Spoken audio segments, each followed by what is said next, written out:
old. It's time to go to Napa Auto Parts. With over 85 locations in Alberta, Napa has the quality parts, tools, equipment, and know-how to keep your ride smooth and feeling confident, more than lucky. Visit your local store today or visit online at napacanada.com. That's Napa know-how. A little ice and snow can't stop your Canadian spirit, especially when you start at the Lawnmower Hospital.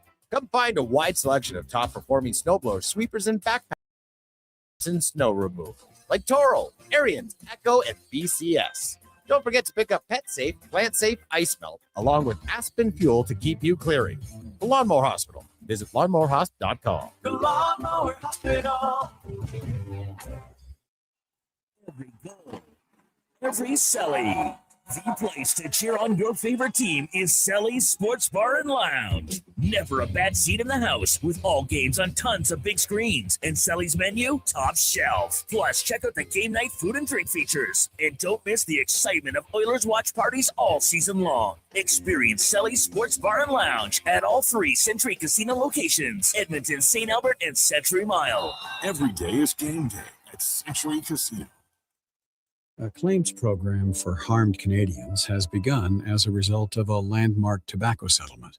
If you smoked regularly before November 20th, 1998, and were diagnosed with lung cancer, throat cancer, emphysema, or COPD, you may qualify for a significant payment. To learn more, call 888-482-5852 or go to tobaccoclaimscanada.ca. Sports 1440. Stingray Radio Station. CKJR. Broadcasts from West Edmonton Mall and Wetaskiwin. Download the free Stingray music app and listen wherever you go. Have your sports curiosity cured. 1:50 to go in the game. Kurashev for Bouchard. Bouchard works around Protas. Bouchard across. Murphy scores!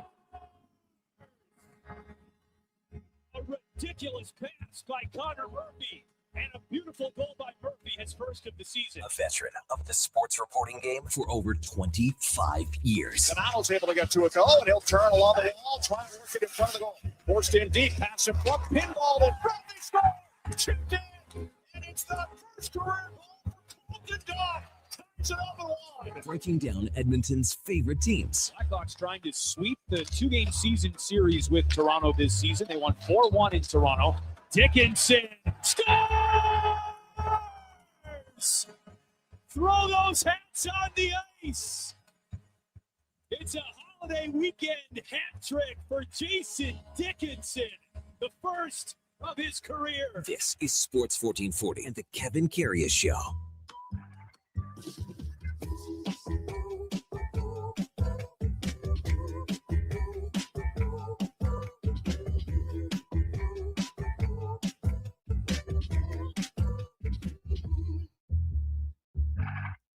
All right, here we go for Saul, 619, Friday, March the 5th. The weekend is here, so let's tear up the old pea patch, clicker into Schnell, and make a fast break to the 11 o'clock hour. It is trade deadline day. What do we got? T-minus less than 6 hours and counting. Hey, good morning. Welcome to the Kevin Karius Show on Sports 1440 on your AM radio dial, on your morning drive into work, or wherever you're heading out on a Friday morning, getting ready for the weekend. So glad you can spend some time with us this morning on what will be maybe not as busy of a trade deadline day, because we've had so many trades even last night and over the course of the week, and even last week as well. Hey, you can also watch us on YouTube at Sports 1440 AM. Drop us a like and a subscription. We are also on X, Facebook, Instagram, and Twitch. As always, we're streaming on iHeartRadio, the TuneIn app, even on sports1440.ca. And if you miss any part of any show, it turns into the many podcasts that are out there. You can find them on Apple, Spotify, Google, even Amazon. Please subscribe. It's free. Select the auto download. You'll never miss a second of any show. It is, again, Feel Good Friday, Playlist Friday. Get your texts in at 833-401-1440. If you'd like to request a song, get it in, and the Duke will get it on. As we wrap up the week, we've had some trades happen overnight, in the wee hours of the morning for some people. The big one was John Carlson heading to the Anaheim Ducks from the Washington Capitals. 17 years in Washington. played over 1,100 games, and now he's off to the Anaheim Ducks for a conditional first in 26 or 27, depending on how things work out, and a third rounder in 27. Buffalo picks up, they didn't get Colton Parayko that they wanted, but they pick up Logan Stanley and Luke Shen from Winnipeg for some prospects and some other players, Isaac Rosen, Bryson, and a second rounder. And then Sam Carrick also from the Rangers for a third and sixth. Connor Garland moves from the Vancouver Canucks to Columbus for second and a third rounder. And also, it's Friday. That means our main man, Eddie Steele, is back in the saddle after a little vacation down in Mexico. Good morning, Eddie. Boy, you're looking tan. You're looking groovy. Hola. You look like you look fit. You look refreshed. You look rejuvenated. Am I glowing? I don't know if you're glowing. I'm sun-kissed. So you got you were out in the sun every day, Eddie, for hours on end, 9 to 5. Big shifts in the sun. At the pool and at the beach, walking around at the water slides. More so pool or beach or half and half or what? Pool. 95% pool. Really? So there wasn't really a beach at our resort. The beachfront was quite rocky. So they poured some concrete and backfilled it and made some nice landscaping, but it wasn't so if you didn't, we knew that going into it. So if you didn't know people, that was kind of one thing that was a quarrel, you might say, that people had. But it was more of a kid-friendly resort, and that's kind of what it's known for. There's a nice little water slide park in it, and the big pool. There's about 7 or 8 different pools scattered about. So it was really good, actually. Seemed you took a lot of pictures, Eddie. There was a lot of photo ops. My wife did. I get pictures. I get in trouble for not taking enough. I didn't see many of you, though, in the pictures, but for good reason. Yeah. For good reason. Well, but you're back in the saddle. You're working all week, too. You got back Monday, right? Yeah, Monday afternoon. Did you miss us, Eddie? Of course I did. No, you didn't. Of course I did. No, you didn't. Not a ton. I thought about you, but I didn't miss you. Yeah, but I saw you were sticking up for me on the old Twix there. I had to get my guys back. Come on, KK. A couple guys were giving me the gears last week or whatever. So appreciate you, man. Not even going to name names. Yeah. But yes, I had your back. So it's funny, you realize down at the resort, everybody's tarps off, as you know, and you're quite a nice looking guy, tarps off. So you'd be in the upper echelon, but the working off, I get to realize, it's paying off for me. Did you work out when you were down there? Oh, 4 times. Of course. So 4 times. Yeah, 4 times. Did you go for like a run on the beach? No. I stayed no in beach the nice volleyball weight room. No pool stuff. We did some pool games. Volleyball? Yeah, pool activities. Did they have the water aerobics? Yep. Did a little dance party. Oh boy. Yeah. Wow. But the funniest line was one guy. He's probably a little older than you. Not way more out of shape than you. Oh, really? And Sunny's on, and everybody's got their Yetis and stuff with their drinks. And I didn't know that was the thing now. Oh, yeah. Everybody has a Yeti. Yeah. Keeps it cooler, bigger drinks and everything. It makes sense. I get it. And he just staring at me as we pass by in the pool, and he just stops and he said, "It's like looking in a mirror." The old white guy. It was so funny, man. I gave him a lot of love. It was hilarious. It was hilarious. That's great. Yeah. Text rolling in 833-401-1440.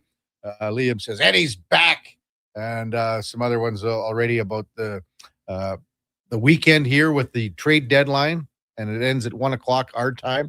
As mentioned, John Carlson, the big one that was overnight. Even the Duke of Delburne, let's bring him in here a little quicker than normal. The Duke of Delburne was in the fart sack for the announcement of this. Just missed it. Just missed it by like 15 minutes or so when the news broke. I was already sawing logs. Oh, well. So you wake up and you're like, what the heck's going on? I woke up to a text from a buddy of mine who's a Capitals fan saying, how could you do this to us? Man. And then the Twitter notification from Connor Halley that said, wake up at Brandon Douglas to the quote tweet of the breaking. So, hey, it's a great deal. I love it. I know the Ducks were in the market to add another D-man that can help them on the defensive side of the puck.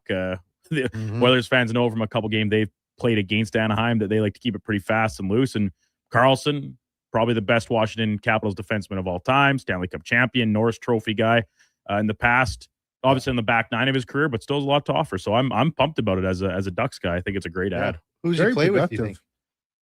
Honestly, I think he probably slides right on top with Jackson Lacombe. Is that right, huh? I do. So that gives them, it just pushes Trouba and Gudas down the depth chart on the right side. Yeah. Okay. Are the Ducks going to make a legit push? Oh, what do you mean push? No, I understand. Yeah. I mean, in the playoffs, like, do they have a legit shot? They're going all the way against the Dallas, against Colorado. Let's worry about the Pacific first. Like, I mean, I think any team that comes out of this Pacific block, would be not even close to being like equally a favorite whenever they hook up with whoever's coming out of the Central. Fair. And that includes the Oilers. That includes Vegas. It's everyone. But I'm with the Duke that I would say that the Ducks have just as much of an opportunity here and a chance to win the Pacific Division as the Oilers do and as the Vegas Golden Knights do and whoever else you want to put in that block.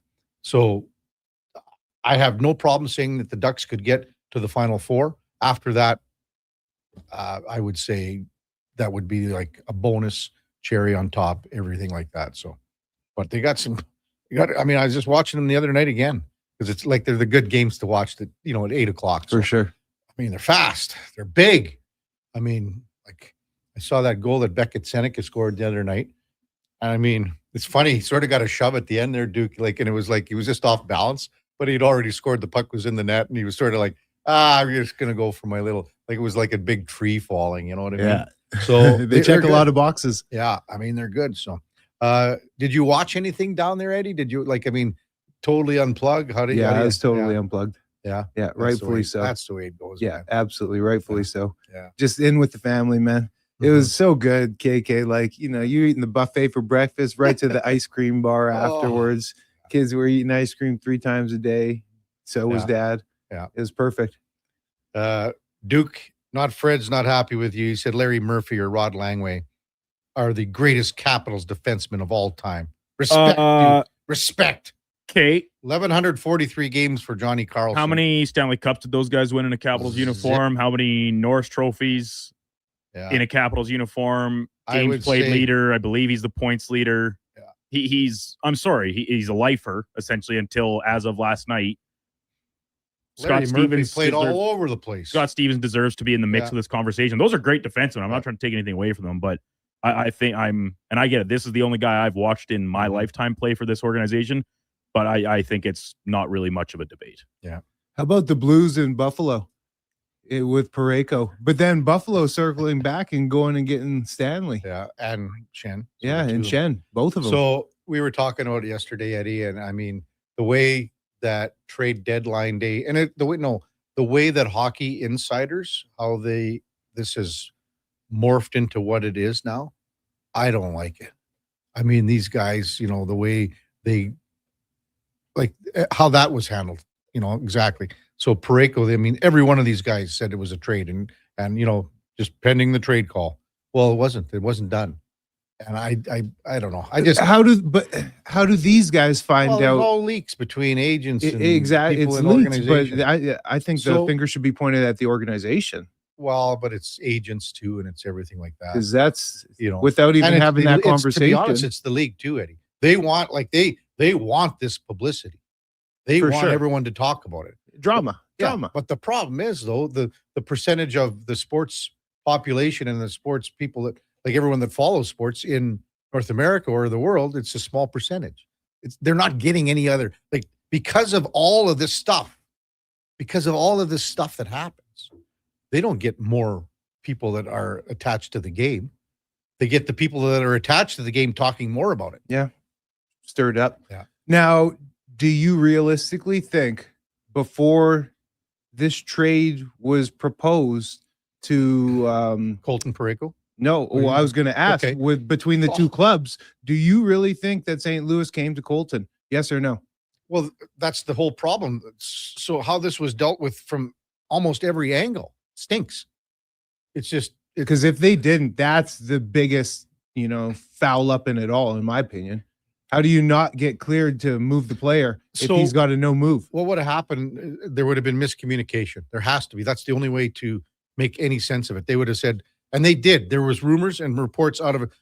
If you have a no movement clause, are you prepared to waive it? That's such a nice politically correct word. You know what miscommunication. Well, that's what. Well, So maybe the player would go, yeah, okay, I would. But then you've got to go to the player directly and say, give me 5 teams that you want to go to, or 6 or 10.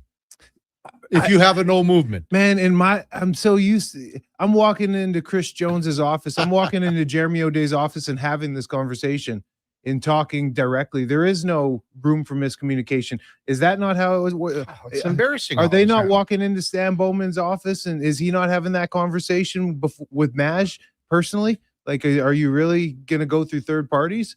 Like, well, again, it all depends on the status of each player, right? So that is just, it's poor management. It's poor everything. Yeah, it's ugly. Yeah, I like that. I like how he. I was Parayko. I like, you know, I like how he did what he did. Sure. Yeah, stuff it. Now it's going to be a little bit awkward around there. Mm-hmm. Well, and so there's a possibility he still could get moved today. So now they would have said, all right, Colton, you don't want to go to Buffalo. Give us 4 teams and maybe we can work something out here. And then maybe something even happens in the offseason because he goes, well, I'm not part of what they want here. So now I will go, here's my 4 teams or whatever. On the reverse of it, I like what Buffalo's doing. And they didn't get a D-man there, but they went and got a couple others. Yeah. And a little smaller. And I mean, Stanley, again, they're not tied to term. Parayko's got 4 more years left, right? That's the difference. Controlled the Stanley salary. doesn't have the term. Shen, same thing. So, but to me, it's more the signal of like we know what we want. We're going to go and get what we want to get because we're in this to try and make that push because what they're doing is pretty amazing. And the thing is, they beat Pittsburgh last night 5-1. They're tied. They're tied with Tampa Bay. Tampa lost in Winnipeg. Tampa lost 4-1 in Winnipeg. Predators beat the Bruins 6-3. So that's that gives some of those teams in the East some hope where they can maybe catch Boston. Panthers have spit the bid out. They lost in Columbus 4-2. Talk about spitting the bid out. The Maple Leafs just stink. They lost to the New York Rangers last night, 6-2. Utah that was a big win for Utah last night too. They went into Philadelphia and shut out the Flyers. The Islanders and Kings, LA won that game 5-3. And Ottawa, that was a big win for Ottawa because they're still trying to make a push here. Hold on. Well, and I mean, you saw them here. They got some great pieces. They got a decent team, and I'll tell you what, you can talk about how their goaltending was all season, but in the last few weeks, their goaltending's been good. Nulmark was good here. He's good last night in Calgary in the 4-1 win. They're good. They got a good team. I don't know if they can catch Boston or whatever, but we'll see. Yeah, they do have a pretty solid squad. They're one of those squads that we've been waiting to make that push. Yeah. Coming up on the big program, old Chucker, Tyler Yaremchuk from Oilers Nation and the Daily Faceoff will be with us right after the break. We got Mark Spectre in his usual 8 o'clock time slot at 8 bells. Ryan Hinkle from the Hockey News covers the Carolina Hurricanes. Will slide in at 9:20, and we've got Ryan Payton from SiriusXM NHL Radio at 10 o'clock, and then Kenny Belulki from Sin Bin Vegas covers the Vegas Golden Knights. Will be in at 10:20. Again, it is Playlist Friday, and we've got a whole whack of requests coming in already. And the one already, the Duke of Earl. I don't think we have a Duke. Do we have the Duke of Earl? You know that song at all? Sort of. I've heard it before, but yeah, I've got it on the list here. I'm going outside the system, coloring outside the lines today for I think every request that's coming so far. I'll tell you what, I used to sing that song too, Eddie. Oh yeah, yeah. If we don't have it, I could probably. Oh, good. Yeah, I'll just play some backing track, and you can let us hear it. I got mine locked and loaded here, oh, Duke. Boy. You're kidding. It's fitting. Really? It's good. Oh, I can't wait. When we come back, Tyler Yaremchuk from Oilers Nation and the Daily Faceoff on the Kevin Carey Show, presented by Sports Select with Eddie Steele, Duke of Delburne, Josh Fenwick on Sports 1440 AM Radio. We are streaming on YouTube, X, Facebook, Instagram, and Twitch. Getting in on the sports action you want is as easy as playing at sportselect.com. Simply make your picks online, generate your QR code, and lock in your bet at your local Lotto Spot retailer. Then sit back, watch the game, grip your chair, and high-five anyone nearby. Every bet is 100% legal with the chance of winning cash in hand. Sports Select. When you're ready to play, bet on the original. Must be 18 plus to play. Play responsibly.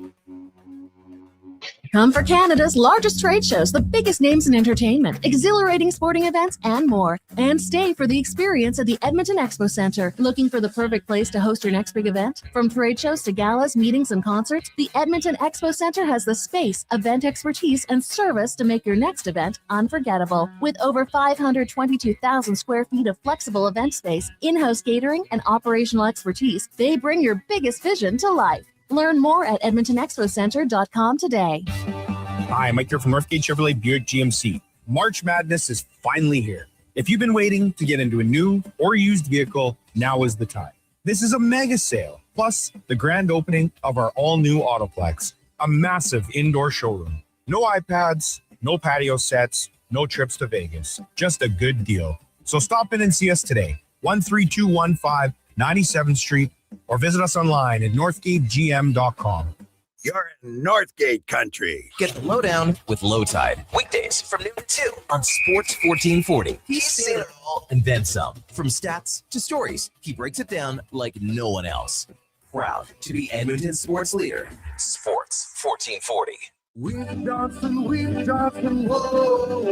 That, my friends, is more than a jingle. It's the sound of local, the sound of a family company that isn't owned by some big corporation. Hi, it's Dennis from Weiss Johnson, and I'm proud of our commitment to remain local, providing personalized sales and service whenever you need us. Some people say, go big or go home. Not us. We'd rather keep on doing what we're doing, focused on what matters most. You, our valued customers. See what our family can do for your family at weiss-johnson.com.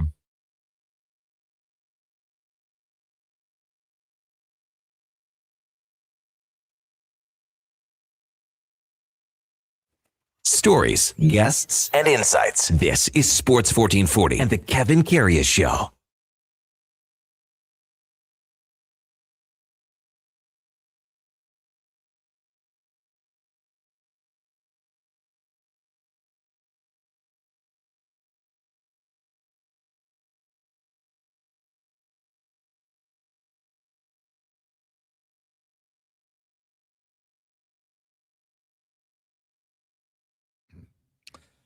All right, welcome back to the big program, 7:20 in Edmonton.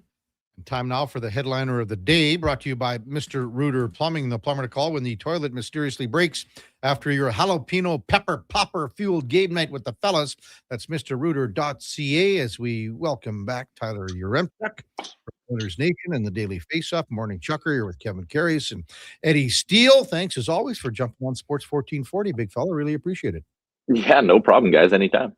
Hey, first off, before we get to some weather talk, what'd you make of the John Carlson trade that happened overnight heading to the Anaheim Ducks?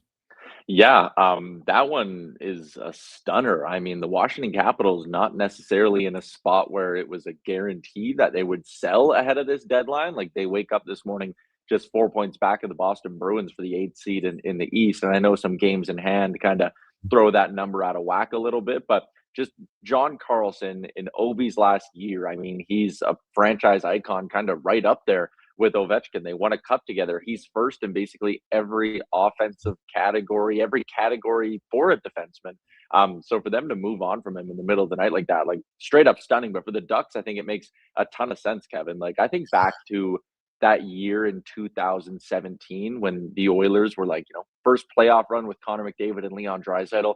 And all Peter Chiarelli did at the deadline was bring in David Desharnais. The Oilers end up losing to the Ducks in 7 games. And you look back at that and you're just like, man, you had Connor and Leon on great contracts and you had this team and a goalie in Cam Talbot who was playing so well. Like, why did you not add more then? Why didn't you go all in when you had the cap space to do so? Because we've seen how difficult it is as your competitive window drags on to make big additions. I love that the Ducks are going all in a little bit here and are like, you know what? We got all these young pieces. We're having a great season. The Pacific's wide open. Like, go make a big splash. So I'm stunned from a Capitals perspective. From a Ducks perspective, I love it.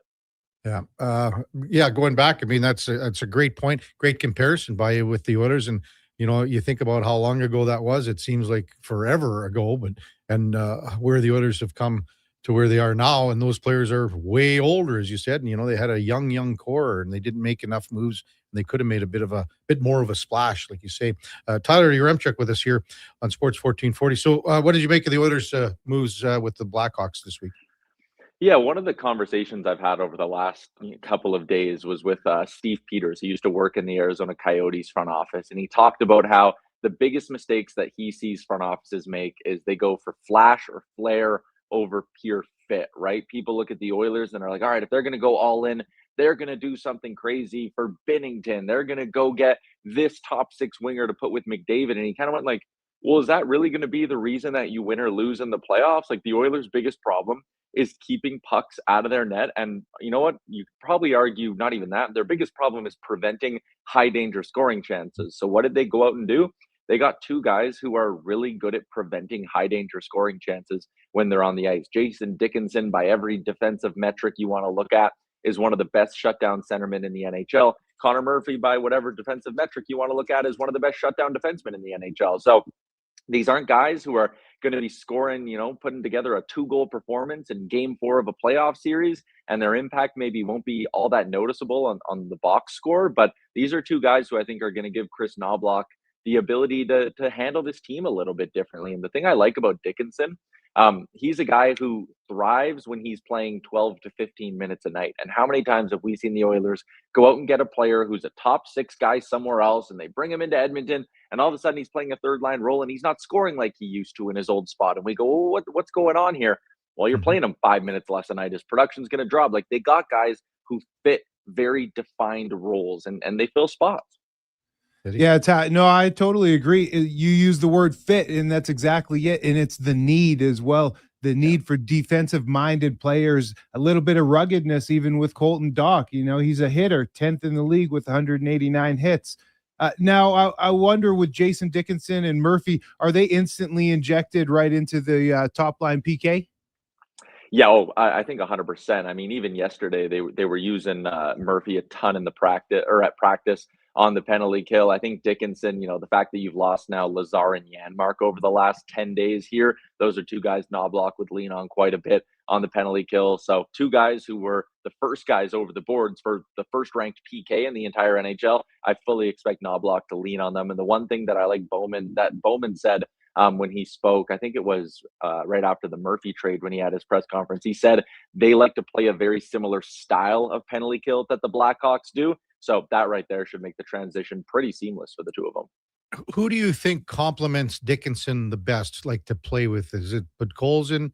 Is it Frederick? Is it Kapanen? I kind of like the idea of going with Freddie and Podkolzin, the first two names you mentioned there, putting a couple of guys who forecheck hard, and even someone like Frederick, who I think is a little bit better defensively than people give him credit for. I think building a line like that's their identity is going to be that they will outwork the other team, and they're going to be trusted with some probably pretty heavy D zone starts. I don't mind that. Liam and I have kicked around the idea over the last couple of days here now, or our last couple of shows, I should say. The idea of maybe going out and trying to get one more really good defensive third line player, and maybe you could do something like, if Eric Hall is still available out of Nashville, do you call on a guy like that? And do you run a third line that could maybe be like Halla, Dickinson, and even Matt Savoy, who I know people might kind of scoff at the idea of a young player like that playing, a defensive role, but he's really, really smart and really, really good in his own end. At first, I wouldn't maybe have Savoy there, but down the line, I'd be curious about a Dickinson-Savoy duo. Again, not so much for what they could do offensively, but for how they could shut down the other team. Yeah. How do you feel about the D pairings, Tyler, with Bouchard, Ekholm together, Murphy and Wallman, and Ty Emberson and Darnell Nurse?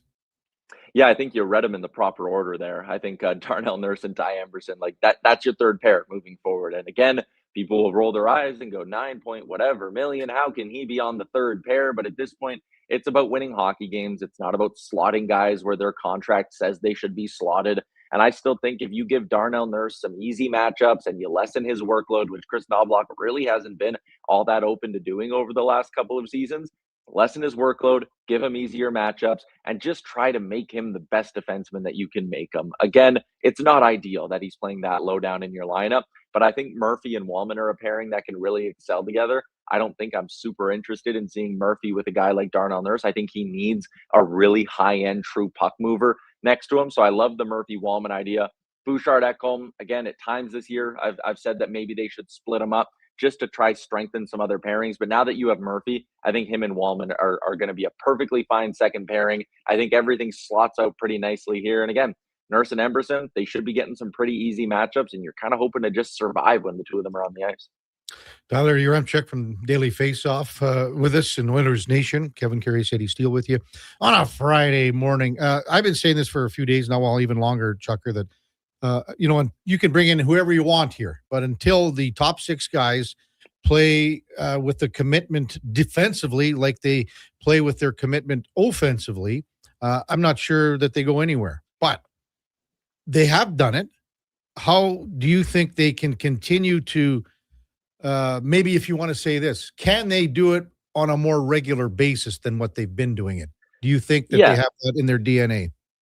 They do, because we've seen it before. And I think, again, the way we view what defensive hockey is, I think it's changed over the last decade in the NHL. Like, adding these guys like Dickinson and Murphy, they're going to help stop cycles and get the puck back. And then once the Oilers have the puck, I mean, go back through those last 2 playoff runs, those series where they're beating the Dallas Stars and playing low-scoring hockey games against the Dallas Stars. Like, there's always this misconception, I'll call it, about the Oilers, that they're always this run-and-gun team, and they win games because it's 6-5. And while maybe that's been true this season, in past seasons, when the Oilers are at their best, it's because they possess the puck for 70% of the game, and they don't give the other team chances because the other team's chasing them the entire time. So I think, McDavid and Draisaitl, they've shown in these last 2 playoff runs that they can have that commitment. And again, when I look at good defensive hockey and how that relates to the Edmonton Oilers, or a winning style of hockey, maybe I should say, I don't think it's necessarily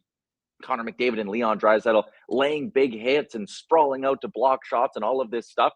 It's the Oilers being able to break up cycles, cleanly exit their zone, and then spend a whole heck of a lot of the hockey game down on the other team's side of the ice. That was the recipe for success for all these years. And again, this is the same core that showed us the last 2 playoff runs that they could do it. They went to the Stanley Cup final last year with a blue line that didn't have Matthias Ekholm on it. Like, they did that by playing a strong 5-man unit.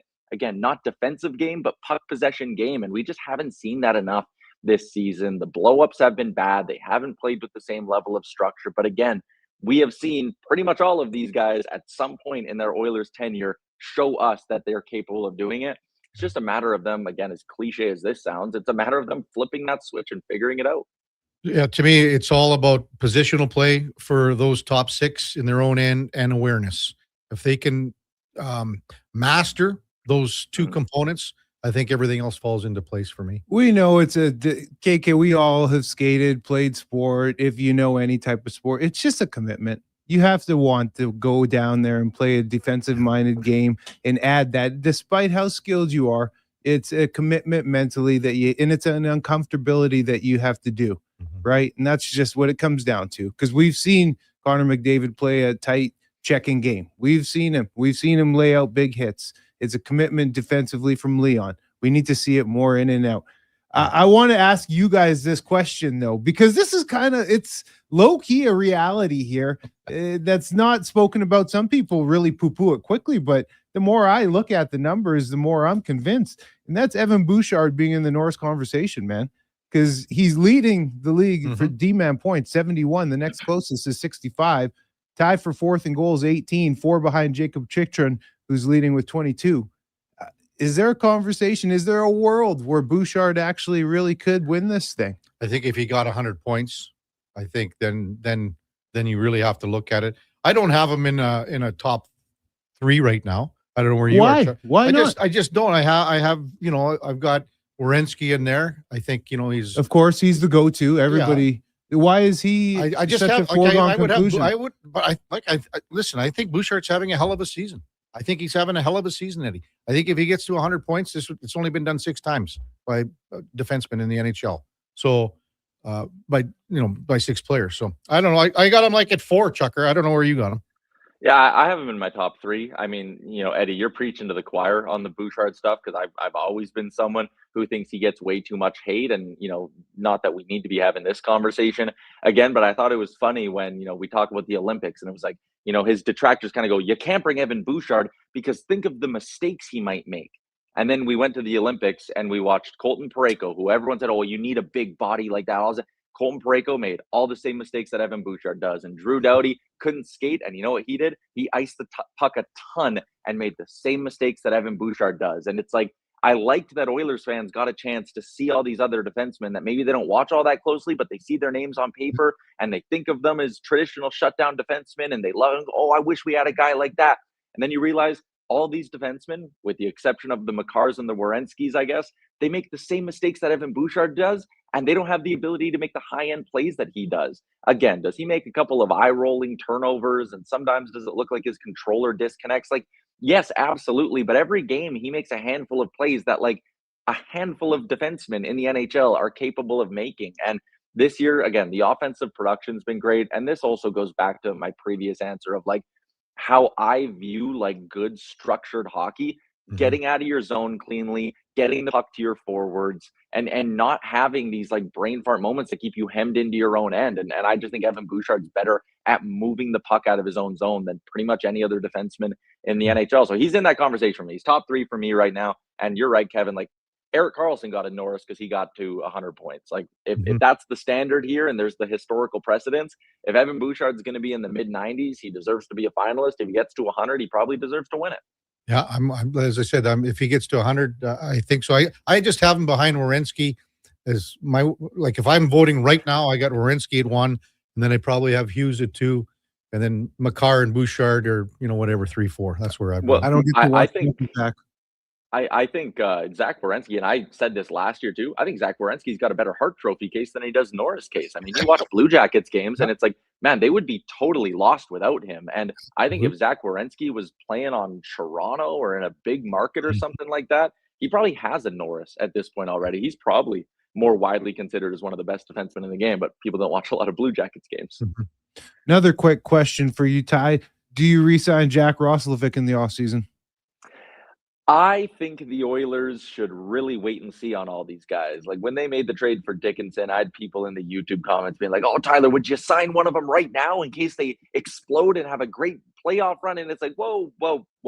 Like, let's just pump the brakes here. Let's see how the season goes. Like, what's been the book on Jack Roslovic his whole career? He's an excellent 5-on-5 producer, but around this time, the final 20 games of the season into the playoffs, he falls off a cliff and he disappears. When the games get tough, Jack Roslovic is nowhere to be found. There's a reason why he, led the Carolina Hurricanes in 5-on-5 scoring and then was getting healthy scratched in the playoffs that same season. Like, I want to see how Jack Roslovic plays when the games get tight. I want to see how Jack Roslovic performs in the playoffs. And that's a conversation I want to have in June. If he has a great playoff run, absolutely bring him back. Right now, I just think there's not a lot of upside to signing him at this moment, and it'd just be a chance to make another mistake.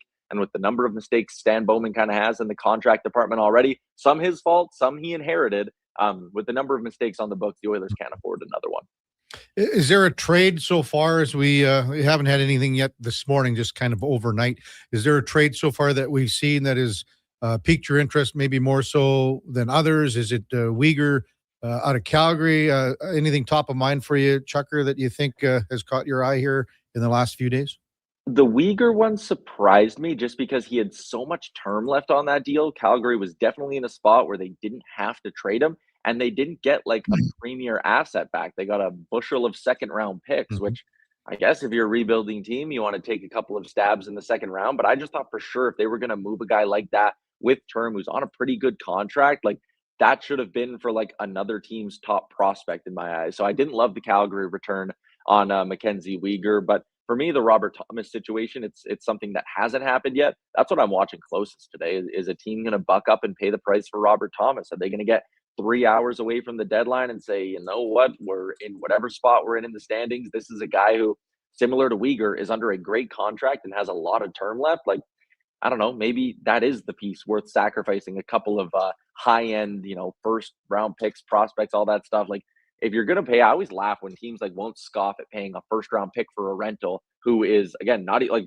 a first round pick for Jason Dickinson, for example. I don't think it's a horrendous trade by any stretch of the imagination, but like the Oilers didn't scoff at doing that. Yet as soon as it's 3 premier assets to get a guy like Robert Thomas, who you'll have for 3 years, teams get all weird and hesitant. If I was a GM, I'd be pulling the trigger for Robert Thomas yesterday. What do you got cooking on Oilers Nation DFO today, Chucker? Yeah, going to do a little preview show with my guy Liam coming up here in a little bit. The daily face-off trade deadline special with Jeff Merrick, Dave Pagnotta, all the usual characters will run from 9 to 1. And then from 1 to 2, Liam and I will do a little post-deadline recap show. So I'll be sitting in this exact chair till Probably won't get out of here till 4 o'clock today. I can't wait. Yeah. Pack a lunch, big fella. Pack a lunch. Yeah. All right. Thanks, Chucker. Take care. Have a great day, man. See you guys. That's Tyler Yaremchuk, Oilers Nation Daily Face-Off, our headliner of the day. Brought to you by Mr. Rooter, the number one overall pick in your fantasy plumbing pool. That's MrRooter.ca. Was trade deadline day in the CFL, Eddie, kind of like this for you? Just were you just sitting around watching the TSN and Sportsnet saying, oh, man, what's going to happen No, here? man. The biggest day in the CFL is come week 9 when you officially are like considered a vet, so they can't cut you. So you still get your money. That's the biggest thing in the CFL. You guys counting those days Oh, down? man, the weeks. Once you hit that 1 week and you're guaranteed, so to speak.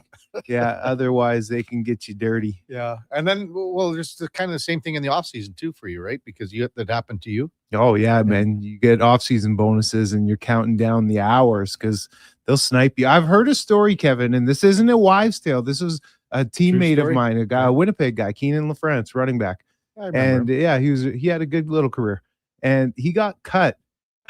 Literally, they called him at 11 p.m. and cut him before his bonus the next day. So 1 hour. 1 hour. What if they don't get a hold of you? What if Like 11 p.m. And that's not even made up, man. 11 p.m. He told me. Filthy. I don't get it. You've heard me preach it. And yeah, you're right. Like, what if you pull the old Zach Caleros drug test? Where am I? You can't find, where's Waldo? But seriously, like, how filthy is that? Such bad business practice. What, you just made that decision up in your mind at 10:45 that we got to call him and cut him? Terrible. Kevin Karius Show is presented by Sports Select. Playing Sports Select is so easy. All you got to do is visit sportselect.com, generate a QR code, check how to play videos. It's a step-by-step process. Sportselect.com, 100% legal. You got to be 18 plus. Please play responsibly. When we come back, we'll get to some of your texts at 833-401-1440. Remember, it is Playlist Friday. We've had tons of requests coming in. Get them in, the Duke will get them on. It's the Kevin Karius Show with Eddie Steele, Duke of Delburne. Josh Fenwick on Sports 1440 AM Radio. We are streaming on YouTube, X, Facebook, Instagram, and Twitch. Hey, sports fans, we've got a clear choice for you. At Crystal Glass, we provide customers with the perfect glass for any job. From home to auto and even commercial, installation or repairs, we're your team. Call 310-GLASS or visit crystalglass.ca. Crystal Glass. NHL Star Sticks are back at McDonald's, and we're celebrating by going bigger. Make that smaller, way smaller than ever before. Collect the set and get one of 7 mini sticks with every NHL Star Sticks meal. Featuring McDavid, Matthews, Quinn Hughes, Makar, Celebrini, Reinhardt, and Montembeau. So get yours while they last. 1 stick per meal purchase. Limited time at participating Canadian restaurants. The longest running basketball show in Canada airs every Saturday morning at 10 on Sports 1440. Hoop City with Paul Sir introduces a new generation of basketball talk, and it's right here on Edmonton's home for sports, Sports 1440. Heard of Uline? You know, the have-it-all in stock, ready to deliver shipping and industrial supply specialists. The company that does things for you that are unheard of, like keeping 41,000 items in stock in our own warehouses. With customer service reps on the line to get you what you need when you need it 24/7, 365 every time. Maybe you heard it here first. Want to hear more? Visit uline.ca. ULINE, your shipping and industrial supply specialists.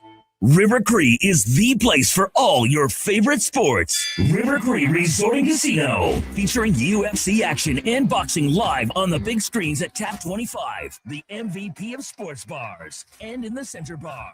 Plus, catch all the biggest games, every goal, every slam dunk. River Cree is also home to the Twin Rinks, where rec hockey and community teams come to play. Public skating available. Details at rivercreeresort.com. River Cree Resort and Casino. Excitement. Bet on it. Crave presents a new must-see original crime drama. You think you can just walk away with drug money and nobody's going to come find you? The Borderline. You killed my friend. Set along the Thousand Islands border, a cop blurs the line to protect his past. I'm going to keep you out of jail. Starring Stephen Amell, Tamara Podemski, Hamza Haq, and Minnie Driver. Did you catch the bad guys? I always catch the bad guys. The Borderline. Stream now. Only on Crave. Subscribe at crave.ca.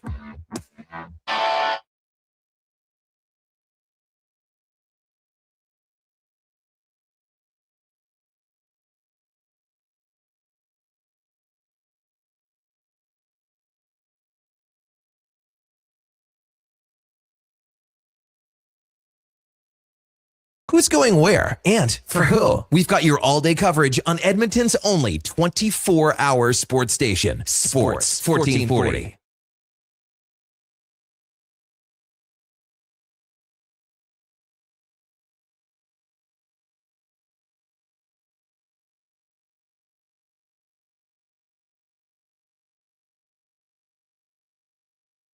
All right, welcome back to the big program, 7:43 in Edmonton.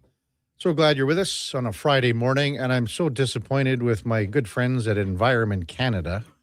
Yesterday, Eddie, I took a lot of flack for Environment Canada having a high of 17 degrees for tomorrow. Yes. I'll tell you what, I ran into Dean Thorpe from from Stingray, and he does the news everywhere. And he said, Dino, I was telling him about it, and he goes, hey, I've been saying it was going to be a high of 16 or 17 as well. So they were saying it on other stations here yesterday. We had one plug in our group chat reading from Environment Canada too. Yeah. Telling us it's going to be a high of 20. And saying mine says it's going to be 6 or 7. Another Matt O'Donnell, mine's only going to be 9. I got, Environment Canada now at 11, a high of 11 for tomorrow. Just stop. Go somewhere else. These False are the news. Eddie, these are the people, like, you're paying for this. We're all paying for it. It False comes out of your news. taxes. That's why I'm trying to support these people. Let me see what mine is. Okay, where are you on the Weather Network or what? High of 6 on Saturday. Okay, I got a high of plus 11 tomorrow. It's a high of 7 today. From Today Environment. I got These high are the 3. same people, Eddie, that give you the tornado warnings in the summertime. It'll be emergency alert, alert. Come on now. I missed you. Text roll again, 833-401-1440. Army Daryl, your buddy, says, Eddie, you want your bonus? Play harder. Ooh, he's on you. He's on you right now. Play harder. Coach L says, hello, man. Maybe 1440 can trade Eddie's cowboy boots look. That's not tradable. That's not a tradable asset. What was that country song, Duke, a couple of intros ago? It was called 90s rap mashup by Austin Williams. That was fire. That came in via request right off the bat today. And I literally said to you guys, and this makes me feel like I had my jeans tucked in my boots that night. On another note, I think I've just witnessed the most disgusting breakfast display in the history of breakfast. Pleasureful. I will tell you that the great Laura Baker, my wife, baked a nice little banana loaf, and I brought in some banana loaf this morning. So Eddie took a piece of banana loaf and put hard-boiled egg on it. So he sort of put the hard-boiled egg like in little bits and crumbles and says it was unbelievable. I think that it was the most disgusting thing I've ever seen, Eddie. It's no different than putting a piece of like a cut up hard-boiled egg on a piece of like buttered cinnamon raisin toast. That's what it reminded me of. Ooh, yum. Awful.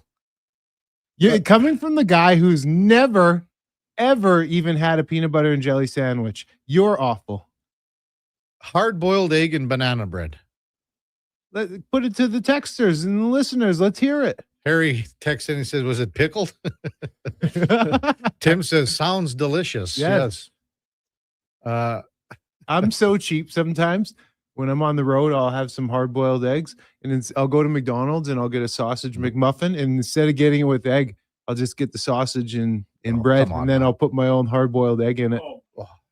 Disgusting. It saves me like $2. Brad from the north side says, I just threw up. Kyle says, gross, awful, unbelievable. Clearly, you guys you're not about that protein life. Oh, I'll get my protein elsewhere. I don't need to be putting a hard-boiled egg on a piece of banana bread. You're so gross that I saw how you had to grab that mic. That is disgusting, Eddie. That is so gross. Yeah. It is delicious, man. Nails, our buddy Nails says, a culinary travesty. Oh, That is just right to bad. the guns.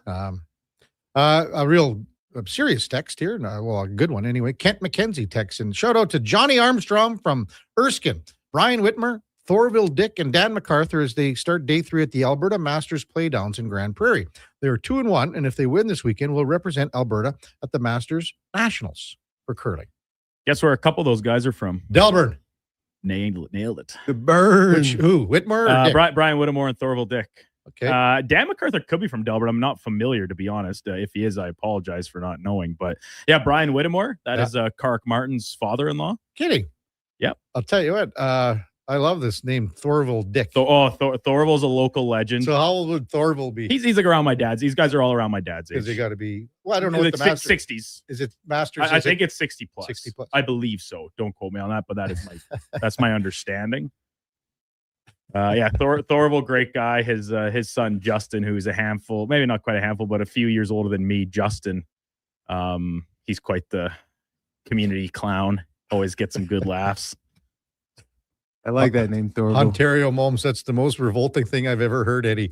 My friend fried pierogies in ranch one time, and that made me gag.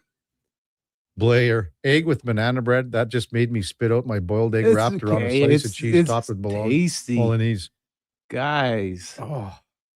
First of all, do any of you even eat hard-boiled eggs? Yeah, absolutely. All the time. I'm not talking opposed to to these them. haters here. I love hard-boiled I don't eggs. eat them regularly, but I'm not opposed to them. We have them on the road trips to Saskatchewan all the time. Do you ever that sounds like a toast? disaster in the cab of that vehicle. It's not my problem. Eddie, we were talking critters earlier. Just well, this is related here. We're off the rails a little bit. You should have smelt the absolute bombs Karius was laying on the bench in Legal last Thursday night. It was unbelievable. So the best part was he would go up to the forwards and drop it up there, and then let it waft back. I called SKS over to say I had a story to tell you, and I was halfway through the story and he hadn't figured it out yet. Dusted him. Oh man. Hey, wanted to mention NFL big signing for all the Dukes teams are making news here. You know, and I wanted because big signing. Yeah, well, it is. It's an extension. Yeah, it's 40.1 million. Big signing. Yeah, 40.1 million. Daniil Hunter, 1 year extension with the Houston Texans. Just a cool 2+ mil a game. 40.1 million. Whoa. As a pass rusher, a DN. Yeah. That's insane. 1 year, Well, 40 mil. But that's where the market was. I know. It's been set now. That's what it Watt is. and Myles Garrett. That's where the market. If you look at just the franchise tag numbers, you know, per position, like it's just huge salaries. But that's just, wow. Okay, when you so look at that 1 year, 40 mil. For rush ends, where is Daniil Hunter on your list in NFL rush ends? Is Myles Garrett number one? Yeah, absolutely. The thing about Hunter is him and Anderson are such a tandem together. Yeah. Hunter's had big years where he's popped off, but Duke, what did they both go for last year? 12, was it? They both hit double digits anyway, but I think it was 11 and 12 respectively. Maybe I have to factor that. So it's not like, you know, when you think of Garrett, who's in the 20s and, you know, guys who are, 15 to 20, that's what you want to see. So, maybe a couple of sacks off of that, but they work so good as a tandem. The two of them together cause the most havoc off the edge. Is that the best tandem in football? Absolutely. Then? Okay. Absolutely. Who do you have? So Garrett's one. Then you have Hunter at 2? Yeah. I mean, I got to pull up a list now. Just now that we talk about these pass rushers. Are we always okay? It's not just, you can't just say it's about sacks. No, because it's about pressure. It's about contain. Yeah, absolutely. It's about everything. And are we only talking edge? Because Parsons, healthy Micah, right? Or are we factoring in injury? Or are we eliminating the injury, right? So Parsons, if he's healthy, he was super productive in his time. Is Parsons at 2 if he's healthy? Is Max Crosby at 3? Yeah, Max Crosby. I really like Max. He brings a lot to the game, but his sack numbers. He's had one really high year, but they've always kind of been, like mid-tier, like 5 to 10 in terms of sacks, but his pressures are always super high. He's always leading the league in pressures. So I'd like to see the sack total follow the pressures that he gets. I do like Max, though, in his motor. And it's funny that you bring up Max because there's a lot of talk about him and just even if he's going to be a Raider or not. Yeah. You think they're going to move on him?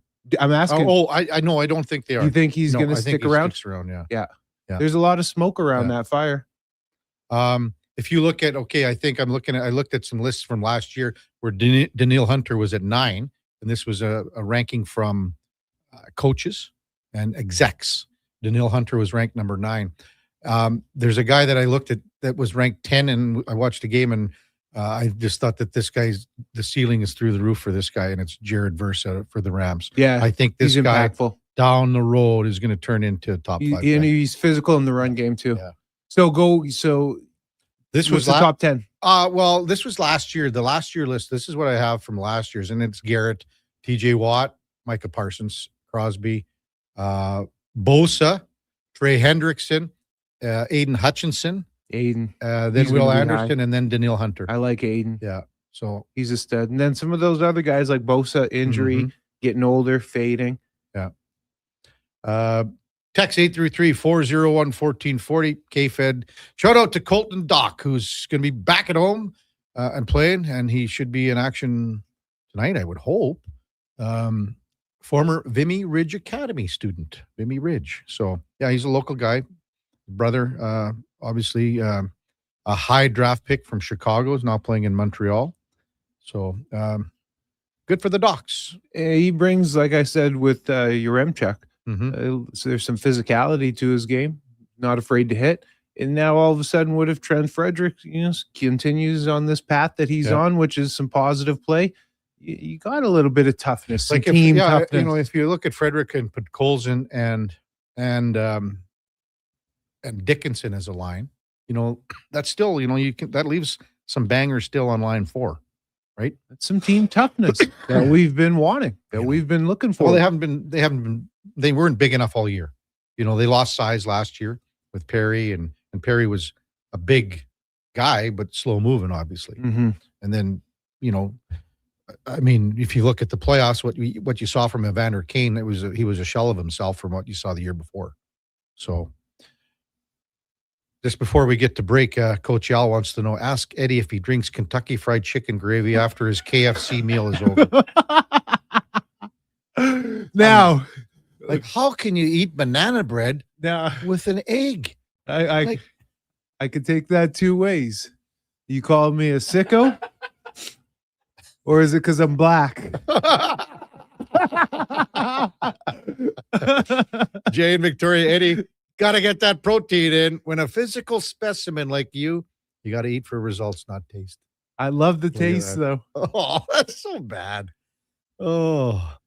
Top of the hour, we got Mark Spectre from Rogers Sportsnet. Also in the 8 o'clock hour, we'll go in or out with Eddie Steele. We have Ryan Henkel and Ryan Payton coming up at 9 o'clock, and 9:20 and 10 o'clock, respectively. Also, Ken Belulki from Sin Bin Vegas covers the Golden Knights in the 10 o'clock hour. Before that, time now for a Sports 1440 update brought to you by Fusion Promo Marketing. Expand your brand, high quality promotional products for businesses, sports teams, and corporate events. Get noticed at fusionpromomarketing.ca. That's Fusion with a Z. Here is the Duke. This is the Sports 1440 update.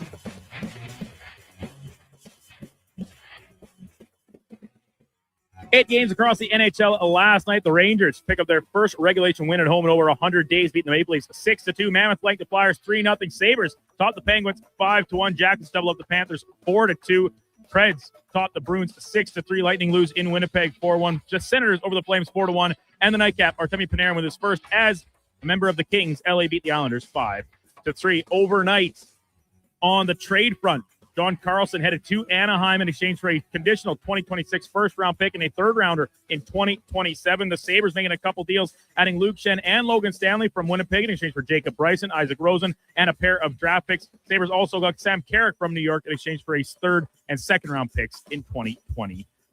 From the PWHL, Boston blanked New York 1-0 last night. And the association full slate of games, including the Raptors, losing to Minnesota 115-107. NFL front, Houston Texans extending Daniil Hunter to a new deal that will pay him over $40 million per season. And the Chicago Bears expected to release veteran linebacker Tremaine Edmonds. Coming up in hour 2 of the Kevin Karius Show, we'll be joined by Sportsnet's Mark Spectre, and we'll check in with a new edition of In or Out. I'm Brandon Douglas at your Sports 1440 update. Sports 1440 in West Edmonton Mall and Wetaskiwin. CKJR is a Stingray radio station. Download the free radio player app and listen wherever you go. Mr. Reuter kinda speaks French. Je m'appelle Monsieur Reuter. Je suis plombier. Très bien, Mr. Reuter. Your name is Mr. Reuter, and you are in fact a plombier, a plumber. You are an excellent student. Au contraire, mon frère, je suis un excellent étudiant. Also, I'm not here for a French lesson. I'm here because someone clogged up the toilets. Ah, oui, right this way. For a plumber who speaks your language, call Mr. Reuter. Hi, Mike here from Northgate Chevrolet Buick GMC. March Madness is finally here. If you've been waiting to get into a new or used vehicle, now is the time. This is a mega sale, plus the grand opening of our all-new Autoplex, a massive indoor showroom. No iPads, no patio sets, no trips to Vegas. Just a good deal. So stop in and see us today, 13215 97th Street, or visit us online at northgategm.com. You're in Northgate country. The longest running basketball show in Canada airs every Saturday morning at 10 on Sports 1440. Hoop City with Paul Sir introduces a new generation of basketball talk, and it's right here on Edmonton's home for sports, Sports 1440. Whoa, I gotta put some money on the game tonight. We hit our monthly budget. Whoa, how did you get in here? I'm you, the responsible you. We're right. We'll play another time. Sounds more like us. If you gamble, use your game sense. Visit GameSenseAB.ca. Allen Olson Auctions presents the unreserved auction for Will's Welding of Pinoca. Online bidding is open now through March 10th at AllenOlsonAuction.com. Bid on 2 one-ton portable welding trucks, telehandlers, a huge selection of new welding supplies and rods, plasma cutters, welding tables, power tools, metal racks, and so much more. For more info, call Allen Olson Auctions at 403-843-2747 or visit AllenOlsonAuction.com.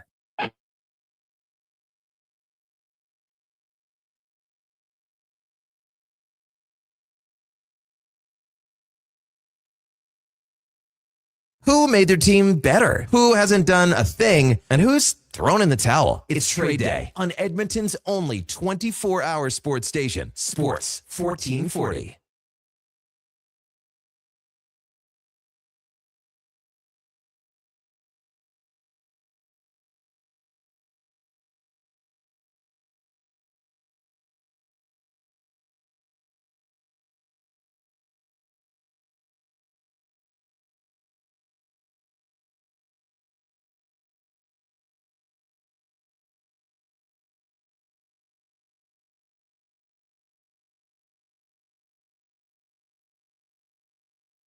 All right, welcome back to the big program.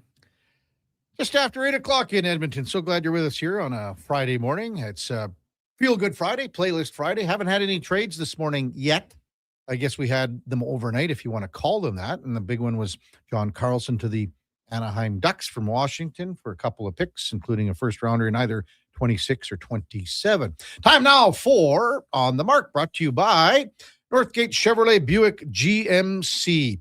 March Madness is on, and before you do anything, stop in and see the folks at Northgate and see their brand new Autoplex. It's a massive indoor sales room only at northgategm.com as we welcome in Mark Spectre from Rogers Sportsnet. Good morning, Spec. Up and out, boys. Trade deadline day. Let's go. Eddie, quit Had stuffing any your yet today, face though. here. It's time to get after it. Well, actually, it's more of a concern here in the studio, Spec, is Eddie Steele's eating banana bread with hard-boiled eggs on top of it.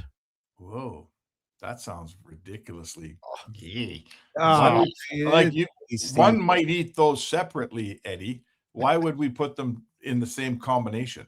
Have you ever just cut up a hard-boiled egg and put it on a piece of buttered toast? Yeah.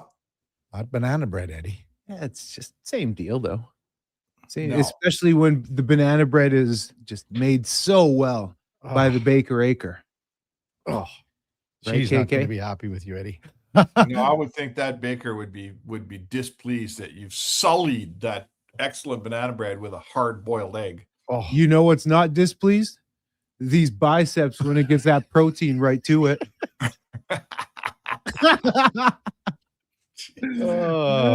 Hey, Spec, we had a couple trades overnight, sort of, late last night and into the wee hours of the morning, depending where you were. The big one, I just mentioned it again, John Carlson to the Ducks, because it has pretty heavy-duty Oiler implications, because that's the team the Oilers are chasing. And they could play the Ducks in the first round of the playoffs here, too. Oh, for sure. Absolutely. There's a, relatively good chance that could happen. So, the really good young Ducks on the back end, Jackson LaCombe and those guys, and Zellweger, and they're all young. So having John Carlson come in there and help lead that blue line group, and he won't be there for long. I mean, he's already played, I think, 1,100 some games. Mm-hmm. But having him come in there as a little bit of a guy to lead that group in the right direction, that's a real nice play by Patty Verbeek. He'll help you right now for sure, and his legacy there will help you for years. Yeah. And as Duke was saying, obviously he's the big Ducks guy. Basically, you just move everybody down a peg as far as the right D goes with Trouba and Gudis. And, I guess that leaves Ian Moore out of the picture if you're looking at a top 6 role. But, I mean, you could, he plays forward. He plays, wherever as a kind of a rover guy. So, I don't know. The Ducks scare me. If I were the Oilers and we're playing the Ducks in the first round, they scare the bejesus out of me. They have a good roster, man. They got a nice looking team. And I mean, here's what we know. They're going to be a force in the Pacific, for sure. What we don't know is how soon that force is going to start, right? How quickly, this is their first playoffs if they make it, which I think they will. Mm-hmm. They've missed the playoffs for 7 years there. Yeah. So, the history of teams, I mean, when the Oilers did this in 17, they came in, they won a round, they lost the next round in 7 to Anaheim, but then they missed the playoffs for 2 more years. And no one saw that coming. So, it's always a process for sure. But Anaheim, Patty Verbeek's, I want to say, if you miss the playoffs for 7 years, you should be getting good by now, right? You should be putting a team down after 7 years out that's got promise. And Pat Verbeek's delivered. The general manager in Anaheim, he's delivered. That team has a ton of promise there. It's the same thing in Buffalo. It's just taking them twice as long, Spec. Yeah, right. Like that's too long. It shouldn't take 14 years. Sorry. But all these teams, Utah's good. Damn right they're good. Arizona and Utah have missed the playoffs for however many years. I don't know. They've been brutal forever. So, yeah, you should be good. It's the teams like Calgary that get you, that never get as bad as those teams were, but never get any good either, right? Like, at least those teams have a future in them. I'm not sure where Calgary's future is today. No one does. No, it's stuck in purgatory. Spec, you talk about the Ducks and how they're going to be a force, and I do agree with you. I really like the makeup of their roster. Another team that is a force and has been a force, the Hurricanes, coming in here tonight. What are going to be some of the keys to having some success, and what are you looking for out of the game tonight? Well, they're always a good team. They're a really good regular season team, and the goaltending lets them down in the playoffs. They don't have quite what it takes somehow in the playoffs. Now, I guess you could say some of those years it's because they run into Florida. And I think no one needs to hear that, Carolina's not the only team around that couldn't handle Florida, right? Nobody could handle Florida. So they've been a little bit in the wrong place, wrong time, I'd say, in Carolina. But, I guess I want to say to you that, like Eric Tulsky,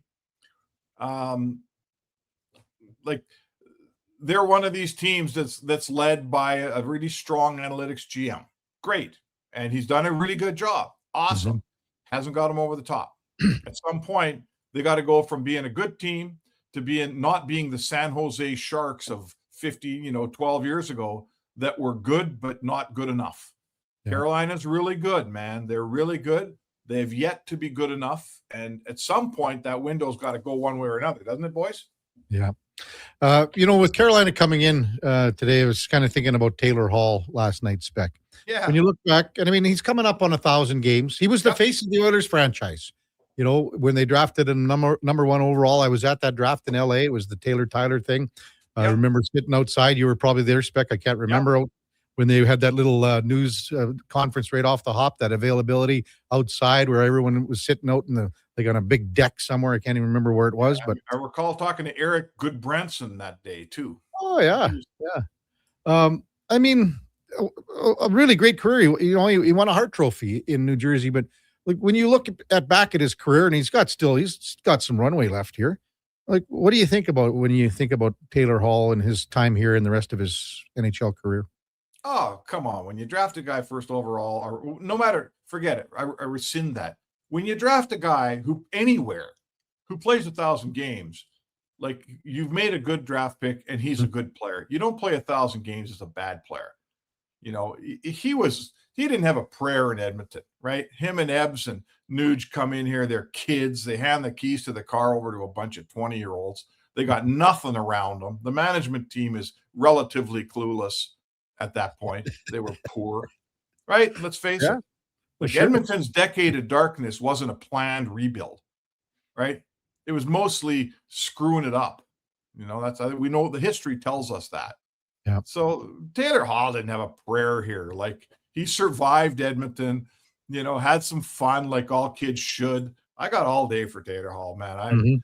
He went on his way to other places. He won a Hart. He's been just a really good player for a really long time. He's had lots of health issues, knees and things like that. Is he a perfect player? He's not a perfect player. Did he ever have the vision? Did he ever, like, the knock on Taylor Hall since he was 18 was kind of tunnel vision, never saw the ice that great. He's improved upon that a ton. But you know what? He's never going to be Adam Oates, right? Mr. Assist. Like, that's not his game. It never was his game, and don't ask that to be his game. He's a guy that comes up the wing at you, charging in, scoring from, some distance with his wrist shot, plays hard. He was very fast in his day. I got all day for Taylor Hall, man. He's had a really good career. Yeah, and this year, this playoff run could be his best opportunity to get to a Stanley Cup final, just how things are shaking down in the East. How old would he be today? 34. There you go. Taylor Hall's 34. That's wild. So, a little bit wild. Yeah, good for him. I feel like Carolina is deserving of a, now that, like, the big bad wolf is out in the East, right? Let's face it. Everyone's scared of Florida because they got the secret sauce. Nobody can beat them. So now that they're out, there's a lot of teams, and particularly Carolina would be one of them, looking around going, hey, you know what? It's wide open here. All the teams out west, like, especially in the Pacific, it's wide open out here. This has been an interesting year. I feel like there's a lot of teams that think, you know what, if we can just get in, this is one of those years. It's not sure, we're going to get in, but there's 6 teams that are just juggernauts. I don't see a ton of It's not outlandish to say, Spec, that any one of the 8 teams that make the playoffs in the Eastern Conference, it's not outlandish to say, hey, I got no problem with these guys getting to the Stanley Cup final, because they could. Tampa's a notch above, I'd say. Yeah. Tampa's a notch above. That's fair. And they're going to meet, let's say whoever they meet, they're going to run into a Montreal or a Buffalo. And even if those teams are good, they don't have much experience. So that's the one thing. Tampa's a very experienced team. They've done Tampa Bay Spec could run into Detroit the way the Buffalo Sabres are playing. Tampa could finish second in the Atlantic.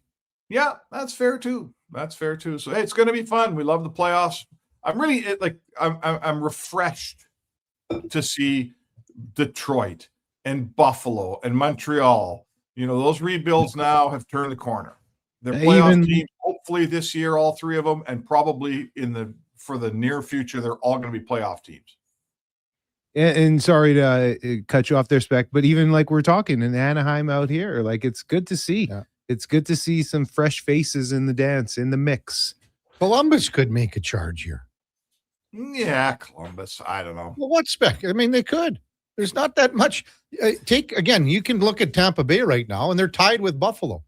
Been waiting 20 years for Columbus to make a charge, Kev. Well, right? It's not outlandish to say, Spec. That's because there aren't the teams in the East that are so much better than the teams in the West, like we see with the teams in the Central. We say that every year. I just saw a board on TSN. They had 5 people on their panel, and they all picked 5 teams to make to win the Stanley Cup.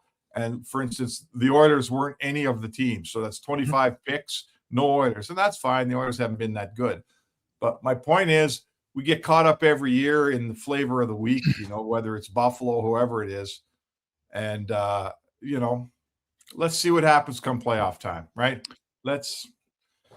The teams that it's not very often that a team like the Oilers of 06 or the Flames of 04 happen. It's usually a good team that maybe didn't have a great regular season, but I'll tell you what, I fear Vegas a hell of a lot more than I'll ever fear Columbus, my friend.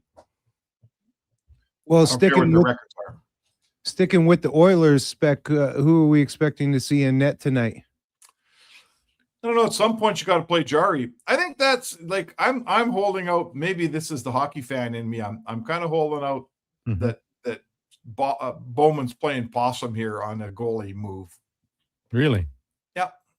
I've just, you know what? I wouldn't be surprised if he's quietly behind the scenes trying to do something about his goaltending. Listen, he knows it's not good enough. He knows Jari hasn't put the big boy pants on here and played properly. Like Jari has, I know the environment in front of him has been no good, but he hasn't delivered. And Bowman knows that. Spec, did I hear a Freudian slip? Because as you said Bowman, you said Bob. Are you talking Bobrovsky, Spec? Are you talking some move like that potentially could be made?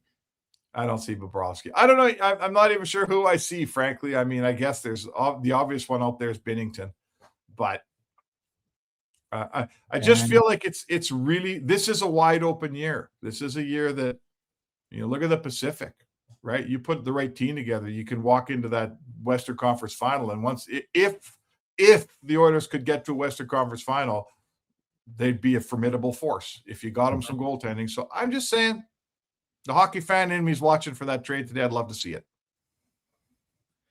Well, Spec, Eddie's back, and he's been really animated this morning. It's good to have the three of us kind of having a nice little chit-chat here, because it's been... How's the studio smell with those eggs in it? Oh, it's awful. It's so bad, Spec. You have no idea what it's like to be in here. Says the crop duster himself over there. You're the guy dropping silent but deadlies. Oh, yeah. Hey, you know what? We're not going to talk to you till Monday, Spec. So in that time, it'll be 2 games for the Oilers. They will have played Carolina tonight and then go to Vegas on Sunday. What do you think are we looking at 3 out of 4 points? Something?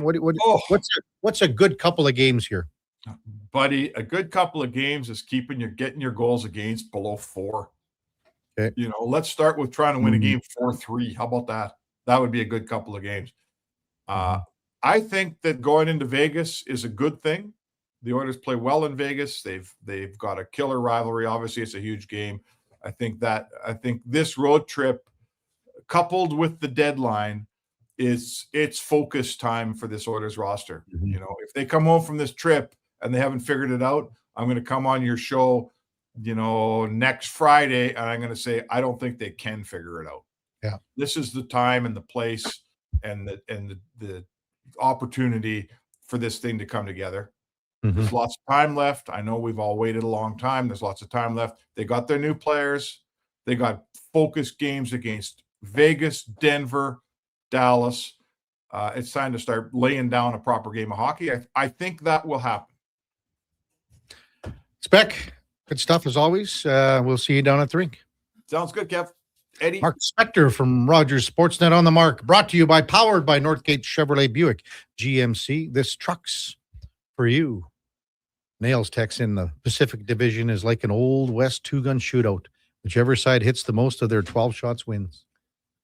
Right? Do you think you had quick hands in the draw? Oh, come on, Eddie.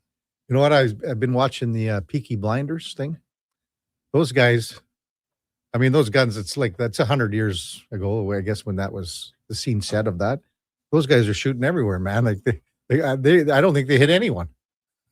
And then the next thing it's right between the eyes. Yeah, right between the eyes. That's funny, man. How about Marty's email? I got Marty's email, the critter breakdown. What about it? It was pretty funny how he said that I had to turn face and wave to the wall because I couldn't turn left. Well, that was pretty funny. And then the boys over at K97 said you had the turning radius of a cruise ship. Ooh, I thought I was pretty tight out there. I got my skate sharpened for one game, and I thought I was crisp. If it's your opinion, there's no way. I don't know. I think cruise ship might be a little bit harsh. Eddie, you really impressed me with your 2 games out of the Critters. I thought you'd come a long way since I last saw you in the media game where we got absolutely mollywopped. That was next level, man. By Laddie and Dinger. And yeah, that was next. And all those junior Oilers, 16-year-olds. That was serious. Axel text in says, KK, I think you were also all over Winnipeg to come back from the dead to get in. Winnipeg Jets right now, 7 points back of Seattle. It's probably murder, she wrote. 21 games remaining. On a 2-game winning streak, the Jets are. I don't know, man. Get it to 5, then you see where you're at. Get it to 5, and then you Hellebuck see where eats you're that, carries them. Could be done. Stranger things have happened. You're a Winnipeg guy, Eddie. That's why I brought it up. Stranger things have happened. When we come back, we'll get to some of your texts, 833-401-1440. It's the Kevin Karius Show, presented by Sports Select with Eddie Steele, Duke of Delburne, Josh Fenwick on Sports 1440 AM Radio. We are streaming on YouTube, X, Facebook, Instagram, and Twitch. Business owners, if rising electricity costs are cutting into your profits, there's a smarter way forward. Right now, federal clean technology tax credits can cover 30 to over 50% of the cost of a commercial solar system, delivering an immediate return on your investment. And in Edmonton and Sturgeon County, the Commercial Clean Energy Improvement Program offers long-term financing for up to 20 years, making solar more affordable than ever. Lock in lower energy costs for decades and strengthen your bottom line. Visit GreatCanadianSolar.com to get started. At Hughes, it's all about getting in and out quick and clean. No cash, no problem. With Hughes' new tap and wash system, all you need is your debit or credit card to get your vehicle sparkling clean. Find us at HughesCarWash.com. Today on Hey Culligan, how smart is your water? Here's Tracy. Hey, Culligan. I think my water might be dumb. Good news, Tracy. Your water's not dumb. It's just not talking to you. You can make my water talk. No, but the new Culligan Smart Drinking Water System can talk to your phone to tell you when your water filters need changing and help you meet drinking water goals. Now that's some brilliant H2O. You said it, Tracy, and we're already on the way. Let us help you out with a free in-home water test from a local Culligan water expert at culligan.ca.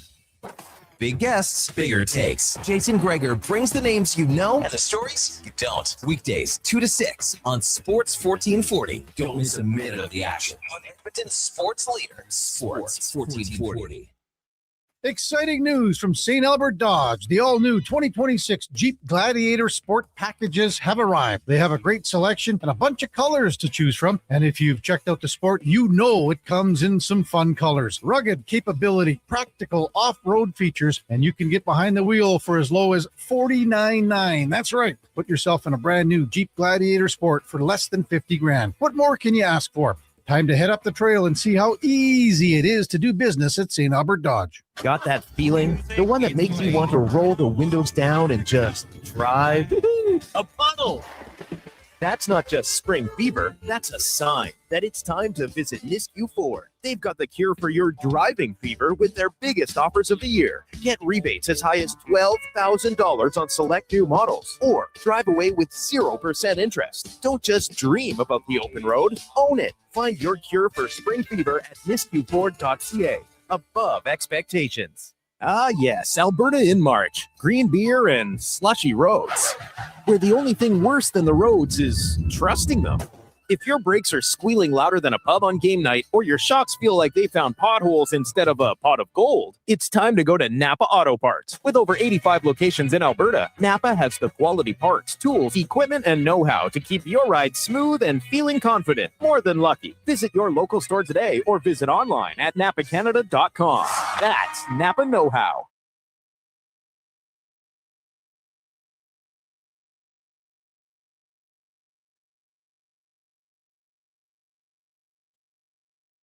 Have your sports curiosity cured with the Kevin Karius Show. This is Sports 1440.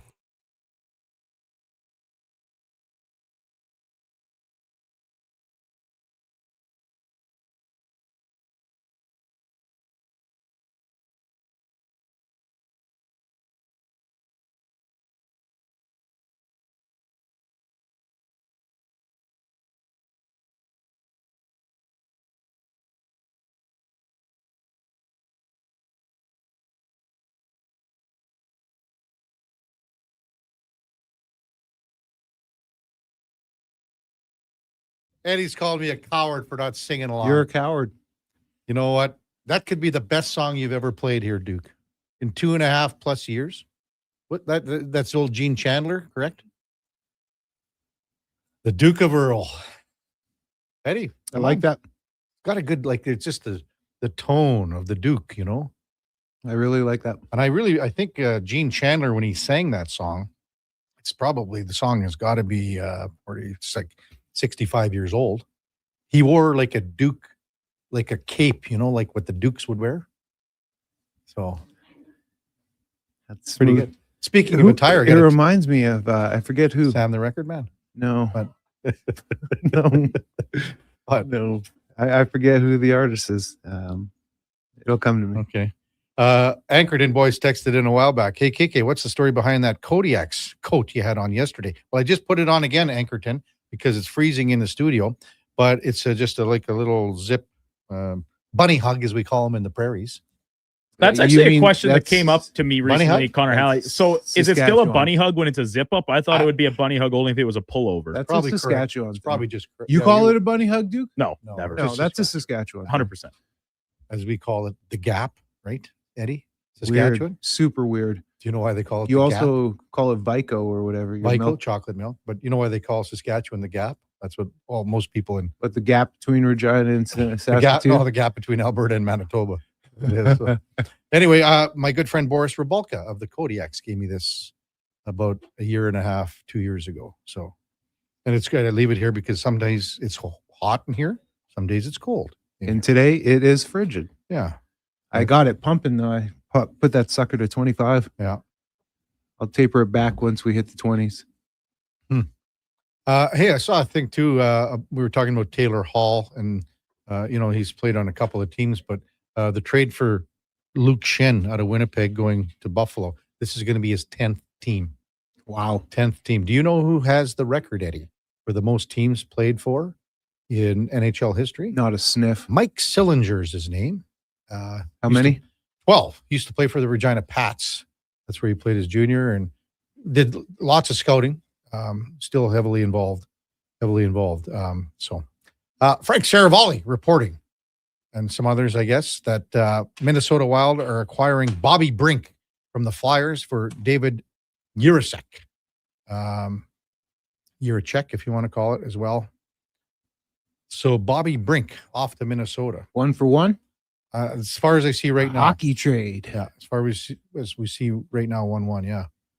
And now everyone else is coming along for the ride. Every other hockey insider. Bang, bang, bang, Yeah, bang, of bang. course. Yeah. All within Something else. seconds. Yeah, it's something else. I have something to ask you since sure. we have a second here. Okay. Is it? I heard a couple of days ago Oh, no. you were telling yourself 16 to 18 months from now, there's going to be a surprise just to wait out of you. Your 16, body 18 is going to months. be in peak physical condition. No. You were teasing something. I didn't say. Yeah, 16 you to 18 teased. months, is Yeah, that what it you was? teased something. You teased something a couple Um, of days ago. Talked about how you have something down the road lined up.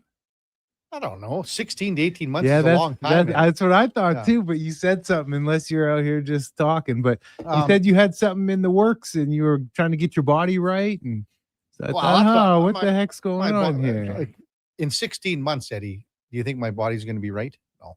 But let me just add it up. But no, because I think at that point, there's talk of a group of us going to play in it's not a hockey tournament, but it's a 60 and over. Okay. And at that point, I'll be 60. Yeah. So it's in Prague.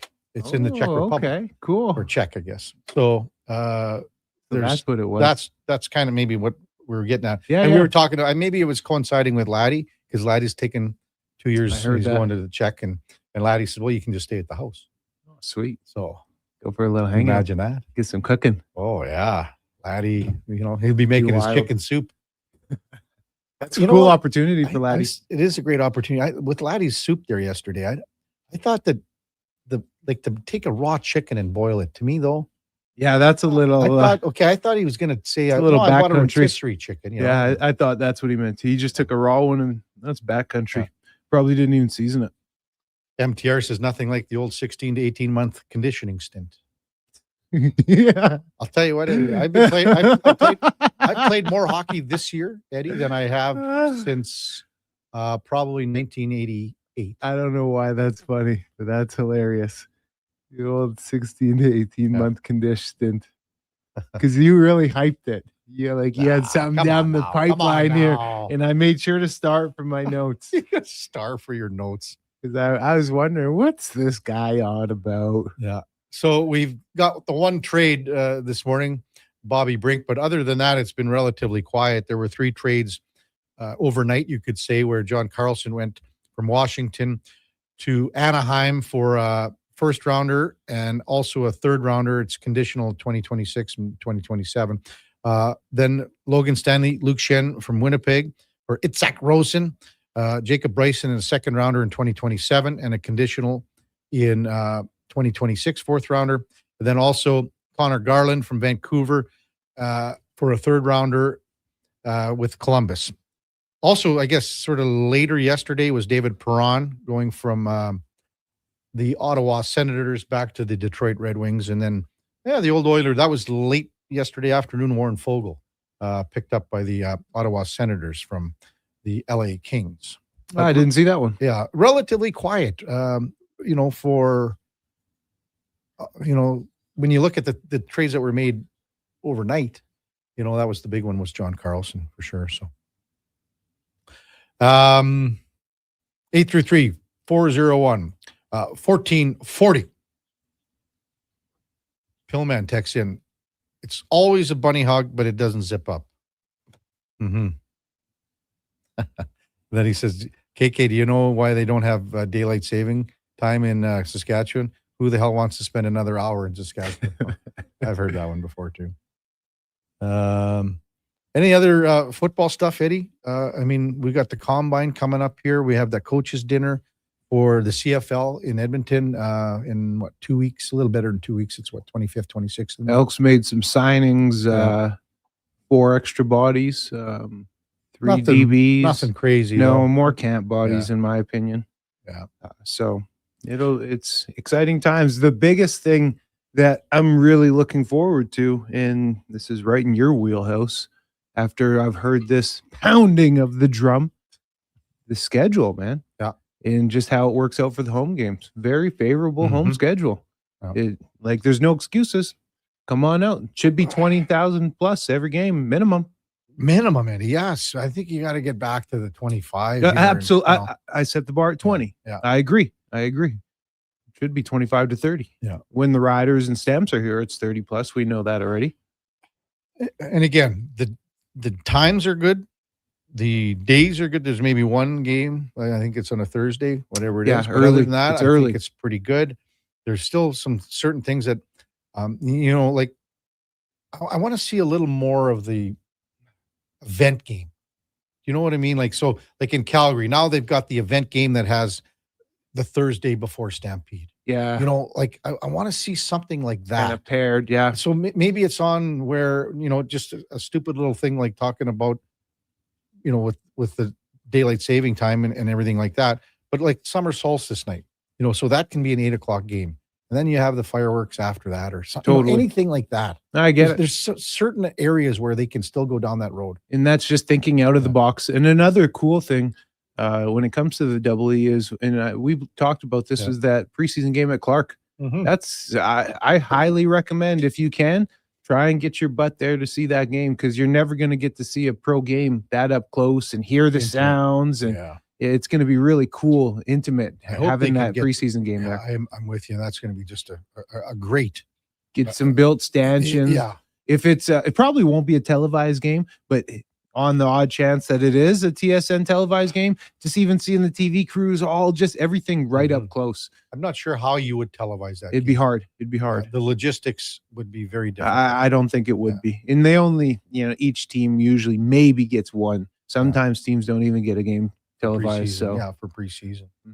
So text 833-401-1440. I have to mention that the Briar games today, oh man, you can't get better curling than when you're going to see this afternoon. So Brad Gushue is going to take on Dunstone, and then Kevin Cooey will take on Brad Jacobs. The game yesterday, apparently, and I didn't see it, Duke, because we had hockey. I don't know. Did you watch any of the Jacobs and Gushue Just game? the start of it here in the studio. I was over at Old Man Baker's later for a glass of red. He said it was the best curling game he's ever seen. Really? As far as quality. Shot making. No one missing anything. Wow. So that's how good these guys are. I mean, Next level stuff. I'm still going with Dunsey, though, Duke. Your boy Still Dunsey. going with Dunsey. Dunsey. He's, they showed him a while back. He lost like in all the finals, like trials and the Briar. And, he's like tears are kind of going down his cheeks. And I know we talked about it last week, and I kind of said, right, like you have to be rooting for Gushue here, and he's, gets the top seed out of the pool. He's going to play for the bye today. I'll be frank. I did not expect Kevin Cooey's rink to be this competitive based on the past couple times we've seen Coo at the Briar, but he's been nails all week, and obviously I'm rooting for him too. But I think at the end of the day, if it comes down to a Cooey Gushue or something final, I think I'm still going to be rooting for Gushue. It's the swan song. Go out on top. Just got a text in about David Perron being traded. How many teams from Trev? No, that's not from Trev. From Cam. How many teams has David Perron played for? I think he's up there from Cam. I don't know. I got it. But keep in mind where he just got traded, he's already played there, so it's not like it's adding another team to his list. 2, 3, 4. He's played for several teams twice. 6, 7, I got. I think Duke. That sounds right. I'd believe it. So he's played for St. Louis twice. He's played for Detroit twice. Edmonton, Anaheim, Ottawa. Yeah. If we're talking per league capita, though, nothing compares to Kevin Glenn. No. And he was 8 out of 9, right? Yeah. Which team didn't he play for? Oh. Was it not Ottawa? No. Or Hamilton? No, he played in Hamilton. Honestly, I forget KK. Toronto. I think it's Toronto. Yeah, he never was an Argonaut. Yeah. No, he was never an Argonaut. Matt and Leduc says Cooey's doing well, Duke, because of Slaczynski, good old Drayton Valley boy. Well, he's curling well, and Tardy's lights out too. Where do you think they go, Duke? Like if Cooey's going to pack it in here. Well, we've already seen Slaczynski skip a team at the Briar, right? Is this like a little bit of a learning opportunity for him playing under a guy like Kevin and takes that experience and gets back to being the skip of his own team? Wouldn't be I wouldn't be blown away by that change. Colin says football talk on deadline day. What are we doing? Well, what do you want us to talk about? Yeah, 2 things here, Colin. There's been one trade this morning. And I think we've talked about trade deadline for out of an hour and a half here. We've had probably an hour and 20 minutes. Okay, let's just talk about the defensive metrics that Jason Dickinson and Connor Murphy will bring to the Oilers some more. Because honestly, what else is there? Well, I hope there's no football talk in or out, Eddie. Because, Colin won't be happy with this. I hope there's food talk, though. Best be some food talk. Let me have a little check here. Well, yes, there is. Especially with something to do with banana bread and I was hard-boiled going to eggs. say, with the delicious choices made today. Totally disgusting. We asked Mac Daddy here, who's doing some work quietly in the corner. She said it was disgusting. No, she did not. You lie like a rug. She said, well, it's a choice. When we come back, we'll go in or out with Eddie Steele on the Kevin Karius Show with the Duke of Delburne and Josh Fenwick on Sports 1440 AM radio. We're also streaming on YouTube, X, Facebook, Instagram, and Twitch, presented by Sports Select. 60 years ago, we started selling trucks as Western GMC Buick. Today, we are Wolf GMC Buick. We're still located on the corner of 184th Street and Stony Plain Road with the same ownership for over 2 decades. Our customers have trusted our family-owned, community-driven business. And for that, we are thankful. If you're looking for a truck or SUV, pop in and one of our seasoned professionals will get you a great deal, hassle-free. Come trust our team at Wolf GMC Buick. Wolf GMC Buick. We're making it easy.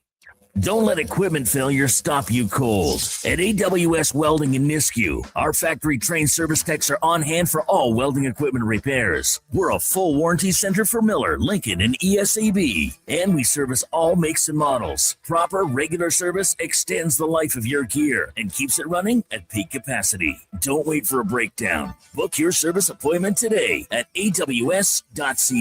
AWS Welding. Our welding keeps you working.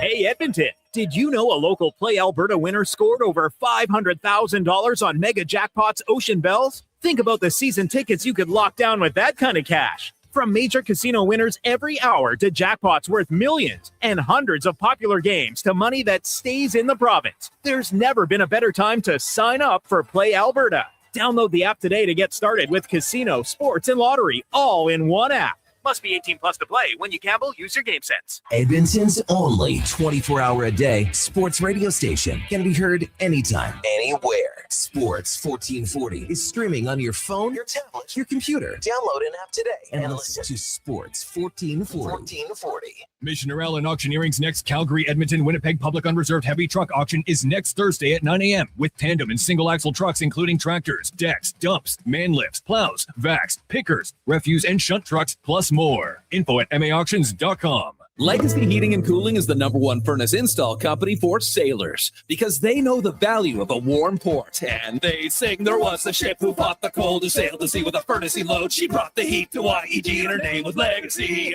Through icy wind and winter squall, her fire she burned for one and all with a comfort chugging guarantee, and her name was Legacy. No payments, no.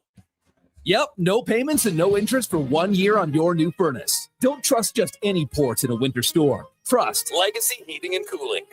Missioner Allen Auctioneering's Calgary, Edmonton, Winnipeg Public Unreserved Equipment Auction is next Friday at 9 a.m. featuring backhoes, dozers, digger derrick, forklifts, man lifts, wheel loaders, skid steers, telehandlers, turf mowers, plus commercial trailers and more. Info at maauctions.com.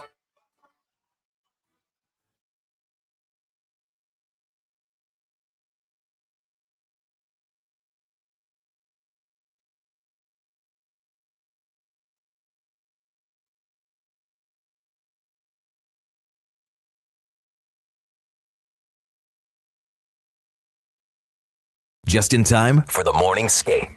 This is the Kevin Karius Show on Sports 1440.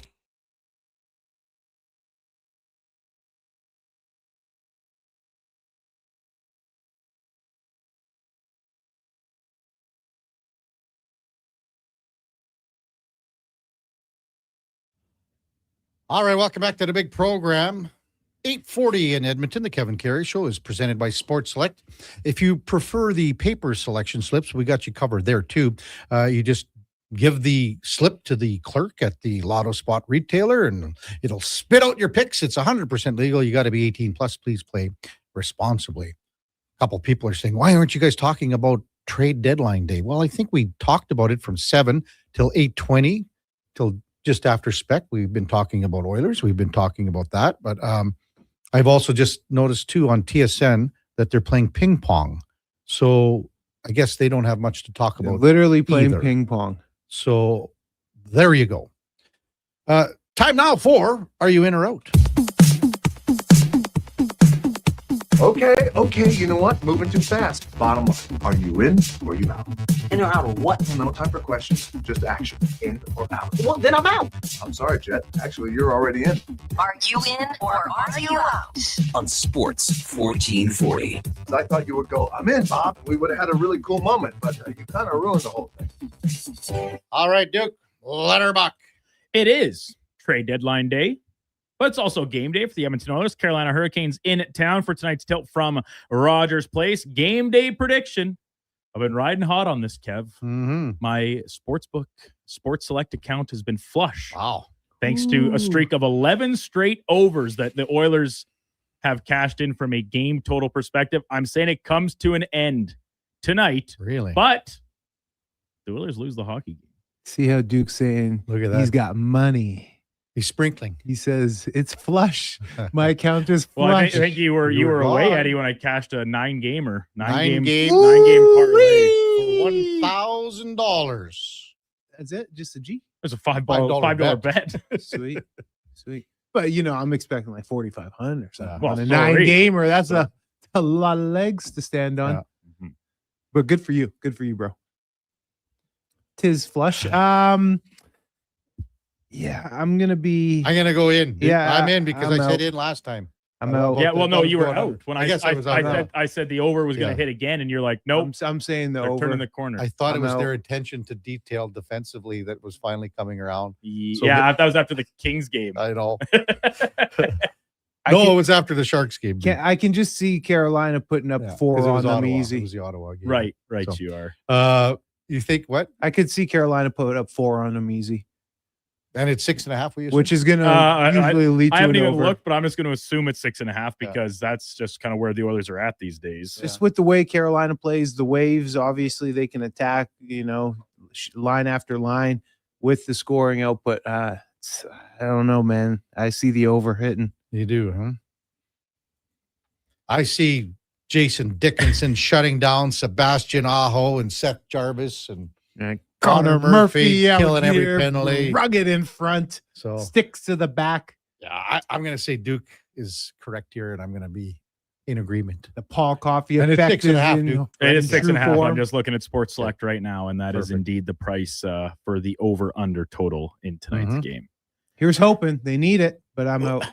I could see maybe the Oilers like with these new additions. I'm not like once again I reiterate, and we've said it all week. These players aren't coming in to save Edmonton. Like they're not. They're depth players. It's a third line center, a second/third pairing defenseman, but they can help enough that at least maybe gets a little bit extra focus from the remainder of the roster, where they batten down the hatches a little bit. Maybe you finally see a goaltending bounce back performance. So we know how stingy the Hurricanes are defensively.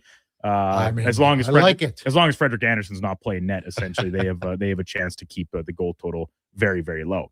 The deadline does come at 1:00 this afternoon, and some heavy rumors swirling. Kevin Weeks in particular reporting that lots of goaltending discussion going around the league, and others saying that the Oilers having conversations with Sergei Bobrovsky's camp. He's been tied to Jordan Binnington already. I know a lot of fans clamor for the pick that never was and Jesper Wallstedt coming to Edmonton. I'm sorry. I think the Oilers goaltending will be the same tonight when they drop the puck post deadline as it is as we speak right now. Well, on Bobrovsky, Duke.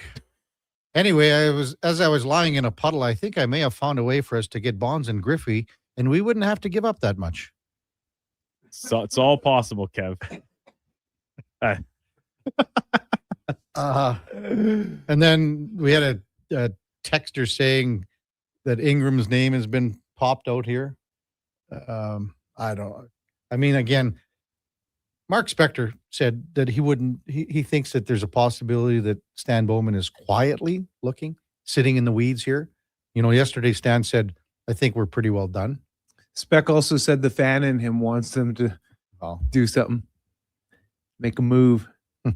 What if, just in the world, what if there's a move for Bob? For goalie Bob. Imagine. So you think about how much cap, how much salary retention would have to be there. 50%. Yep. Okay, that's $5 million. And you'd have to send Jari the other way. So tell me why that Florida would do that. Florida would want to make this trade. Why would Florida want Tristan Jari? There is no why. What type of sweetener are the Oilers putting on their side of this deal to actually make it worth the Panthers' time? Because you're like, Bobrovsky likely will re-sign in Florida if he stays there. It's going to come in at a much lower price tag. Well under half of what he is. I would think so, right? So in return, you would get a goalie that seemingly nobody wants right now, that is tied up for another couple of years at $5+ million. So what tickles the Panthers' fancy on this trade? Is it draft capital? I don't know. I think they're probably looking at more of an immediate turnaround to next season, getting right back to Stanley Cup contention. What about goalie Bob for Jari and young cat Max Unger? Connor Unger. Connor Unger. Again, people think that Connor Unger is the next Vezina Trophy winner. But he's what you want in an organization. He's doing everything. He's below for. the depth chart. I understand that, but you think about you always hear the cupboards being stocked. You want to have prospects, good prospects in the organization. at every position. And the Mhm. Oilers haven't had that in a long time. So he's checking boxes, man. I'm not saying he's the next guy, no, but you do want to have some good prospects.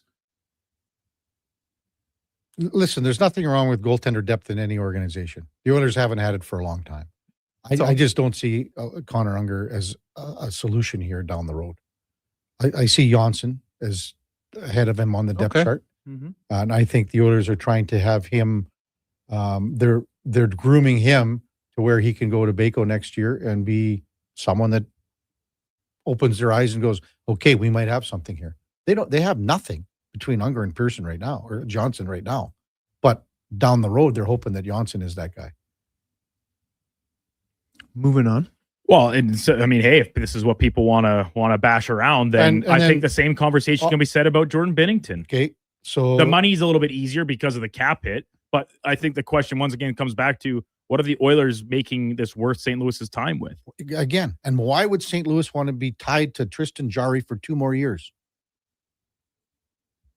I'm with you, Kev. That's why I'm saying nothing It's a happens tough here sell. because any It's a deal the tough Oilers sell. make involves Tristan Jarry going out the other way. And that's at this point, I think approaching, I don't know if it's as a negative asset as what we were talking about with Andrew Mangiapane. That's exactly what I was going to say, Duke. But maybe it's a neutral asset where it's a nothing burger, negative because of the fact it comes with $5+ million for another couple of years. With Tristan Jarry, it's now gotten to the point where you need to sweeten the deal just to get someone to take him off of your hands. No different than Mangiapane. Yeah, I'm right there with you. I am, and I think I get it. Maybe spec and for the sake of writing something, and the fans out there waiting in the weeds, hoping that Stan Bowman is, as Spec said, playing possum on us a little bit with him saying he thinks they're done.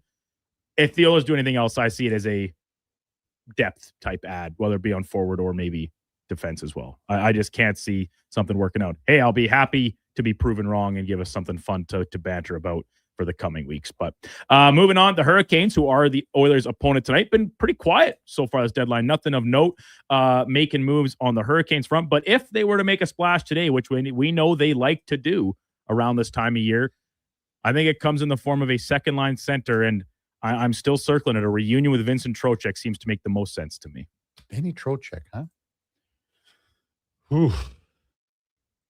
I assume that that's the team that he would want to go to. He said that he would prefer to stay out In the east. East, Obviously, he's familiar with the organization. I think the reason he left Carolina in the first place was a financial. Mhm. I don't believe it. And we know the Hurricanes like to nickel and dime people pretty good. It's kind of just the way the organization is.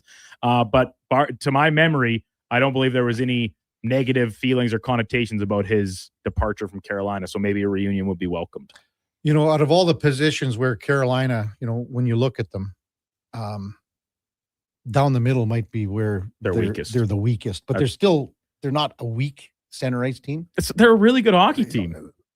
And, you know, maybe at times, you know, Jarvis has moved into that role too. I like the way their lines are set up right now with Jarvis, Aho, and Svechnikov. I mean, that's a killer first line. So I don't know if Rod Brind'Amour would want to move that around. Having said that, when you've got, you know, that third line, again, it was great last year. They're just getting a little long in the tooth, aren't they? With Yeah, Stahl, well, Stahl and Martinook. Nick Ehlers has been playing some time there as well. Had a hat trick the other Yeah. night playing alongside He wasn't Jordan happy Stahl about it either. and Martinook. He wasn't happy? No, I think he was mad because they were taking too long because he scored with like 10 I saw seconds left. Yeah. But I mean, I think they're running a 2C as Logan Stankoven right now. So out of all the positions that you're correct, Duke. And I think Vincent Trocheck would be a good fit there. I just don't know if he wants to leave New York. It's kind of theming that way. don't get that But feeling. hey, if the Hurricanes get creative, do they pry a name we haven't been hearing much about out from somewhere else that can Mhm. bolster them down the middle? Because I'm as big a fan of Logan Stankoven as anybody you'll find. But can you improve that spot a little bit, maybe bigger down the middle to complement what you have in Aho up top, Stahl as your third line check and center, who is as fierce a competitor as anybody. I think the Hurricanes are maybe one substantial addition away from being close to my cup contenders once again, which they seemingly have been for me several seasons consecutive now. I'm more in line with that statement you just made, one substantial addition as opposed to it being a 2C.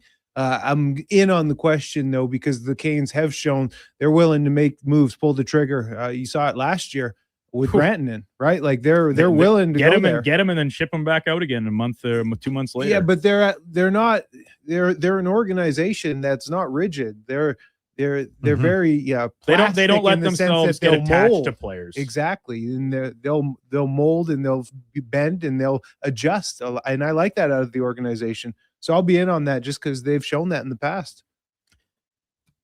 Sorry, Roldy and Corey and whoever else texted in. We are going to mix in a football question. We got Eddie Steele here. Of course, we're going to mix in a football question. I don't know if this is a wise thing, dude. It is south of the border, though, because the legal tampering period for the NFL is a couple of days away. So right now, I guess you would say we're in the illegal tampering period and several deals in place that won't be official until the league new year, yada, yada, yada.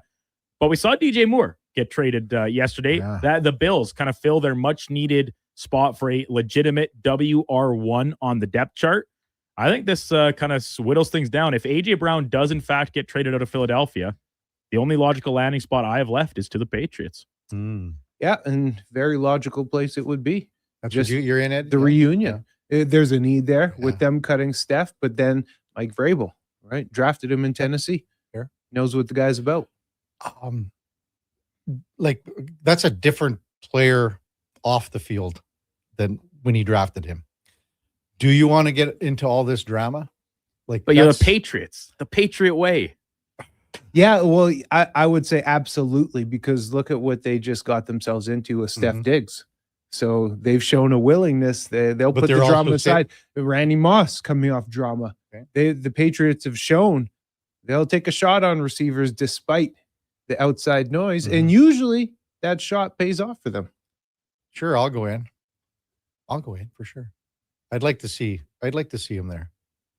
Makes sense. They got really to get a makes couple sense. more weapons. I mean, there's no denying They that. need For sure. weapons offensively. offensively. And like Trayvon Henderson seems to be the heir apparent at running back. He needs to work on his blocking and some of that, the more intangible parts of the game. But in terms of an electric player standpoint, he's right up there. But they need a difference maker at wideout to complement what they have at quarterback. So what about Mac the Knife down there, in-house Eagles fan?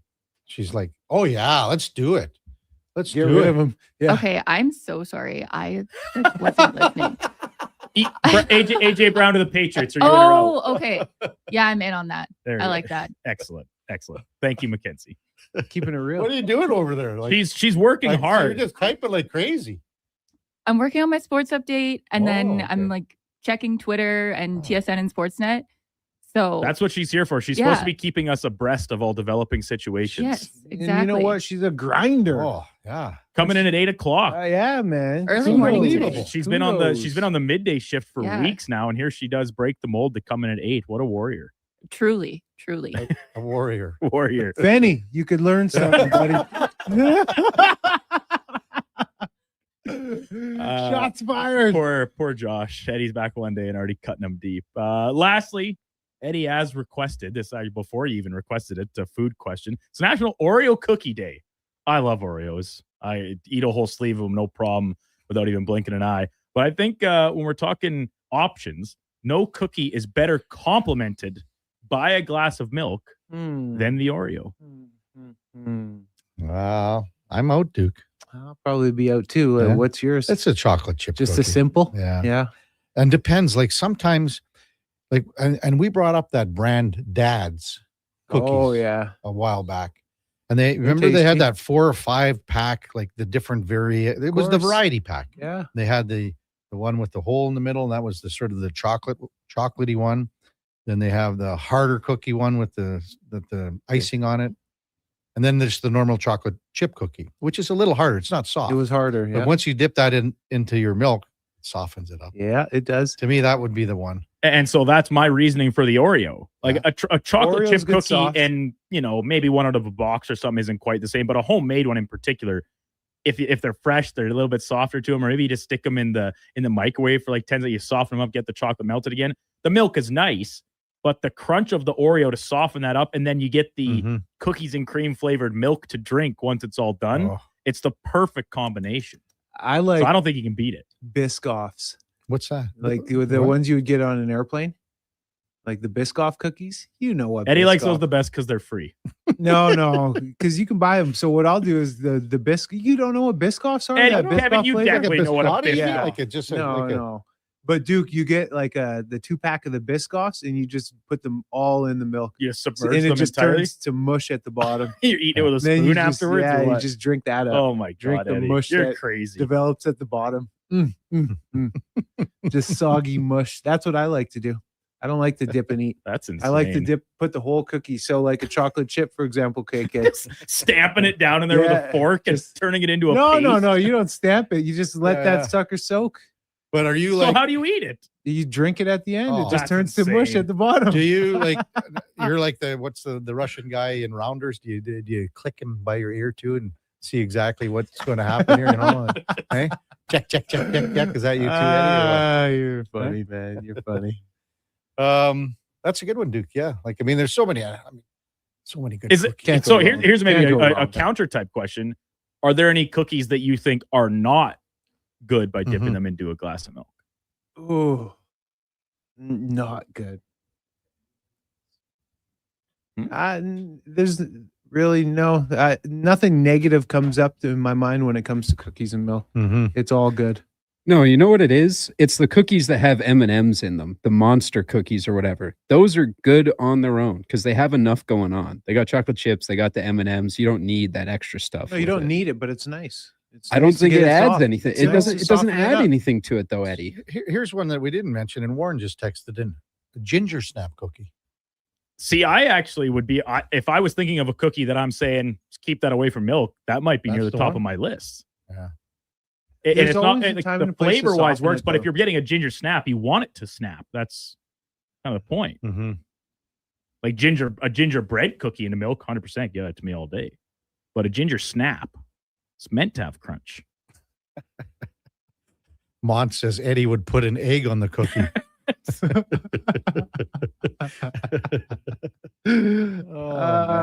Good to be back. We just can't. I can't roll these just all over us for not talking hockey and trades and deadline day. So chill out, man. He's really on me.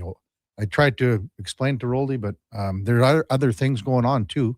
I apologize, Roldy, for not talking trades and trade deadline and trade deadline day for the last 2 hours. I'm out of here now, so you got 2 hours if you want. Hey, stick around, Roldy, because we've got so many guys with NHL connections, and we'll be speaking with Ryan Henkel, covers the Carolina Hurricanes. Maybe they haven't made much of a splash here or at all. Ryan Payton from Sirius XM NHL Radio at 10, and Kenny Belulki from Sinbin Sports covers the Vegas Golden Knights.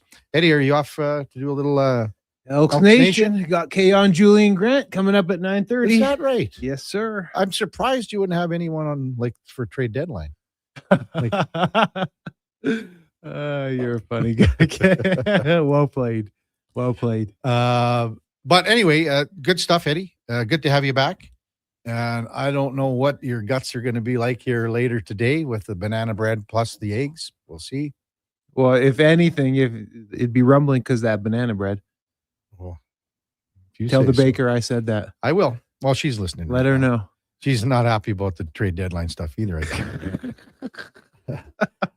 Coming up at the top of the hour, we'll get to some of your texts, 833-401-1440. Before that, time now for a Sports 1440 update brought to you by AWS Welding Supplies in Nisku. Product sales, servicing, calibrating, free same-day delivery of in-stock items to Leduc, Nisku, and South Edmonton. Your one-stop shop for all things welding, awswelding.ca. Here is the Duke. This is a Sports 1440 update.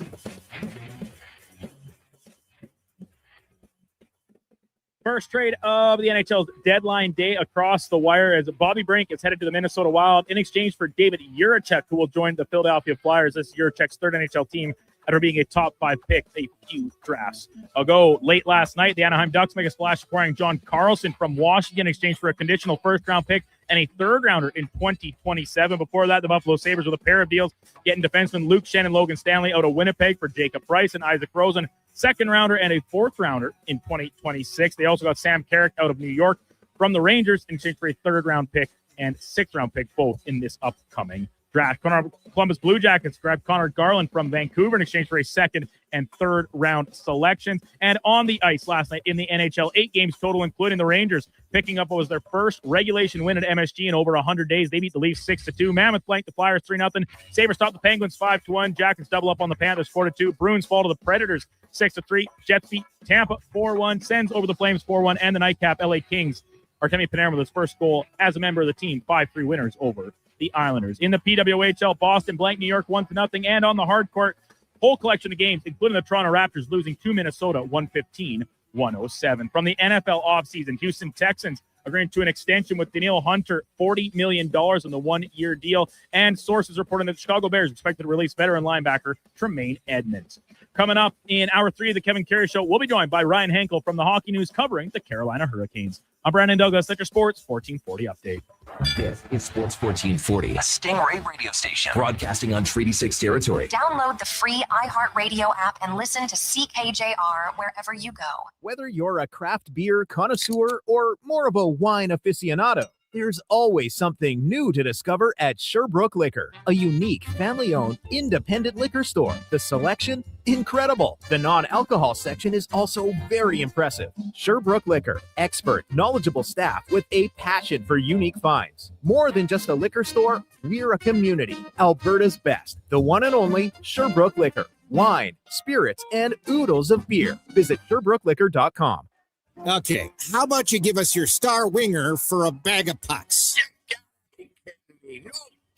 What if I throw in some Will Hawk beef jerky? Yourself a trade. With Will Hawk beef jerky on their side, the Alberta teams definitely have an unfair advantage this trade deadline. Pick up some today and use it for trade leverage in your fantasy league. No way, man. It's way too good. Will Hawk beef jerky, only available in Leduc. Get yours today because you don't win trades with salad. This is Andrew Walker, host of the postgame show on Sports 1440. After every hockey game this season, tune in and chime in as we talk about the game. It's all sponsored by Legacy Heating and Cooling. Don't get left in the cold. Visit legacyheating.ca. At Leading Edge Physiotherapy, healing doesn't have to feel heavy because in our SwimX aquatic therapy pools, you literally float your way to recovery. Whether you're dealing with arthritis, back pain, joint injuries, post-surgical rehab, chronic pain, balance issues, mobility challenges, or just feeling a little creaky, warm water and gentle resistance have your back, your knees, and your hips. Trusted by pro sports teams and rehab hospitals, our SwimX pools help you move sooner, hurt less, and recover faster. So take the load off. Let the water do the work. Life shouldn't hurt. LeadingEdgePhysio.com. NHL Star Sticks are back at McDonald's, and we're celebrating by going bigger. Make that smaller, way smaller than ever before. Collect the set and get one of 7 mini sticks with every NHL Star Sticks meal. Featuring McDavid, Matthews, Quinn Hughes, Makar, Celebrini, Reinhardt, and Montembeau. So get yours while they last. 1 stick per meal purchase. Limited time at participating Canadian restaurants.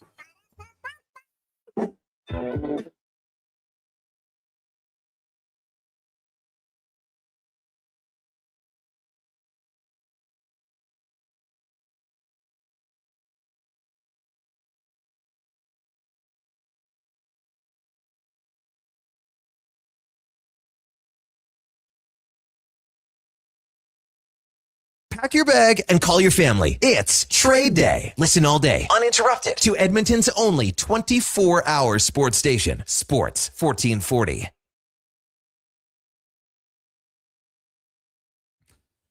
All right, welcome back to the big program. From the request line on Playlist Friday, get them into 833-401-1440. Welcome back to the Kevin Karius Show, presented by Sports Select. And playing Sports Select is so easy. Just visit sportselect.com, generate a QR code, check how to play videos and the step-by-step instructions, sportselect.com. It's 100% legal. You got to be 18 plus. Please play responsibly. Unfortunately, I have to mention this, NFL news that Adam Schefter is reporting that the Raiders are releasing Geno Smith, barring a trade before the start of what they call the new league year. By doing that, the Raiders open up $8 million of cap space, while taking on $18.5 million in dead money. And everyone knows that they're going to be taking Mendoza with the first pick overall. So that's where things are going there. NHL trade deadline day. There has been only the one trade today, and it involved the Philadelphia Flyers and the Minnesota Wild, David Jiricek, for Bobby Brink. Jiricek's been moving around a lot. He hasn't been able to find his footing at all. He was number 6 overall pick by the Columbus Blue Jackets back in 2022. He just and he was a guy that was always in the crosshairs for teams looking to acquire him. But for some reason, he just hasn't been able to translate his game that he played back in the Czech Republic. And then when he came to Columbus, and then was really up and down between Columbus and their farm team in the American Hockey League, the Cleveland Monsters. He ended up being traded, from Chicago, then basically to, with his draft pick rights, and then went to the Columbus organization, and then to Minnesota. Billy Guerin thought he would be an answer on the blue line there. Wasn't. And now he's off to Philadelphia. I mean, this is a guy that's still only 22 years old. And most people had him projected, especially after watching it in the World Juniors, and that would be 4 years ago, 3 and 4 years ago. Everyone projected him to be a really good NHL defenseman. Hasn't been able to do that. Again, been up and down between Minnesota and Iowa, and then Columbus and Cleveland. So maybe the Philadelphia Flyers are thinking that he could be finally someone that they can use on a regular basis. But Bobby Brink is a guy that will offer Minnesota some depth. He's, we saw him play here, and he actually had a pretty decent game against the Oilers. So he should be able to help things out there. 833-401-1440. Perplexed Oiler fan. Why on earth would they trade Ingram instead of Jarry? And again, everyone is just spitballing possibilities here, because that's what people do on trade deadline. And a lot of it actually makes zero sense, but people have to talk about it on shows, or else some listeners get upset. I don't see a goaltender move. I don't know how and where this can come to fruition here. We've looked at the possibilities. We've talked about the possibilities for a long time. And again, it would have to be money in, money going out. We've had texters say, well, what about if the Oilers were to retain some money on Jarry and then, say, bring in Binnington? Well, they don't have, it's just not feasible. I mean, you'd have to send contracts down. I really think that Stan Bowman, when he made the trade, and the trade wasn't a good one. When you add in Kulak and you add in the second round pick, it hasn't worked out so far. They're hoping that Tristan Jarry can find his game here in the next stretch of games, of 20 left in the regular season, and then hopefully the playoffs. But these next 4 games for the Oilers, I mean, they are killers. And it'll be that. The interesting thing is that what I want to see is how the goaltenders are deployed. If Jarry goes tonight and the Oilers win and say he allows 3 or less, well, you got to go back to him again in Vegas, do you not? And then it's more about the success of the goalie and picking up W's. So, Duke of Delburne, are you surprised that there's been only one trade today, if you don't count the overnighters? No, I'm not surprised. We get this every year. Exactly. And especially we're seeing this trend, and it's not a 1 year trend, 2 year trend. It goes back quite a bit at this point, where a lot of teams prefer to get their business done ahead of it now. And in this year, what we're told is that it was a buyer's market. Not as many teams maybe looking to make this big time splash. And as a result, the sellers can't pit teams against each other in bidding wars and driving up prices. I don't really know what to say about it, Kevin, because when you've already seen some of the biggest players that were rumored about and bandied about move, we're talking about like Quinn Hughes going back several months now already. The splash that the Oilers take care of business, that they fill the needs, like the spots that they wanted to improve on, they do it in 3 days within 3 days, earlier this week. So will we see more stuff come across the wire? Of course, this isn't going to be the only trade today, but in terms of big splashes, it's like something coming out of the blue, perhaps. But otherwise, I think it's going to be a lot of just kind of minor things swapping places, some draft picks. It's run of the mill. It's kind of more so the standard now. Like everyone thought that Kadri and Coleman will be gone or would be gone out of Calgary. Everybody thought that. And now if Calgary, they made the Uyghur trade, they've got a ton of draft picks.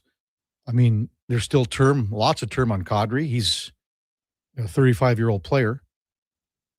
There's term on Coleman. Should mention that the Hockey Insider's reporting that the San Jose Sharks have signed goaltender Alek Nedeljkovic to a 2-year contract extension. It carries an AAV of $3 million. So they're going to be going with Askarov and Nedeljkovic between the pipes moving forward in San Jose. And there's another team that has, put together some great young pieces. They've got a lot of young guys, and, they wallowed in the standings and were behind the 8 ball for many, many years here. And finally now these, the draft picks between the Sharks and Anaheim, for that matter, all these, finishing last 5 in the league, the bottom 5 and for years. And basically what's happened is all the draft picks that they picked up, they're building. And those are the 2 teams right now in the Pacific that are really trending in the right direction upward with young players. Text 833-401-1440.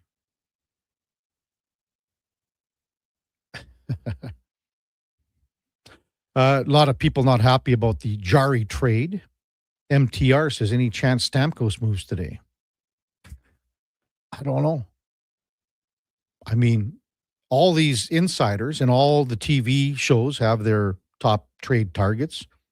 I think Stamkos is probably all in the top 10. These are targets.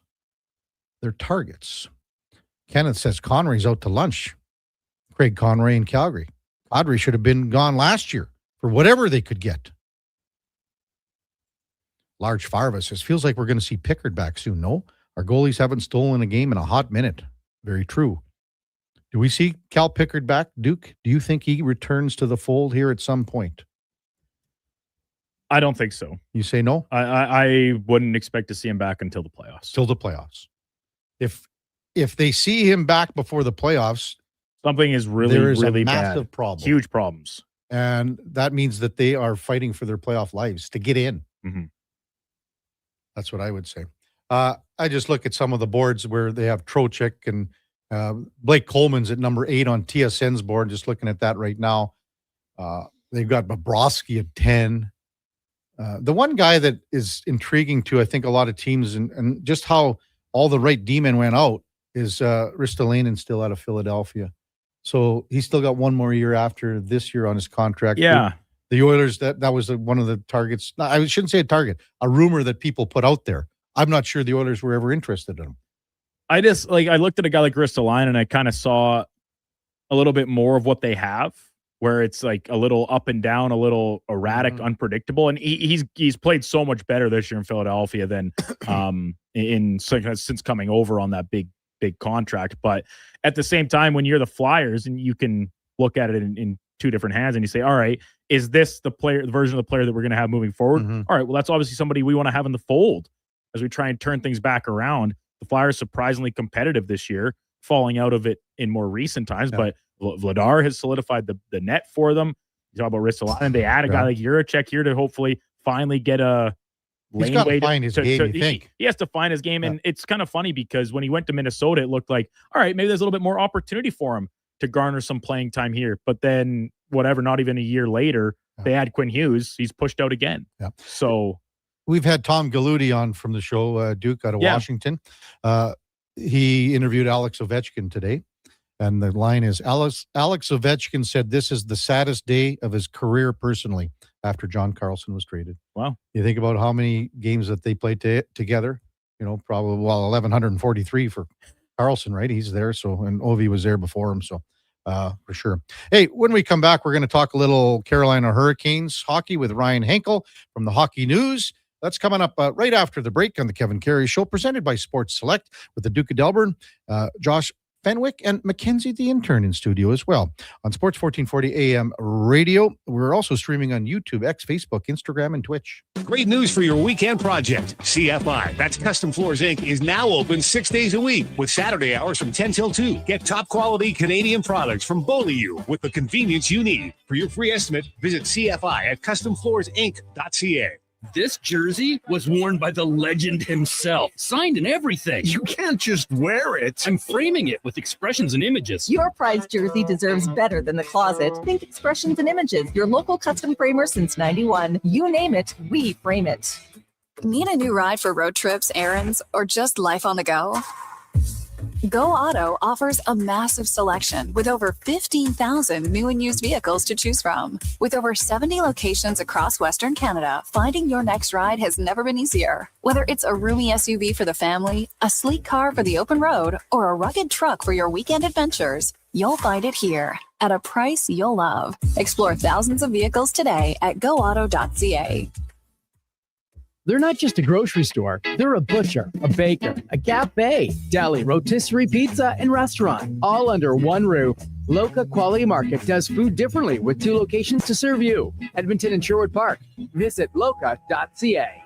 Mr. Reuter kinda speaks French. Je m'appelle Monsieur Reuter. Je suis plombier. Très bien, Mr. Reuter. Your name is Mr. Reuter, and you are in fact a plombier, a plumber. You are an excellent student. Au contraire, mon frère. Je suis un excellent étudiant. Also, I'm not here for a French lesson. I'm here because someone clogged up the toilets. Ah, oui, right this way. For a plumber who speaks your language, call Mr. Reuter. Expand your brand with Fusion Promo Marketing. Fusion is your trusted partner for all things branded merch and apparel. Thousands of products perfect for businesses, sports teams, and corporate events. Fusion with a Z. Promomarketing.ca. What's sports talk on the go? You can listen to 1440 on the AM dial or stream us on your mobile device through apps like Radio Player, iHeart, and Stingray Music. Edmonton sports fans, turn to Sports 1440. 1440. Crave presents a new must-see original crime drama. You think you can just walk away with drug money and nobody's going to come find you? The Borderline. You killed my friend. Set along the Thousand Islands border, a cop blurs the line to protect his past. I'm going to keep you out of jail. Starring Stephen Amell, Tamara Podemski, Hamza Haq, and Minnie Driver. Did you catch the bad guys? I always catch the bad guys. The Borderline. Stream now, only on Crave. Subscribe at crave.ca. Whoa, I gotta put some money on the game tonight. We hit our monthly budget. Whoa, how did you get in here? I'm you, the responsible you. We're right. We'll play another time. Sounds more like us. If you gamble, use your game sense. Visit GameSenseAB.ca.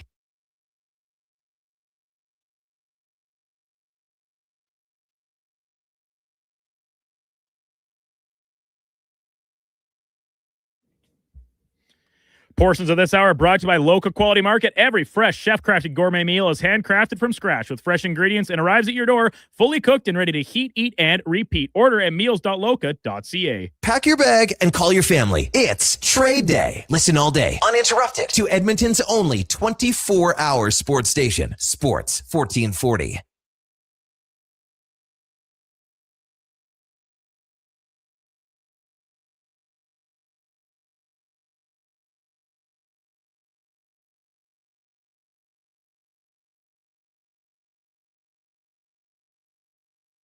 All right, welcome back to the big program. 9:20 in Edmonton, and time now for the game of the day, brought to you by St. Albert Dodge, where the all-new Jeep Gladiator Sport Packages, the 2026s, well, they've arrived and then some, and we've got a great selection too. Many colors to pick from.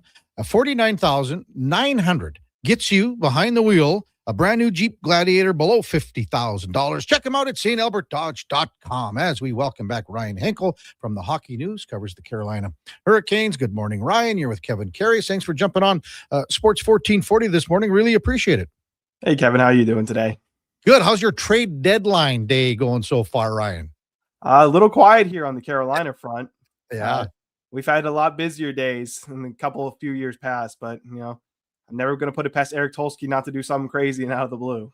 Yeah. Are you expecting something here in the next couple of hours or what? I don't think so. I think looking just the way the market has gone, I think the prices are really high and the pieces out there aren't necessarily, I would say, legitimate upgrades for what Carolina is necessarily looking for. So I wouldn't be too surprised if Carolina doesn't really do anything at this deadline. We have a segment called In or Out here, and the third question today, I'll just read it to you and see what you think. The Canes have been quiet so far on this deadline. If they make a splash today, it will come in the form of a second line center. What do you think of that? I think that's going to be the key. If they make a move, it's going to be for someone they think can actually be a legitimate upgrade at 2C. I think they're happy with Logan Stankoven. Obviously, the production isn't really there, but I think they're really happy with underlying metrics. He has the most individual high danger chances on the team. His line with Jackson Blake and Taylor Hall has been really good. So they like it, but if they can find something that's legitimately better out on the market, then they're going to make the move. Do they need anything as far as depth goes on defenses? Or, as you said, I know the prices they're high, they're astronomical in some cases, but is there something out there that fits with them that maybe as a depth guy that they could look at? I don't know. The depth D especially, I feel like they're more comfortable with it than they were, especially last year. I know coming out of that Florida series, they lost Sean Walker and Jalen Chatfield, and they really kind of harped on the fact they didn't have that veteran depth that they needed. So they signed Mike Riley in the summer. He's been here at the 7th D. And they've also had some really good development in both Yoel Nystrom and Charles Alexis Legault. In the AHL, both guys got 10 to 30 games in the NHL this season when Hurricanes had a revolving door of defensemen early in the season. They used 10 different guys this year.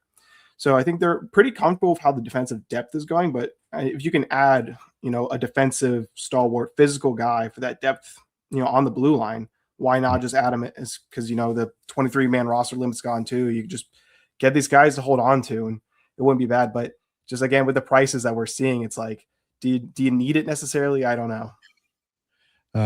Ryan Henkel from the Hockey News, our guest on the Kevin Karius Show on Sports 1440. We were kind of discussing it earlier, with Florida now out of the mix, and they've been the big bad giants of the Eastern Division and Eastern Conference here for a couple of years, winning 2 Stanley Cups. Is that making teams, and Carolina included, going, okay, maybe we don't have to go through Florida here now? Tampa Bay's a formidable team, but it's not like we got to go through the defending 2-time Stanley Cup champions here anymore. Yeah, I think that definitely should push teams a little more because, the East is wide open because I can't even tell you which teams are going to be, playoff teams at this point still. Like, there's still so much kind of room for things to go, that bottom area of the division in the conference that, I'm not too sure how it's even going to play out. But you still look out west, and those teams have just been absolutely stockpiling weapons for quite a while now. Minnesota's going all in, Colorado, Dallas, they've all been adding big pieces too. So, even if Florida's not in it, there's still some big Titans out there that you've got to deal with. And I think, especially if you're Carolina, you've got a young team still, you've got pieces that are aging, sure, but they've done a good job of supplementing young pieces. And for them, they want to be able to make a big move should it become available. Like if over the summer at the draft, some true difference maker becomes available, they don't want to have burned resources getting, marginal upgrades here just because potentially Florida's not in it. We were talking about Taylor Hall earlier with Mark Spectre. Ryan, how's he been for the Carolina Hurricanes this year? I think he's been everything and more that they could have expected from him. You pick him up from Chicago where he was a healthy scratch, 4th line guy. And, he's been really good in Carolina. He can fit anywhere in the lineup. He's played 4th line minutes, which when he's playing on the 4th line in Carolina, it's just such a miss. They can just take advantage of mismatches so much. But I think his chemistry with Jackson Blake and Logan Stankoven on that second line has just been unreal too. He's such a smart player, just really offensively gifted. And he's helping those 2 young guys develop more and more as well. I think, good veteran leadership there. He's been around. He knows what it's like to play in this league. And so it's really good for those young players to have a guy like that to lean on, especially. When you mentioned Logan Stankoven there, Ryan, maybe that's why they're not pursuing a 2C, because there's there's a little bit more synergy and chemistry being built between Stankoven, Hall, and Blake. Is that fair to say? I would say that's definitely fair to say. Like I said earlier, the production really hasn't been there.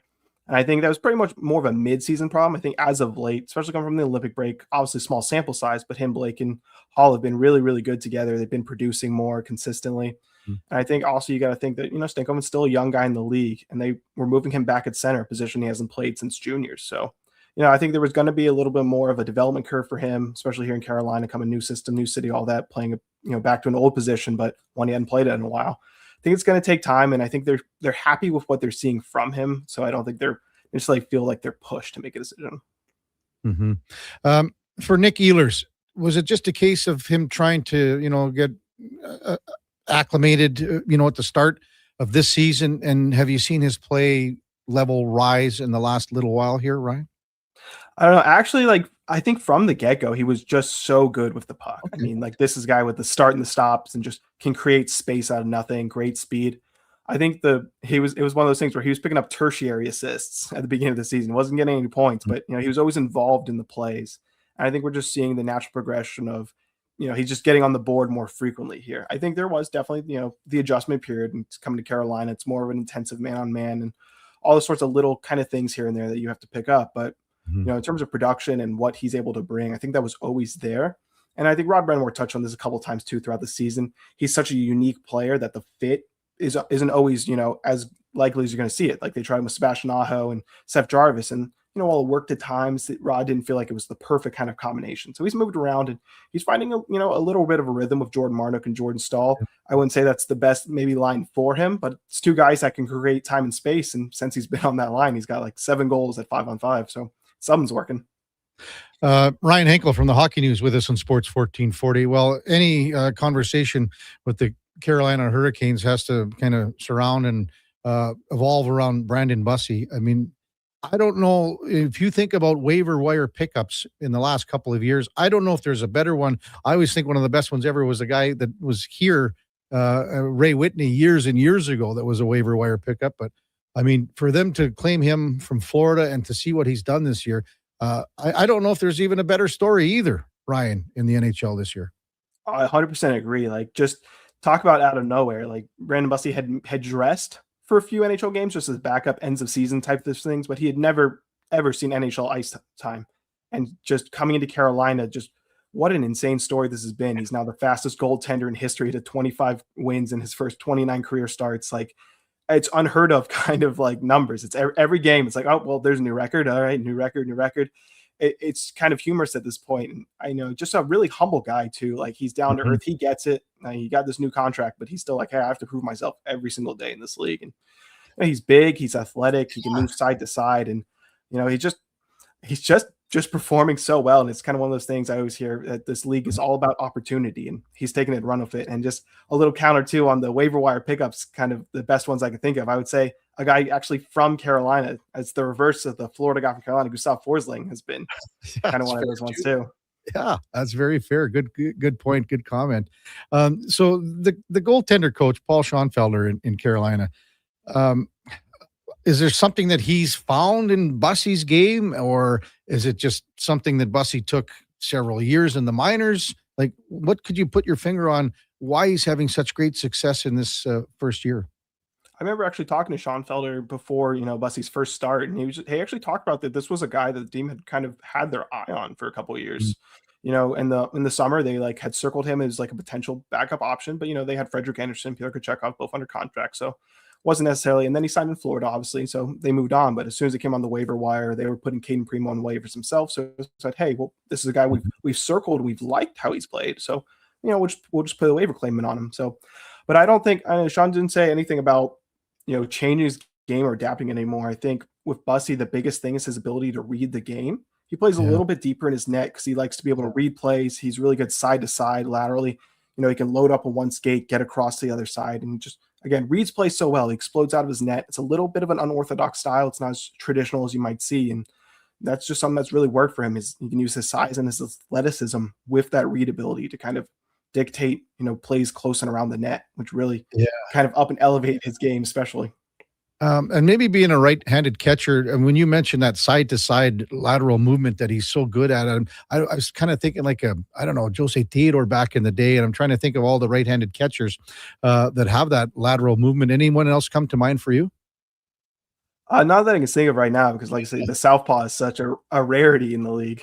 Yeah. I mean, again, his style, I mean, it just complements everything that, that he's trying to, again, that side-to-side movement and just being a right-handed catcher, just the way it just looks a little different, the way he moves in the crease for sure. Ryan Henkel with us from the Hockey News. When you look at how Rod Brind'Amour has coached this team, in the last couple of years, and it's been so defensive minded. And they talk about the systems, about Carolina playing such a man-to-man system compared to other teams. Is that still like a kind of written in stone system? Do they get away from it at times and play a little more zone defensively? No, I think the man-to-man is still their kind of bread and butter, pretty much. Like I said, it's always been kind of one of the things where, if you go against Carolina, it's gonna be tough because like they give you no time and no space. But if you can find the soft spot, you can slip off a guy. That's always where you can find ways to burn them. And I think, they still stuck true to that, their playing style, especially with the guys they picked up. Getting a guy like Keandre Miller that can skate as well as anybody else in the league and just 6'6" with the reach that he has.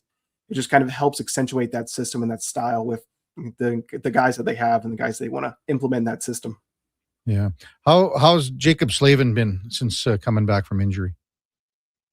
He's been good. He's been pretty Jacob Slavin-esque, as I would call it. I mean, he just kind of dictates everything around this team for me, like in my opinion, like just the way he can read the defensive zone, just kill plays, and he's always seems to be in the right spot at the right time. And he's helped really kind of settle them in, I would say, is a big way I would describe it. Like I said, early season, they had to use 10 different defensemen. And things were, a little helter-skelter at times, a lot. And so Slavin just comes in, guys can slot in better, they can move down the lineup. And, he just brings a calming effect because, everybody kind of knows he's going to take care of his business. Yeah. Owner Tom Dundon sold 12.5% of the team. I guess yesterday it would be. Maybe do you have a thought on that, Ryan, in the sense of, we even had a couple of texters saying, did that have anything to do with maybe Carolina not making any trades so far and things like that? But maybe just give us a thought on the sale, that 12.5% and moving forward here. Yeah, I don't think that would have anything to do because that's a little more cash in his pocket, to be honest. So, the big news is that he's obviously working to buy the Portland Trail Blazers. So you got to look for a little more cash over there. And so I think that's kind of part of it too. But I mean, he's got an agreement with the arena, the big lease, and he's got the huge development project coming. So I think, for him, just bringing in those extra owners and he's really earned his money back. He bought the team, I think it was like $480 million or something around that number. Yeah. And now he's selling like 12.5% stake for like 325. Like he's almost pretty much made all of his money back just from that one sale alone. And I think it's just a way to kind of help bring more cash infusion into the group. Right. At the start, everyone, like from, our vantage point, everyone thought of him as being a real hands-on owner. Do you still see that, or is he maybe pulled back a little bit? I think the way I look at with Tom Dundon is that he just wants to know what's going on. And so, if you've had bosses like that, it can get a bit annoying if you guys that are always kind of, well, why are you doing this? Why are you doing this? But I think it's admirable because he's not a hockey guy and he's just, he wants to know what's going on. But I think he has so much trust in Eric Tulsky and his staff. Like he's always said, Tom Dundon's, he's got a little bit of an ego. He's always said, he likes to feel like he's the smartest guy in the room, but with Eric Tulsky, he's never felt that. And he's okay with that. So I think he's got a lot of trust in Eric Tulsky and the group to kind of make those decisions. And I think he's confident with what they're doing. And, he's not always around as much anymore, but I think they still calling him. They're still telling him what's going on. Yeah. Ryan Henkel with us. Pardon me? What's going on? Just be included, I think is more so how I describe him. Ryan Henkel from the Hockey News, our guest on the Kevin Carey Show on Sports 1440. Out of all the divisions, I mean, the Central is still maybe up for grabs, although, just the way Colorado is set, itself up. And but of all the divisions, I think the Metropolitan has the widest margin of points between first and second, where Carolina's got that 9-point bulge on Pittsburgh. How do you see down the stretch here? Do you see maybe some load management at all for Carolina because they've got that little bit of comfortability and of affordability, Ryan, in the sense that they should have the division locked up here, within the next 10 games or so? I think we could definitely see that. I think we saw that last year with, I think it was the Rangers that ran away with the division. I can't quite remember, but Carolina down the line, they've had their final 2 games against Montreal and Ottawa, and they pretty much had, I think, like 8 different guys through those lineups. They had a bunch of rookies come in and play. So I definitely wouldn't be surprised to see that, but they obviously want to keep the team rolling. You don't want guys to sit for too long. Obviously heading to the postseason, you want to have everybody feeling good about their game and rolling. And so, I think those last handful of games, we'll see maybe some of the veterans, guys like Jacob Slavin, who's dealt with injuries this season, get a couple days rest. But other than that, I think it'll be just kind of as usual. One last one for you, Ryan, sort of off topic, but just with the USA winning the Olympic gold medal, what was the feeling, the atmosphere down in Carolina for that? It was pretty good. There was a lot of little kind of watch parties, different places. And, the fans really kind of took to it. You see a lot of Jacob Slavin USA jerseys throughout the first couple games back. A lot of people put the money out, and I think they had the gold medals and the silver and the bronze, because Carolina had one of each on display at one of the fan sections. And someone told me that the line for it wrapped halfway around the building just to kind of get a glimpse of it, before, just during one of the intermission breaks. So it was pretty cool. I think the fans are really excited to see it, because I think down here, especially in America, everyone, even if they're not biggest hockey fans necessarily, everyone likes to root for the home country and all that. For sure. Hey, Ryan, thanks so much for this. Enjoy the next couple of hours of trade deadline and the stretch run for the Carolina Hurricanes. We'll talk soon. Thanks a lot. Ryan Henkel from the Hockey News, our guest. Thanks, Kevin. And our game of the day brought to you by St. Albert Dodge, where, again, the all-new 2026 Jeep Gladiator Sport packages are going fast. Check them out at stalbertdodge.com. When we come back, we'll get to some of your texts at 833-401-1440. Once again, just one trade so far today, not including the ones that happened overnight. The one trade, and it's Philadelphia and Minnesota. Other than that, we've had nada on trade deadline day. It's a Kevin Karius show presented by Sports Select with the Duke of Delburne. Josh Fenwick and Mac the Intern on Sports 1440 AM radio. We're streaming on YouTube, X, Facebook, Instagram, and Twitch. Getting your vehicle sparkling clean doesn't have to cost a fortune. Take it into Hughes today and pay just loonies a wash.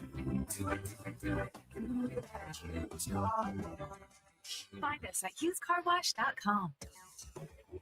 Getting in on the sports action you want is as easy as playing at SportsSelect.com. Simply make your picks online, generate your QR code, and lock in your bet at your local Lotto Spot retailer. Then sit back, watch the game, grip your chair, and high-five anyone nearby. Every bet is 100% legal with the chance of winning cash in hand. Sports Select. When you're ready to play, bet on the original. Must be 18 plus to play. Play responsibly. Tomorrow at Rogers Place, celebrate orange plastic tracks and the toy most likely to go through your washing machine. Don't miss the first ever Edmonton Oil Kings Hot Wheels game. Be there as your Oil Kings crash and bash up the Medicine Hat Tigers. There will be Hot Wheel car giveaways for the kids and more adrenaline-fueled fun. And Calmont Kids food combos are $10 or less. The value is monster truck-sized. The Edmonton Oil Kings Hot Wheels game versus Medicine Hat, 7 p.m. tomorrow. Great seats at Rogers Place start at only $20 at oilkings.ca. Remember 2025? That's so last year. But seriously, St. Albert Dodge needs to clear some 2025 models off the lot to make room for new inventory. So they're having a huge clear out of all the remaining new 2025 Jeep Wrangler Saharas. The Sahara package is the best seller, so they have a great selection to choose from and priced from as low as $59.9. I don't have to tell you, these are going to go fast. So get there before they are gone. Just head up the trail and see how easy it is to do business at St. Albert Dodge. Divorce is never easy, but Fairway Divorce Solutions can help. Their clear step-by-step process addressed all our issues, and we moved through the process quickly. Fairway didn't take sides. They saved us money and heartache. My ex, the kids, and I feel like we'll all be okay.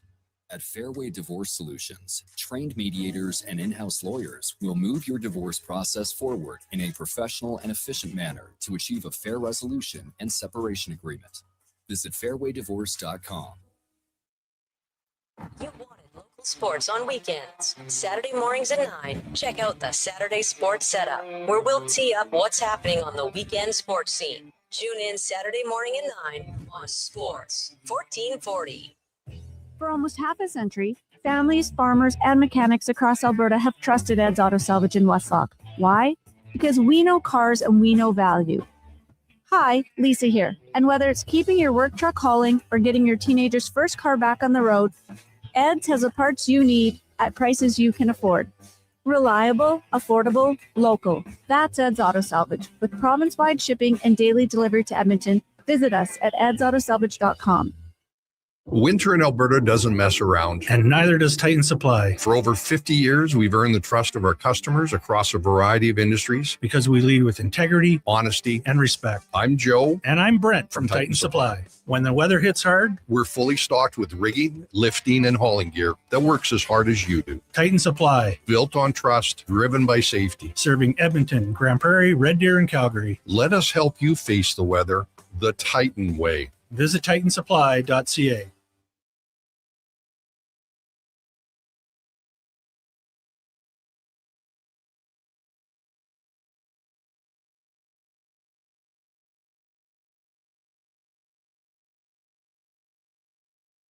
It's wall-to-wall and treetop tall trade day coverage all day Friday on Edmonton's only 24-hour sports station, Sports 1440.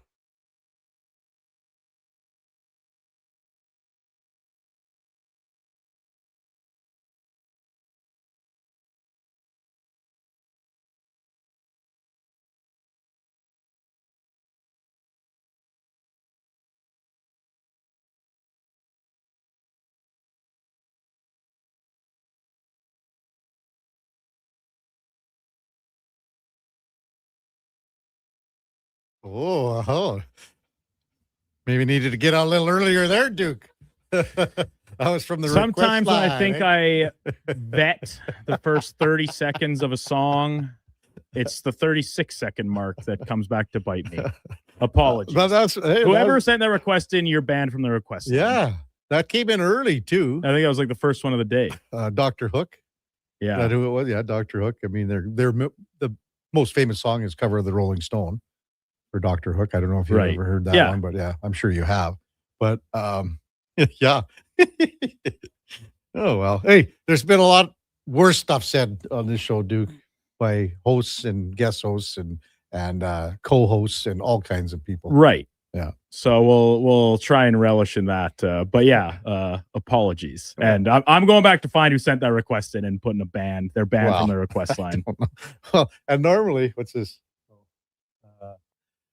We got a breaking trade here. Oh, good. Not happened yet, though. It hasn't happened yet. Frank Saravalli reporting that the Wild are closing in on acquiring Nick Foligno from the Blackhawks. So it's not a trade yet, but Frank is reporting that they are closing in on Nick Foligno from the Blackhawks. Would be our second trade of the day. I guess there's been another minor trade in the minor leagues between Philadelphia and Boston. The Flyers picked up a couple of minor leaguers in Jackson Edward and Brett Harrison, sending Alex Gendron and Massimo Rizzo going to Boston. So, but Frank Saravalli saying Nick Foligno is going to be Minnesota Wild. So again, when you look at Billy the Butcher, Billy Guerin, he is trying to assemble this team as, a Stanley Cup, a legitimate Stanley Cup contender. And that all started when they picked up Quinn Hughes, and they've made a few other adjustments, but Foligno's a big body. He's a guy that loves the big games. He loves being a part of a banging line and a forechecking line. So, there's also, there's been, so they get Bobby Brink. He's a bottom six guy there. And now they have some depth on the fourth line. And, they picked up Michael McCarron as well. So the Minnesota Wild are, quietly, and you should say actually not quietly because of Quinn Hughes, but just these two or three little adjustments in the bottom six with Brink, McCarron, and man, they picked up Robbie Fabry too, I guess, are pushing the envelope here to say we're just as good as anyone in the Central Division. And if you were to do basically a power poll of teams that are Stanley Cup right now, I mean, it's those three teams in the Central, and it is Carolina, and it's Tampa Bay. So, again, nothing official here, but that's what Frank Saravalli just reporting. Also, Emily Kaplan saying the Wild are trading for Nick Foligno, and he can play with brother Marcus as well.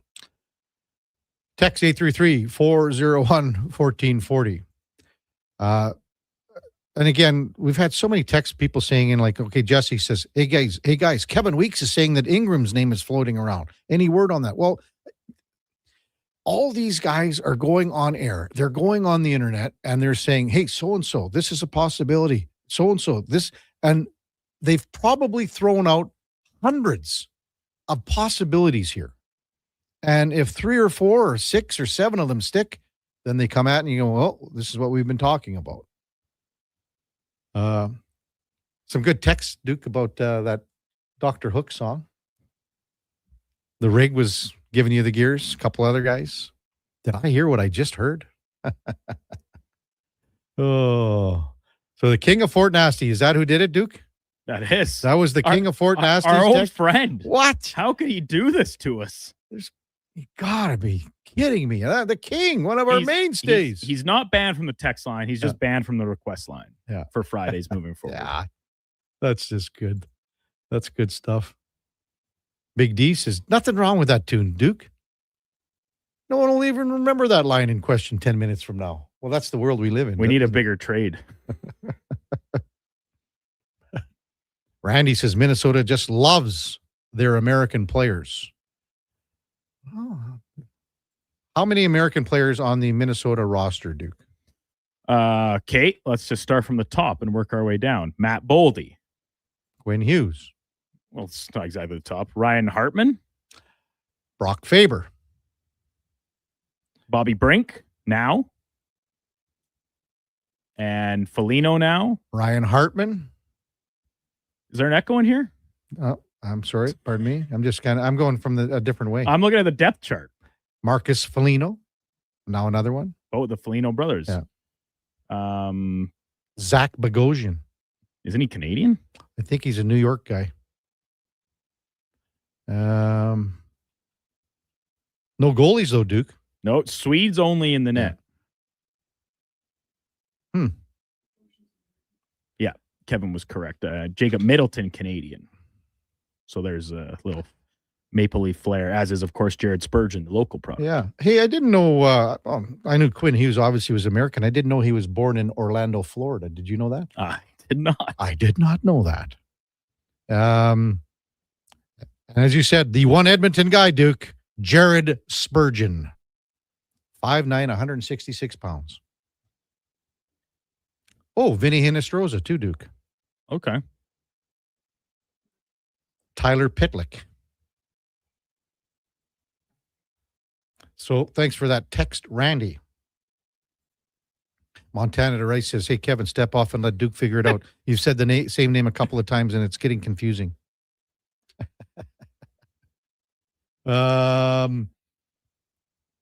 Scott thinks that Stu Skinner, I think, is going to Vegas.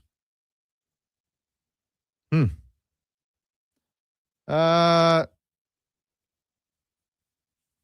going to check this one from Glenn, Duke. Okay, I've got to go through it here, or maybe we can go through it together here. I think it's just essentially asking about trade protection on contracts. And let's just say in this scenario where a player waives his no trade clause or no movement clause and he landed a new place, which did not happen to Colton Parayko. He invoked his no movement clause. He's asking, does that carry forward to the next team? Or is it voided for the rest of his contract? And the answer to that is it is not void. It is fully still intact. Same if a player has a 10-team no trade list or whatever the case, he just now has to submit a new list to his team. Because you just mentioned it was a great example there, and thanks for answering that. Do you think Colton Parayko gets moved here? Well, I'd been doing some reading from some, and once again, as you said, Kevin, people that there are insiders that absolutely have hard lines on things, but at the same time, I do think some names are just thrown out there to give some banter to it. And we see the Ducks go and get John Carlson. I'd seen Parayko as an option for Anaheim now because the report was that Parayko, if he were to waive, would prefer to stay out west, kind of the inverse of what Vinny Trocheck said with the Rangers. Yeah. And so Anaheim kind of came forward as they were looking for a right shot defenseman to play into the top of their lineup. Seemed like a potential fit. So does he get traded now? I think this is maybe an off-season thing. I could see him moving on come the summer. And I could see him staying there too. Long term. Yeah. You do? Yeah. Who has the better team right now, Duke? Minnesota or Dallas? It's a difficult question. It is, and I'll admit I'm a little biased here just because I've been a big believer in this Dallas team. Okay. They've won 10 in a row here. I've been a fan of this Dallas team for several years consecutive. I just like their forward group more, especially when you go down the middle. And this absence of a bona fide top line center for Minnesota, I think, like their wingers are so good. Kaprizov, Zuccarello, Boldy, down the line, they've got contributions. The blue line is maybe the best in the league, 1 through 6. The goaltending's been excellent. I still think I prefer Dallas and also their experience a little bit, like going to conference finals 3 years in a row, just kind of trying to break through that hump. I still think Dallas is the better team overall. How big is their third defense pairing here? Oh, Lee and Bischel, Tyler Myers. If that's the case, then I'm sure that's where Myers is going to play. Myers is what, 6'7"? Yeah. And Bischel's what, 6'6"? Oh, McKenzie's doing the 6'7" thing here. Oh, God. Oh, my goodness. What kind of world are we living in? First Dr. Hook and now McKenzie here. I'll take what McKenzie's doing over the Dr. Hook thing 10 times out of 10. I mean, they literally, their defense, I mean, when you have Harley and Heiskin in there, Yeah. And then you've got Bischel and Myers. Like, on your third pairing, these guys could be almost impenetrable when you're thinking about stuff down low, Duke. Mm-hmm. Yeah, and Ottinger hasn't played at the same caliber this year, but they've got great play from Casey DeSmith as their backup. Yeah. He's been excellent. And we know that the peak of Ottinger's game is among the very best in the league. So it's a little bit of a hope thing that he finds that come playoff time and resorts to that version of himself. But, man, like, their forwards are just so loaded, even without a guy like Tyler Seguin. With Matt Duchene kind of coming around a little bit since coming back from injury. They added Michael Bunting, so another bit of a scoring threat for him from the wing. Yeah, I just really, really like the construction of their roster. And Robertson, Hintz, Johnston, Rantanen's not even playing right now. It's a formidable group, no doubt about it. King of Fort Nasty texted in Duke. He says, "Hey, what did I miss? I was in a meeting. No one liked my song? Question marks. Well, I'll tell you what, King, just listen to the song and go about, as Duke said, 36 seconds in. Just over. Because, when people text these songs in and they're not in the system, I vet them. Yeah. And if it has the explicit tag on it or whatever, man, this song doesn't even have an explicit thing beside it on Spotify. That's insane. Oh, man. So, yeah, King, you're banned from the request line. MTR wants to know the name of the song, Duke. He wants to read the lyrics. Freaking at the Freakers Ball. Maybe the title should have given me more of a clue that this would not be an appropriate tune for the radio. Jamie and Beaumont says, Beaumont, I assume it's Jamie and Bo. Did you guys see the panel on TSN? They had the AI, the then and now, and this is a big thing that's being generated for many television shows and things like that. It's all AI, Kev, everywhere. And the things that I've seen, like from 40 years ago, and you see the person where they were starting out in a show. Anyway, they had the TSN panel, and he says Gord Miller's was the best. He wants us to do like an AI thing with the Sports 1440 team, Duke. From how many years ago? Well, I guess if we went when you were, let's just say, 15 years old. So to where you are now. So I guess I had a lot more hair. Okay. It wasn't good hair, but it was more. Not Fred says, I just want to wish MTR a happy the Seahawks are still the champs day. Hey, that's not hockey talk. Get that out of here. Not allowed 5 today. seconds. Not Roldy's allowed. going to be honest, man. Roldy will be all over us. Coming up at the top of the hour, we're going to go to Sirius XM NHL Radio and Ryan Payton. Also in the 10 o'clock hour, Ken Belulki from Sin Bin in Vegas. Before that, time now for a Sports 1440 update brought to you by Sean Cunningham of Remax Real Estate. Get the home team advantage for your next move in the Edmonton area. If you are thinking about buying or selling a home, call or text Sean directly at 780-265-0165. Here is the Duke. This is a Sports 1440 update.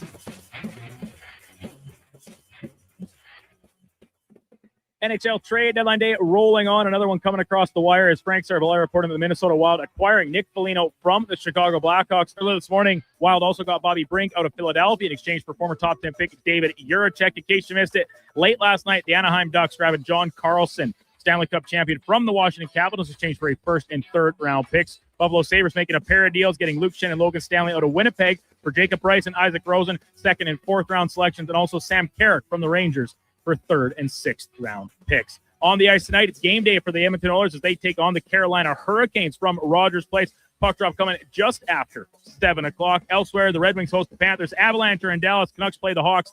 Golden Knights hosting Minnesota. Montreal's in SoCal against the Ducks. And the nightcap, Blues in San Jose.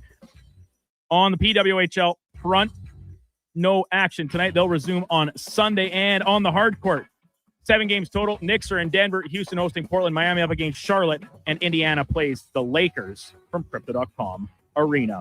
Montana's Brier playoffs beginning today with the 1A, 2B game. Brad Gushue goes up against Manitoba and Matt Dunstone. And Alberta's Kevin Cooley will face off against Brad Jacobs in the other 1-2 crossover game. Coming up in hour 4 of the Kevin Karius Show, we'll be joined by Ryan Payton from SiriusXM NHL Radio, as well as Ken Belulki from Sin Bin Vegas covering the Vegas Golden Knights. I'm Brandon Douglas, Central Sports 1440 Update. Sports 1440, Stingray Radio Station. CKJR broadcasts from West Edmonton Mall and Wetaskiwin. Download the free Stingray music app and listen wherever you go. Whether it's a house, a gas station, an apartment complex, or any new building going up above ground, the work always starts below ground. And that's where you'll find GS Construction. GS Construction ensures the first step, relocating utilities, installing new ones, and building the underground systems, is taken to make progress possible. But the work can't start without you. GS Construction is currently on the lookout for experienced top men, pipe layers, and operators. To apply, visit gsconstruction.ca. Are you looking for an affordable business, group, or team outing this season?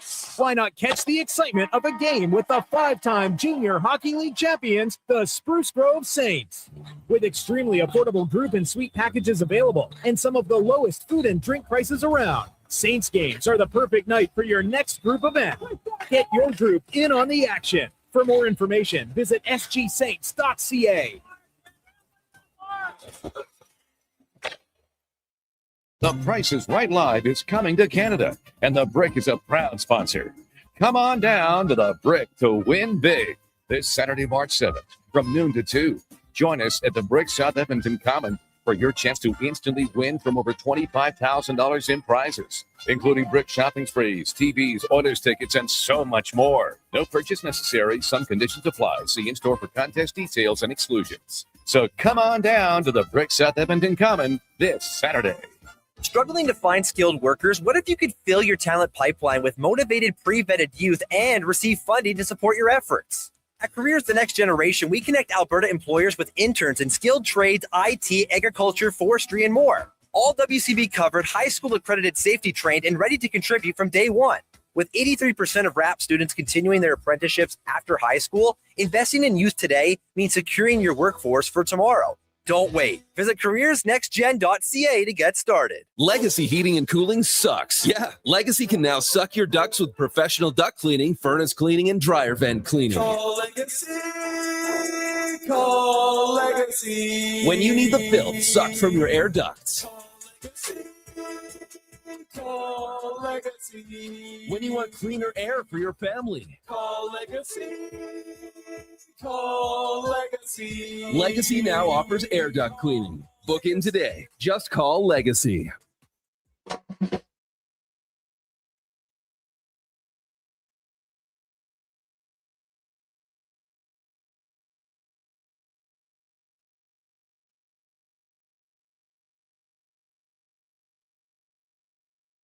Who's going where and for who? We've got your all-day coverage on Edmonton's only 24-hour sports station, Sports 1440.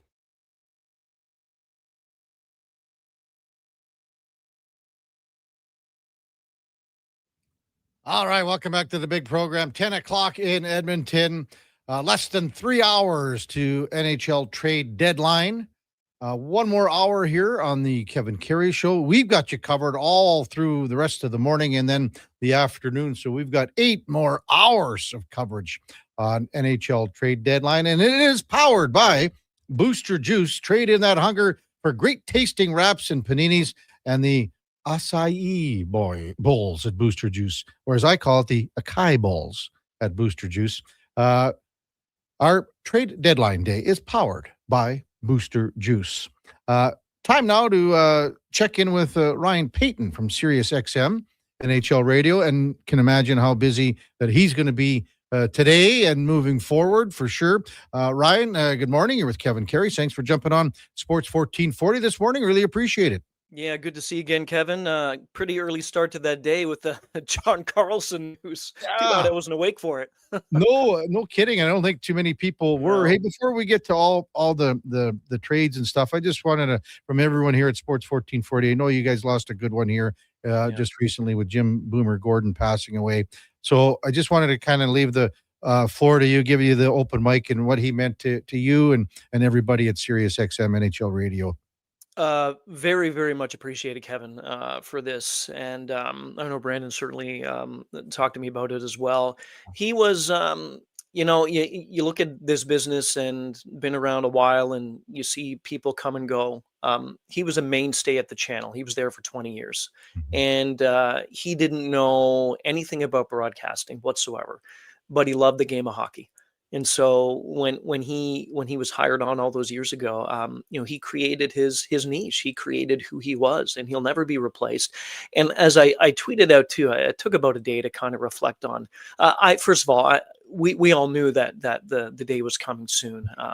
I had been in touch with him recently before he passed, and he essentially said, "You know what? Yeah, this is a tough one right now, and I don't know how long I'm going to be going here." And he's never said that to me before in the battle that he's had. So we kind of figured, okay. But I tweeted out, he is probably the quietest human being I've ever met in my life. But he was one of the most supportive individuals that you'll ever meet. And he didn't really need to do it every week, every month, every year for that matter. He just did it when he chose to. And he'll be missed. And he certainly was a tough loss for us. A great human being as well. And I appreciate you asking me about that and getting me to share a bit of it. And you guys were like together a good decade, Ryan? Oh yeah, a good decade. Yeah, so I started in 2012. So it's been about 13, 14 years that I was with him, and we used to do so many things throughout the day together. And one thing I did reminisce on my show last weekend. The one thing that he always did up till the end, and well, I'm sure that he still did it because he was at home a lot of the time doing the show, but he would use the good old pen or a pencil and a piece of paper. And he would write things down. He would do research. He would write statistics down. And always the image I have of him is you walk through the office and there he is sitting, leaning back a bit. He'd have a pencil in his hand, pad of paper, and he'd be doing research. And I thought, in this day and age of computers and typing and phones and everything, and to sum it up, Kevin, he wasn't on Twitter. He wasn't on X. He wasn't on social. But he was trending that day, and I know he probably was quite ticked that he was trending. But yeah, he'll be missed. Great guy, and certainly we'll miss him. Yeah, my kind of guy for sure. Ryan, mine too. Yeah, Ryan Payton from Sirius XM NHL Radio. Hey, before we get to the trades too, there's just something coming down right now in the last 4 or 5 minutes about that Evgeny Malkin will have a hearing for his slash on Rasmus Dahlin that happened last night. We're looking at a couple of games here for sure, I think. What do you think, Ryan? Yeah, I'm always the one to give more than what's actually probably handed out. I know Rasmus, I saw the play, and number one, you have to control your stick. I don't care where you are on the ice. You have to control your stick. And Evgeny Malkin did not. Anytime you get it above, well, anywhere in the body, but anytime you get it above the shoulders toward the neck and the head area, that's terrible. I know Rasmus Dahlin likes to poke, he likes to kind of poke, and he had a couple of cross checks, but I would always lean on the side of giving more. I always think that would send much more of a message. I'm not sure if that's going to be more than the 2, whatever it is, but again, you have to be very careful, and we'll see what comes out of this. Terrible play. For sure. So, Ryan, you started off with it, the John Carlson trade that happened overnight. Alex Ovechkin said this morning that, this is the worst day personally in his career as a player because he lost his really good friend. So, this is a great trade for the Ducks, too. And they've got a really great young team. And they are, I think they could win the Pacific Division. I really do.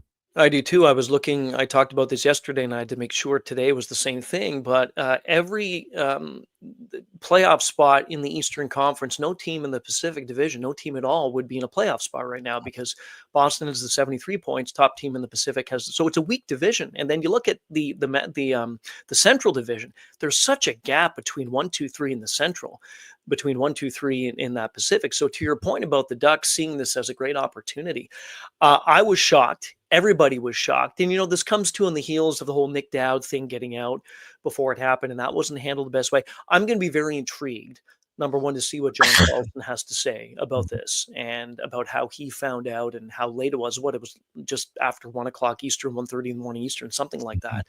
But good on the Ducks. And from what I gather, Pat Verbeek just kept going and going at Washington saying, look, we'll increase the offer. We want him that badly.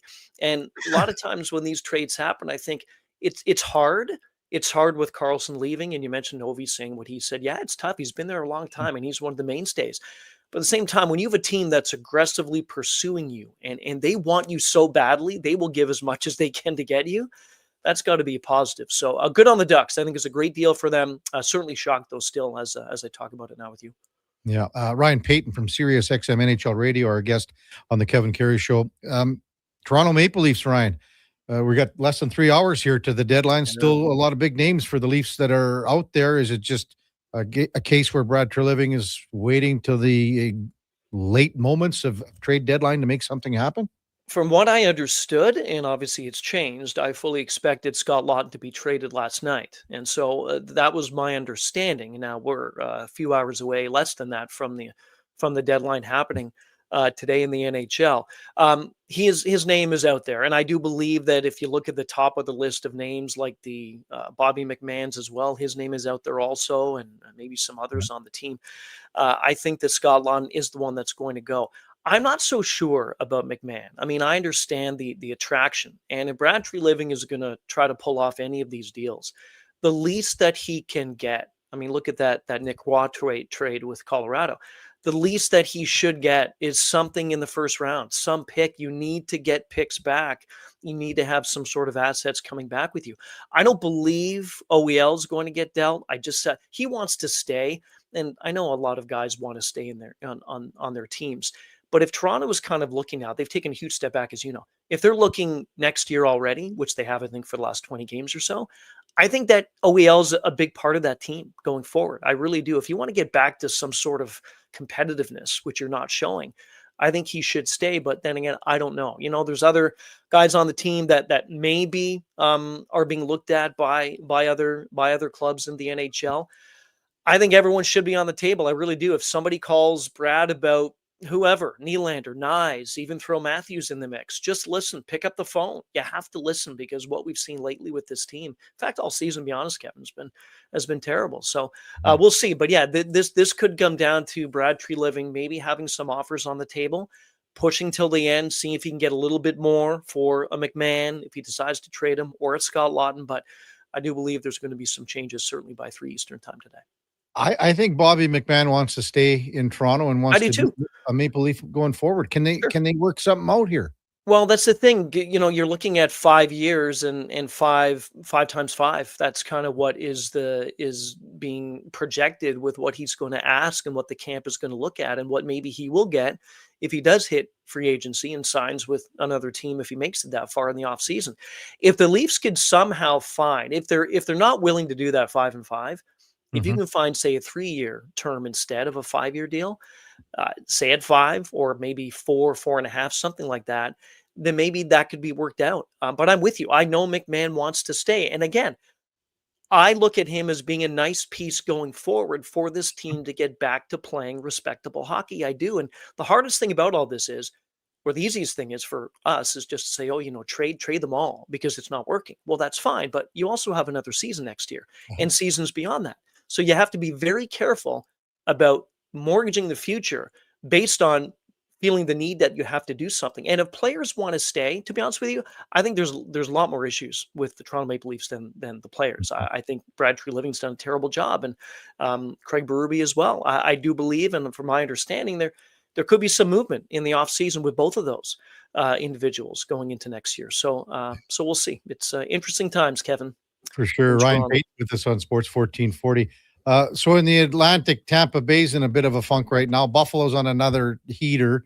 What did you make of the whole Colton Parayko thing with the Sabres, and then also with Buffalo picking up a couple of D-men from Winnipeg and Stanley and Shen last night? Yeah, I'm pulling for Buffalo. I really am. I mean, I want to see all 32 teams be successful. I know there's only one that can only be completely successful at the end of it all, but it's been a long time. And I remember, I think it was game 1 this season in Buffalo. There was a video that was shot, and there was a buddy recording his friend in front. And I think the friend, Buffalo lost, and the friend was saying something like, we have to relocate the team. I mean, and this is what we've been seeing with the Sabres.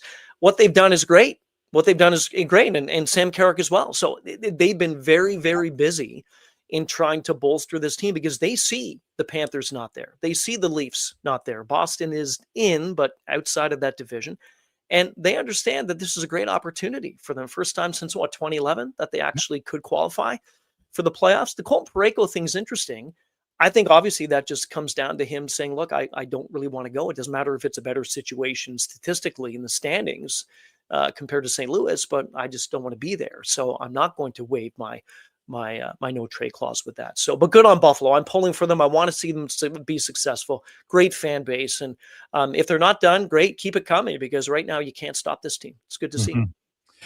Hey, the two teams in the Central that I wanted to address that made some tweaks with Minnesota and Dallas getting Myers, and Minnesota making a couple of little tweaks in their bottom 6. If you were picking a head-to-head winner in this series right now, who are you taking?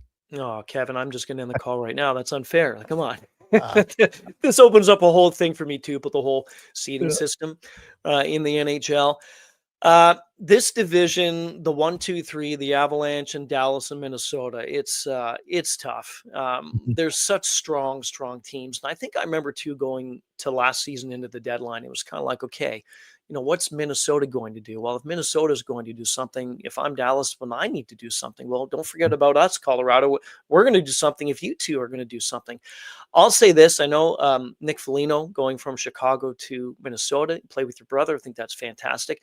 I really like Dallas. I like what they've done. Michael Bunting is one of those pesky guys you want to have on your team in the playoffs. Tyler Myers is great as well for them. Vancouver's been a complete disaster this season. So if I were to pick, I'd probably say Dallas, just based on, I don't really know, to be honest. Like it's so close. Not bad, isn't it? It is. It's so tight. And you know what? That series, if it does happen, it's going to be one of those series that if it goes 7 or whatever team wins, you're going to maybe have at least 2, maybe 3 games that you probably didn't deserve to win, but you ended up finding a way to win last minute, something like that, because they're so evenly built, the two clubs. But I like what both of the teams have been doing, because they know, like, based on as of right now, you've got 85 and 82 points between Dallas and Minnesota. So 3 points separating the two. They're on a collision course to meet in that first round. So whatever you can do, I can maybe do a bit better. That'll be an intriguing matchup, though, if that happens, for sure. Yeah. And they got to get their guys back, like Rantanen and absolutely and things like that. It all has to come into play for sure as well. Is there a team out west here that you're looking that will still make a bit of a splash, or do you think everything's kind of done right now? There's one name from the East, goaltender Sergei Bobrovsky, that has been kind of, from what my understanding is, tied with potentially some teams out west. I mean, Edmonton is one that I've been hearing. Vegas is another that I've been hearing. I mean, no one's running away with this specific division, as we've been talking about. And you can say whatever you want about some of the great forwards that these teams have, but it's going to come down to goaltending. And we know the Bob's been great. Contract talks between the two sides with Florida and Bobrovsky, but they're not going anywhere at the moment. So that to me is the fact that he hasn't been signed. That to me is something where Bill Zito and company are are exploring. Maybe there's something else we can get for him, and we don't see him as part of our long-term plan going forward, which is strange enough in itself to say. I don't know. You're certainly on the pulse when it comes to Edmonton. The whole goaltending situation, the Jarry's is not worked out, and you and I have talked about this at length in the last couple of seasons. It's been such an issue with Edmonton. So is that potentially something that may be able to work in Edmonton's favor? I don't know, but I don't think that those two teams are done quite yet. Let's not forget too, Mark Stone was just placed on LTIR, right? And everyone's going to raise their arms up with that because, Vegas again, here we go, LTIR, let's try to have some more money to spend. So I would be looking at, I think, those two. I know Utah's in there as well for me. Love what they've been doing in different things like that. And on the outside looking in, San Jose and LA right now. But yeah, my eyes are on the Bobrovsky thing and potentially being linked to a team like Edmonton or Vegas. Here in Edmonton, Ryan. Yeah, tell me. 2 months ago, there wasn't one texter that said the Oilers should go after Jordan Binnington. Everyone said, stay away from this guy with a 10-foot pole. He's not even the number one goalie on the Blues team. Right. Then he goes to the Olympics and does what he does. And now everybody wants Binnington here. Great goals. It's a typical fan base. Here's my thing with Binnington. And I have a good friend of mine who's a very, very good friend of Binnington. They're as tight as can be. And to me, goaltending, you give me a goaltender who is decent. You put him behind a team that's quite good. And that goaltender will become quite good. And that's with all due respect to all the goalies in the game today. I think Binnington on a better team, certainly the numbers obviously would be a lot better, but I'm not sold on him, Kevin. I'm not sold on him. And I know that Canada and he's John Cooper's guy and he was his guy in Four Nations and they just didn't get it done at the Olympics. I just don't think he's as good as some people think. So if I was Edmonton and if I were some fans, I would be shying away. I would not be going after somebody like a Jordan Binnington with all due respect to him. Ryan, as always, thanks for this. As we've been talking, the Tampa Bay Lightning had just picked up Corey Perry from the LA Kings for a second-round pick. So Corey Perry on the move. Who knows? Maybe he gets to another Cup final. Could you imagine that? Well, of course he will. It's part of his contract. On the last line, his agent says, by the way, I will guarantee you getting at least an appearance in the Stanley Cup final, period. In the small print. Yeah. Thanks, Ryan. Take care. We'll talk soon, man. Appreciate it. Jeff. Thanks. Anytime. Ryan Payton from Sirius XM NHL Radio. Yes, Corey Perry acquired by the Tampa Bay Lightning from the LA Kings for a second-round pick. So 2 Cup finals here the last 2 years for Perry. Montreal, Dallas. He's been in Tampa before. The Ducks, obviously. Maybe Ryan's right. It's in the contract, small print. Also, you get to go to the Stanley Cup final. When we come back, we'll switch gears a little bit and talk to Kenny Belulki from Sin Bin Vegas. We'll see what the Vegas Golden Knights are up to here in the 2 hours, 41 minutes, 28 seconds to NHL trade deadline. And it's a trade deadline powered by Booster Juice right here on Sports 1440. The Kevin Carey Show is presented by Sports Select on Sports 1440 AM radio. We're streaming on YouTube, X, Facebook, Instagram, and Twitch. Booster Juice is going crazy for hazelnuts. No, not crazy. Nuts. Booster Juice is going bananas for hazelnuts. I mean, there are bananas in smoothies, but that's not the point. Banana juice is Booster for hazelnuts. What? Just stop. Booster Juice is going nuts for hazelnut. Introducing the Nutty Monkey Smoothie, Holy Hazelnut Acai Bowl, and Nutty Booster Ball, all made with rich, creamy hazelnut spread. Try them today, only at Booster Juice. Canadian born, blending since 1999.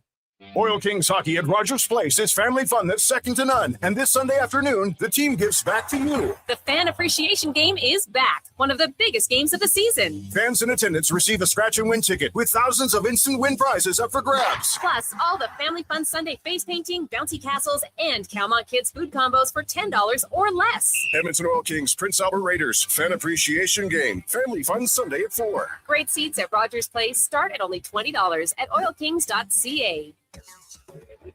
Getting in on the sports action you want is as easy as playing at sportselect.com. Simply make your picks online, generate your QR code, and lock in your bet at your local Lotto Spot retailer. Then sit back, watch the game, grip your chair, and high-five anyone nearby. Every bet is 100% legal with the chance of winning cash in hand. Sports Select. When you're ready to play, bet on the original. Must be 18 plus to play. Play responsibly. Got that feeling? The one that makes you want to roll the windows down and just drive? A puddle! That's not just spring fever, that's a sign that it's time to visit Nisku Ford. They've got the cure for your driving fever with their biggest offers of the year. Get rebates as high as $12,000 on select new models, or drive away with 0% interest. Don't just dream about the open road, own it. Find your cure for spring fever at niskuford.ca. Above expectations. Does your bank do local? We do. When you bank with Vision Credit Union, you're banking with a rural Albertan cooperative that cares about the community where you live. There's no question. We actively support our rural communities at the local level through charitable donations, volunteerism, local team and event sponsorships, and by returning millions in profit shares to our members every year. Does your bank do that? We do local. Bank with Vision Credit Union. VisionCU.ca. Hey, Gary, is that your dad? No, this is Evan, the new sales rep I hired. Oh. First impressions matter, but when hair loss takes over, it can feel like you're not being seen for the maverick you truly are. Hi, I'm Dr. Vance Elliott. At Advanced Hair and Skin Surgery, we know that hair loss is more than just a cosmetic issue. It's personal. Let's discuss all the cutting-edge options available so you can make a great impression every time. Book a free consultation today at drvanceelliott.com.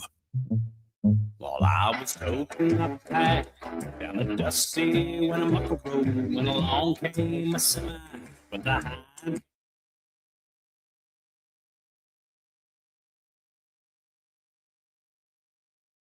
Just in time for the morning skate. This is the Kevin Karius Show on Sports 1440.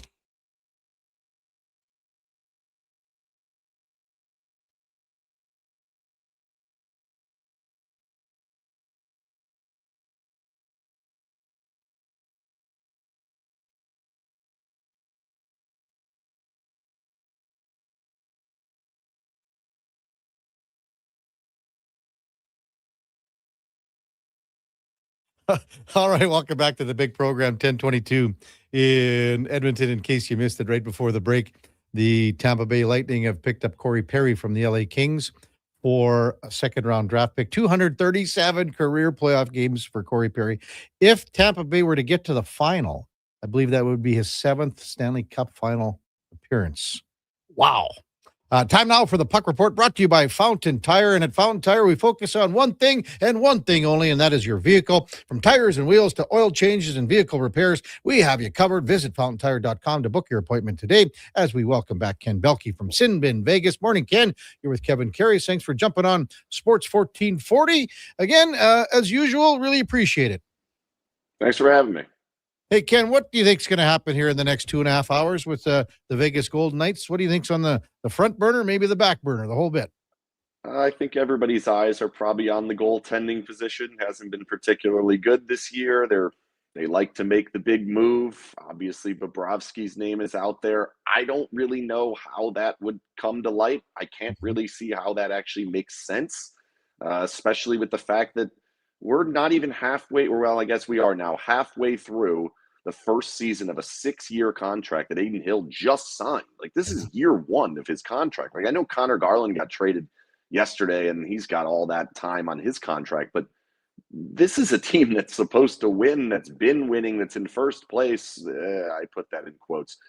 Like, it just seems like this idea that they're going to move off of Hill seems kind of pie in the sky. But at the same time, like, this team does stuff like that. This team changes their mind on goalies fast. Yeah, that would be a tough one. Again, what is it with Adin Hill, the inconsistency that we've seen this year, Ken? I mean, it started off with the injury in the middle of the year. So, like, he started off having kind of an up and down start, and it was like only a few games, and then he was out for a long stretch of time, and that's when Carter Hart came in, and that didn't go all that well, and Carl Lindbaum was in there, a 22-year-old kid, and that just went kind of exactly how you'd expect. And Akira Schmid's kind of been in the mix the whole time and done his thing, and he's a normal, decent to good backup. And then when Hill came back, I think the hope was like, all right, we got the starter back. This is the moment. This is going to be great. And he hasn't been all that good, hasn't been any better than Akira Schmid for sure. there was a good game right before the break, and everyone kind of thought, oh, wow, all right, he's back. Turned out that was just a game against the Kings, which doesn't really count because they're awful. So it's been up and down, not particularly good, but there's been enough good moments to think like this is the same guy. He's been good. So I can see it going both ways. I can see people getting on the goalie. I get it. I also can see people saying, well, the defense isn't what it was. They're not scoring goals, and they're not the same team that they were. So why is it only the goalie's fault? And I've kind of been a little bit more in that camp. Ken Belulki with us on Sports 1440. How's Rasmus Andersson look, Ken, since the trade with Calgary?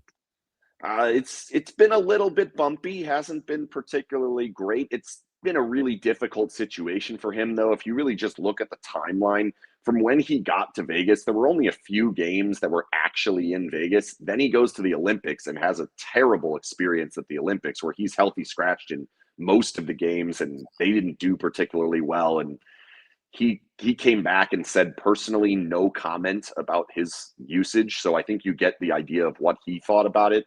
And then the Golden Knights immediately go on a 5-game road trip away, like to the East Coast.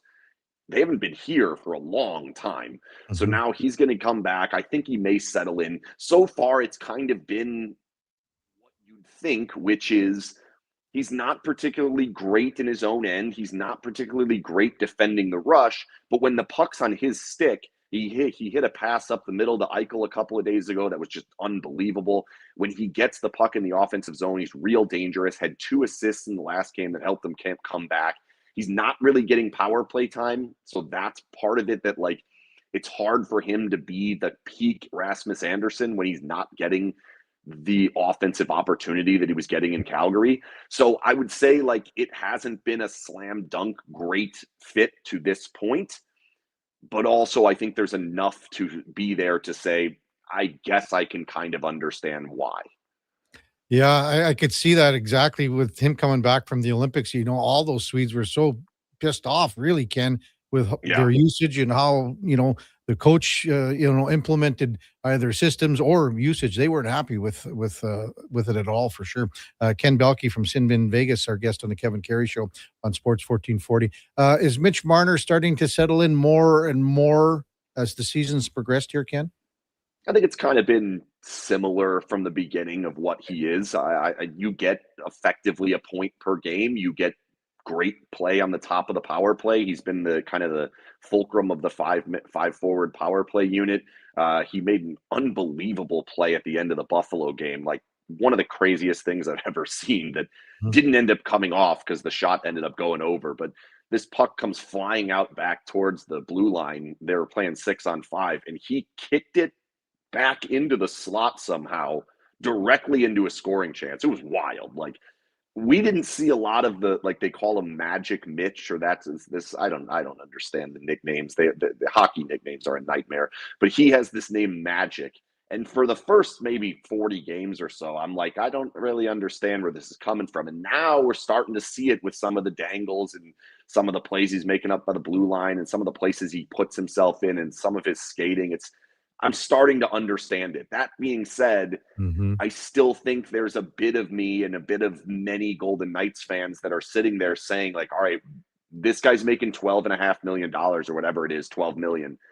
He's got to take over games more often than he has. And he did it in the last game. Like, he's a huge reason they came back and avoided another loss against a playoff team. It was a big time win that they were able to get in the last game. And he was a massive reason for that. So good on him for taking over that game. But I think, especially with Mark Stone out, they need more of that.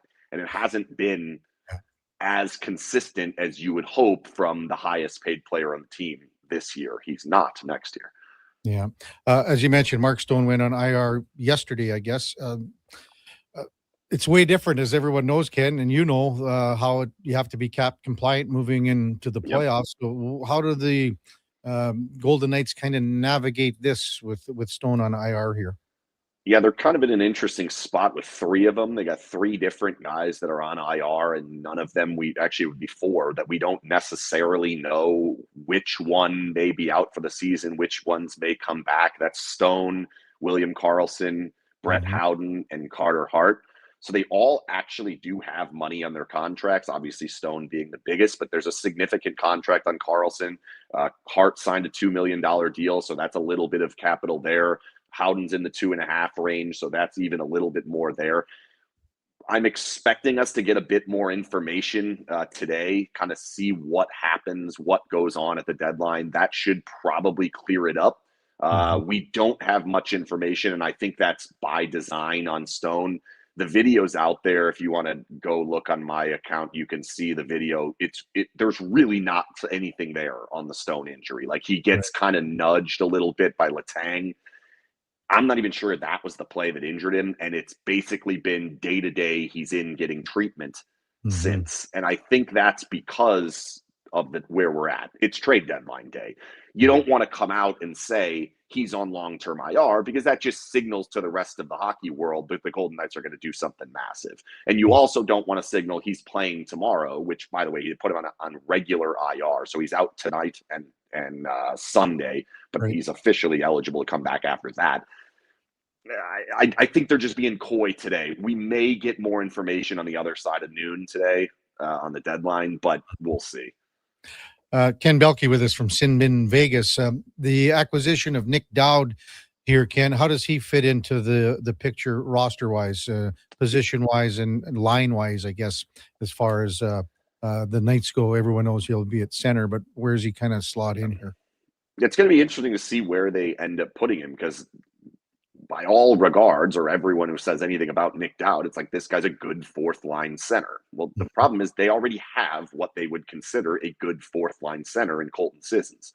And Sissons is also a very good face-off guy, and Dowd is a little bit under 50%. So I'm wondering if maybe they're going to use one of Sissons or Dowd as third-line center. I would imagine the goal is to get Mitch Marner away from playing center. He's been playing center quite a bit since the Howden injury.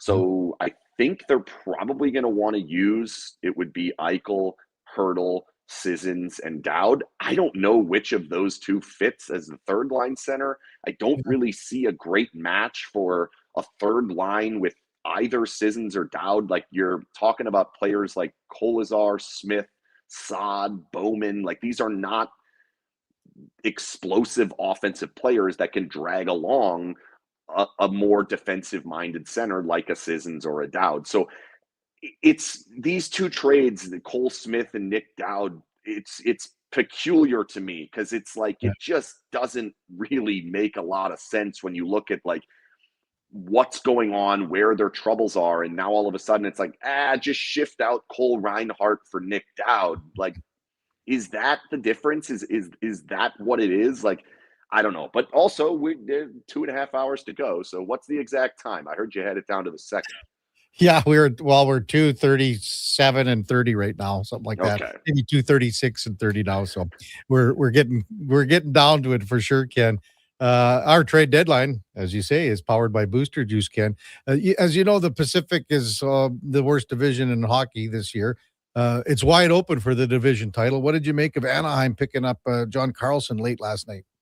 Yeah, it's shocking to see them actually go for it right now. Like, that's a true rental, and that's a lot of capital to go get a rental, a first and a third. Like, for a team that they may be a little bit early, but then I also I'll look at their roster and like they have Radko Gudas, they have Jacob Trouba, Kreider's in the mix. Like, there are enough veterans there that you kind of look around and it's like, wait a minute, this team's legitimate. And I know that, they're in the Pacific Division, and what are they winning by 0.001 points percentage, I think. So whatever.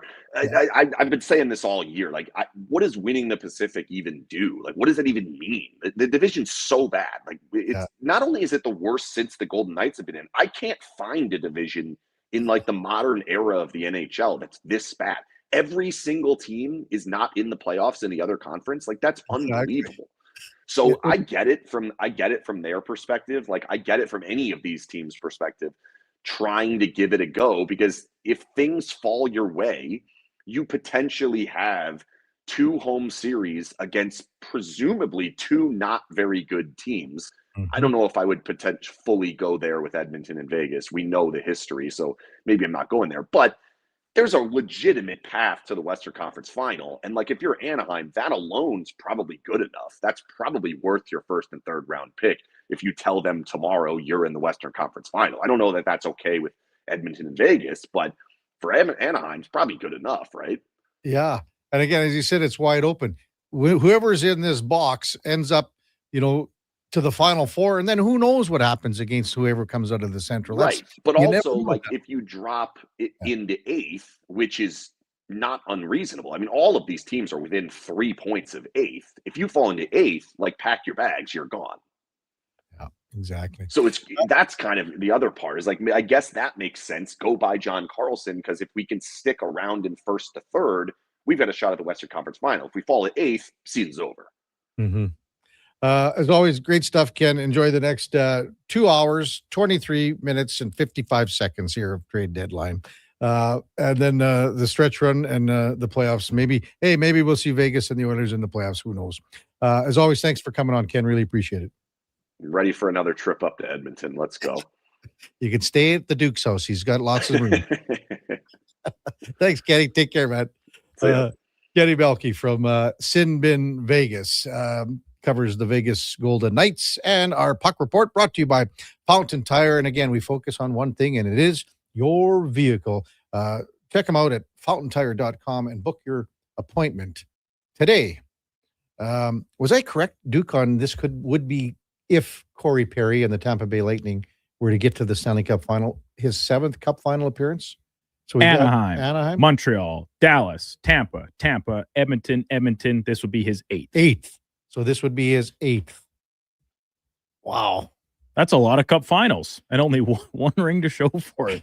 It's first year in the league, right? It was his first full year in the league. He was mostly a full-time player the year previous, obviously, but he did actually spend some time still down in the Ducks AHL affiliate program in 05, 06. So yeah, what a career. The one year, the Tampa Bay, I only see him playing 6 games in that. I'm just looking at all. Am I incorrect here, Duke? So you said Tampa twice? Yeah. Okay. I just see. Maybe I'm. No, I guess that wouldn't be right? Because Tampa won back-to-back. Then he went. He lost to them twice and then joined them, and then they lost. This is his 7th. You're right. Okay. Right, you are. Because I'm just looking. I thought I'm looking at his playoff games, and we talked about it. 237. Career playoff games. Is that a lot? That's 3 more seasons. Technically, after this year, he will have played 3 seasons in the NHL in playoff games. Wow. That was the same thing like Larry Robinson. He's at whatever he's at. So this would be his 7th. Yeah. And I mean, you think about it, it would be back to back to back. He didn't have it with Chicago, but then he was back to back to back with Dallas, Tampa, and Montreal. And then, of course, Anaheim back in 06, 07. So, hey, when we come back, it is trade deadline day, powered by Booster Juice on the Kevin Karius Show, presented by Sports Select on Sports 1440 AM radio.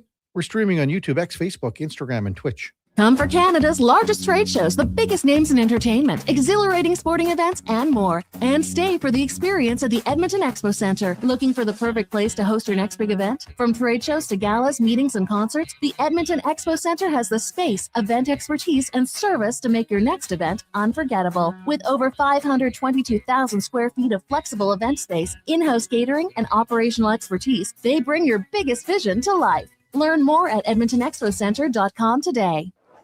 Booster Juice is going crazy for hazelnuts. No, not crazy. Nuts. Booster Juice is going bananas for hazelnuts. I mean, there are bananas in smoothies, but that's not the point. Banana juice is booster for hazelnuts. What? Just stop. Booster Juice is going nuts for hazelnut. Introducing the Nutty Monkey Smoothie, Holy Hazelnut Acai Bowl, and Nutty Booster Ball, all made with rich, creamy hazelnut spread. Try them today, only at Booster Juice. Canadian born, blending since 1999.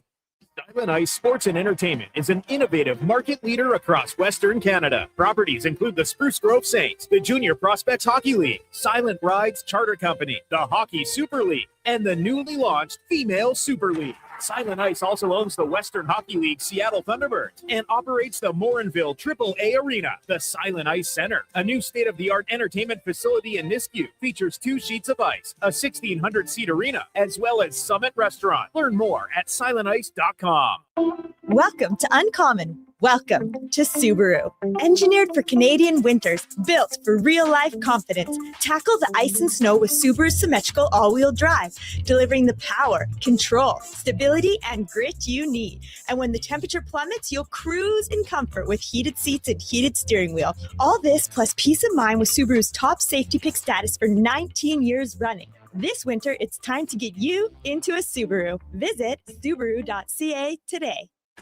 Andrew Walker, host of the postgame show on Sports 1440. After every hockey game this season, tune in and chime in as we talk about the game. It's all sponsored by Legacy Heating and Cooling. Don't get left in the cold. Visit legacyheating.ca. Winter in Alberta doesn't mess around. And neither does Titan Supply. For over 50 years, we've earned the trust of our customers across a variety of industries. Because we lead with integrity, honesty, and respect. I'm Joe. And I'm Brent from Titan Supply. When the weather hits hard, we're fully stocked with rigging, lifting, and hauling gear that works as hard as you do. Titan Supply. Built on trust, driven by safety. Serving Edmonton, Grand Prairie, Red Deer, and Calgary. Let us help you face the weather the Titan way. Visit titansupply.ca. Missioner Allen Auctioneering's next Calgary, Edmonton, Winnipeg Public Unreserved Heavy Truck Auction is next Thursday at 9 a.m. with tandem and single axle trucks, including a special dispersal of 3 unused 2024 Kenworth T880 tandem cab and chassis trucks. Info at maauctions.com.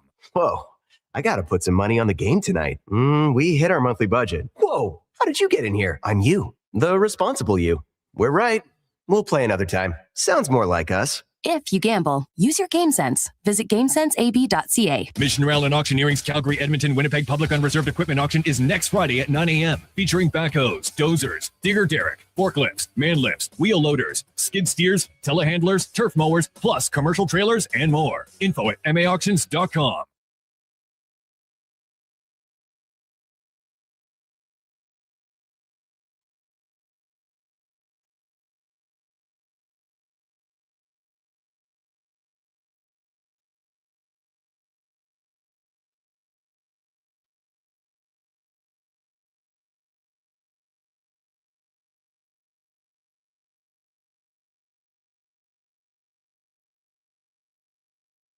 Who made their team better? Who hasn't done a thing? And who's thrown in the towel? It's trade day on Edmonton's only 24-hour sports station, Sports 1440.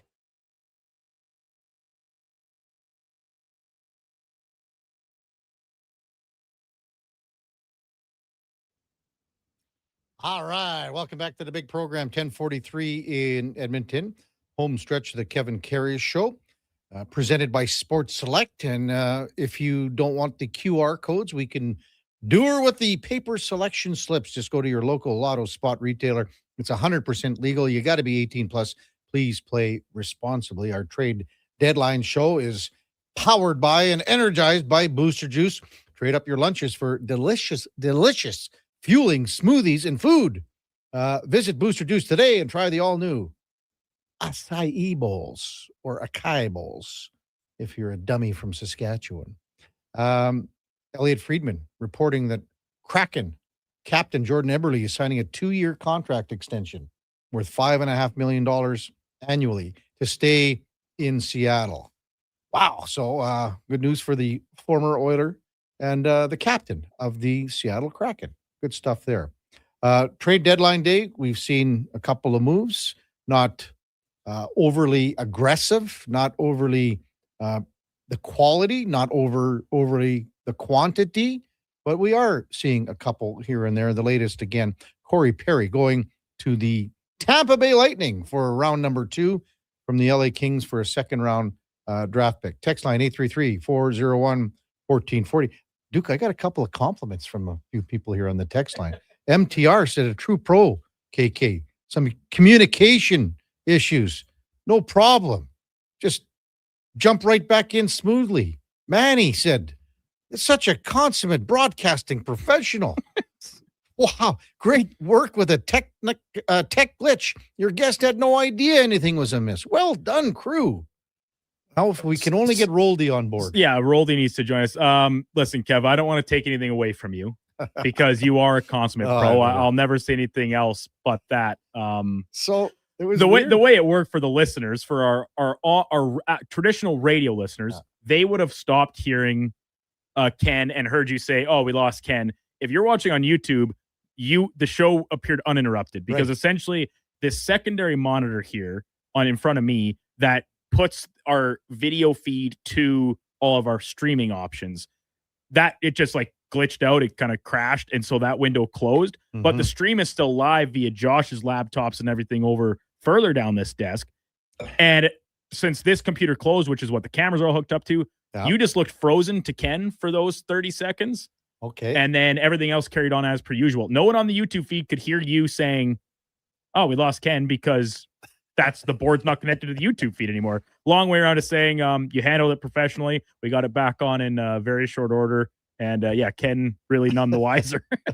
Thanks, Ken. Yeah, he was. And I'm looking at the feed, and I was telling you guys in the break. So as long as his lips are moving, I'm thinking, okay, that people are listening. Rolling on, yeah. So Triple C in a truck says MTR giving KK kudos. He must be drinking already. Kev, I got a text from a good buddy of mine, Scott Rowland, out in Manville. Okay. By the way, headed back to Manville for the annual rec tourney next weekend. Going to defend our title. Very much looking forward to it. Scoro, one of the leaders, organizers of the team. He texted me last night and said we should have had a drinking game today. Oh. About how many times the expression irons in the fire got used. We never used it once. And here's the thing. I don't know if it's been said once on this show. Because I think he said he was listening to, I assume it was Gregor and probably Merrick on DFO Rundown. Yeah. And I think he said in the first 24 minutes, he's pretty sure he'd heard it like 12 times already. So, I was thinking this is perfect. It's Friday. Yeah. We can get into it. We still got some of MTR's beers left. MTR's got 5 beer left out of the 8 because we drank 1 each last Friday, correct? Yeah. Unless you guys. No, I just had the one. I see. I think that one in the fridge. There's still one in the fridge. Is there? Okay. Well, if it's not there anymore, that means probably Walker drank it, if I had to guess. For sure. Bud Baker asks, "Hey boys, are all the new guys, the new boys in the lineup tonight?" I believe so. So we'll see them all tonight against Carolina, Bud. Text at 833-401-1440. Also at a take from Hot Salsa. "Hey, KK, I wanted my hot take here's on Rasmus Andersson. The reason why he's not standing out, in my opinion, over there in Vegas is because I think he's a bit overrated. He was a defenseman that stood out on a bad Calgary team. It's a bit of a kind of a chicken player, in my opinion. Can't get it, and he can get exposed on a good team. Just my hot take. Well, hey, we saw Rasmus Andersson here a lot. Obviously, Hot Salsa, appreciate it. In that playoff series in 2022, where the Oilers lost game 1, and I think Matthew Tkachuk had a hat trick in game 1, I believe. After that, the Oilers just ran roughshod on the Calgary Flames. And a lot of that had to do with Connor McDavid, how well he played, and Leon Draisaitl, how well he played. Evander Kane was amazing in that series. But for the most part, Rasmus Andersson had to deal with those 2 guys on the Oilers and didn't deal with it exceptionally well. I mean, to be honest, he was average at best, below average probably. So I get where you're coming from. The Vegas Golden Knights gave up a little bit for him here, with the draft picks that the Vegas Golden Knights had to give up to Calgary, and also Zach Whitecloud. So I mean, there's a lot there. 833-401-1440. Joe Daddy says, "Hey guys, do you think the Oilers need to pick up an energy guy for their bottom 6? Well, just again, if you go by what Stan Bowman said, and he addressed the media yesterday, and if you go by what he said, he goes, in the next 24 hours, we're going to be talking, but I would imagine that we are done. Don't expect to make other moves. Still, again, the job, his Stan said, and I'm sort of paraphrasing here, is you got to see what's out there. You're always listening. But any further addition would not be a significant one, is what he said yesterday. If it is in a depth role, something that makes sense, certainly we look at it. But most likely, I would say that this is our team. This is our team. 833-401-1440. Duke, I have to mention this, and I know Roldy's not going to be happy, but if you could be a backup quarterback in the NFL, I just saw Tommy DeVito. He is getting $7.4 million from the New England Patriots, $2 million guaranteed to be their backup.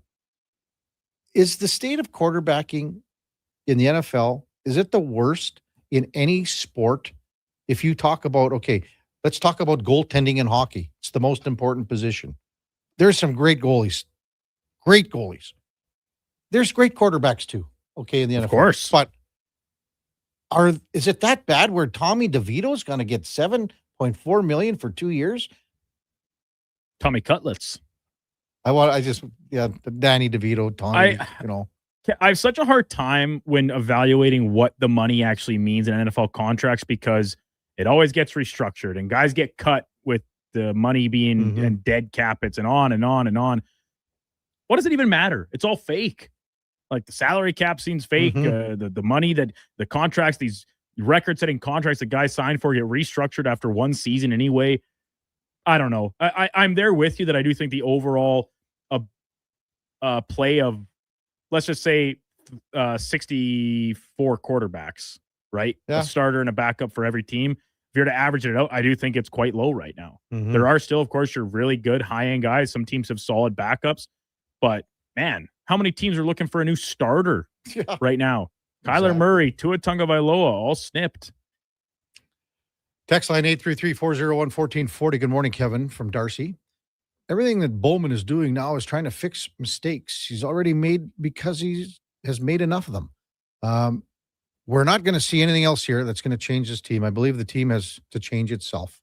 Then he kind of goes on. I've said it all season long, and even going back to last year's playoffs, because I always bring up the second goal that was scored when Matthew Tkachuk came off the bench, and Connor McDavid has perfect position, perfect everything on the play that is developing. And all he's got to do is turn his head and see where the danger is. Instead, he goes to where the puck is, and literally 1 or 2 seconds later, the puck's in the back of the net.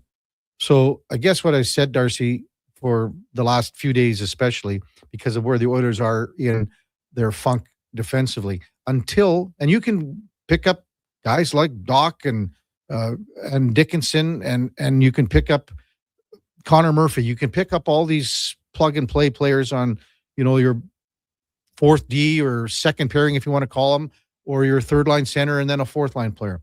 But until the top 6 players on this team commit to play defensively as much as they commit to play offensively, the team will not have ultimate success. You can see their success in the playoffs last year when those two components come together. When the top 6 players play defensively and play hard and are committed and have the will and the energy, there is success.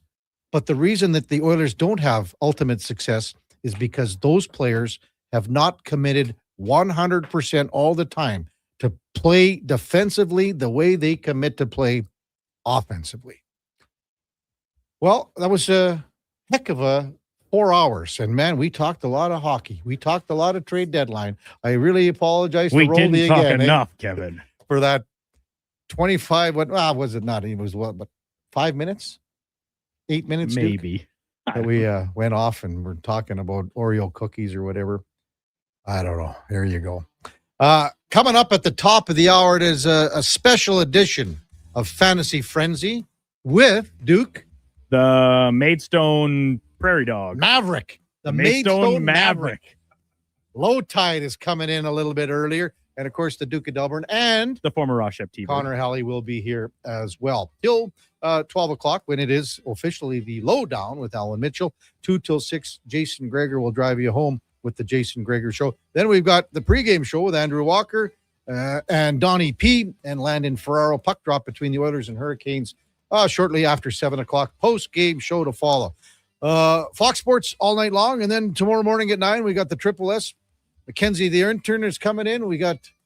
Is Josh Fenwick coming in for it? Yes, he's got the thumbs up. And then after that, it is Hoop City with Josh Fenwick and the great Paul Serb. Hey, before all that, time now For a Sports 1440 update brought to you by All Star Construction. They shape and build Edmonton communities, specializing in underground utilities like power, gas, telecommunications, and street lighting. That is All Star Construction. Hey, thanks everybody for listening. Really appreciate all the interaction and all the great texts that we had. We will see you back on Monday morning with Eddie Steele to wrap up the weekend. Hope you have a wonderful weekend and enjoy the rest of your Friday as well. Until then, here is the Duke. This is a Sports 1440 update.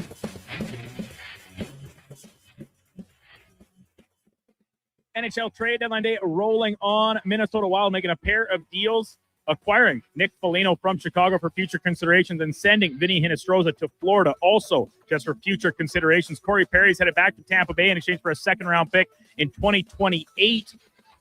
Earlier on this morning, Wild got Bobby Brink out of Philly for David Juracek. And in case you missed it late last night, John Carlson is now an Anaheim Duck after being acquired from Washington for a conditional first-round pick and a third-rounder in 2027. Players that are looking to stay put: goaltender Alex Nedeljkovic, 2-year, $6 million extension with the San Jose Sharks, and former Oiler Jordan Eberle, captain of the Kraken, signing an extension, 2 years, $5.5 million AAV. On the ice tonight, it's game day for the Oilers as they take on the Carolina Hurricanes from Rogers Place. Puck drop coming just after 7 o'clock. Elsewhere, Red Wings host the Panthers, Avalanche are in Dallas, Canucks play the Blackhawks, Wild up against Vegas, Habs are in SoCal against the Ducks, and the Blues play the Sharks in the nightcap. Local teams in action: Sherwood Park Crusaders at home against Brooks for a 7 o'clock puck drop from the Sherwood Park Arena.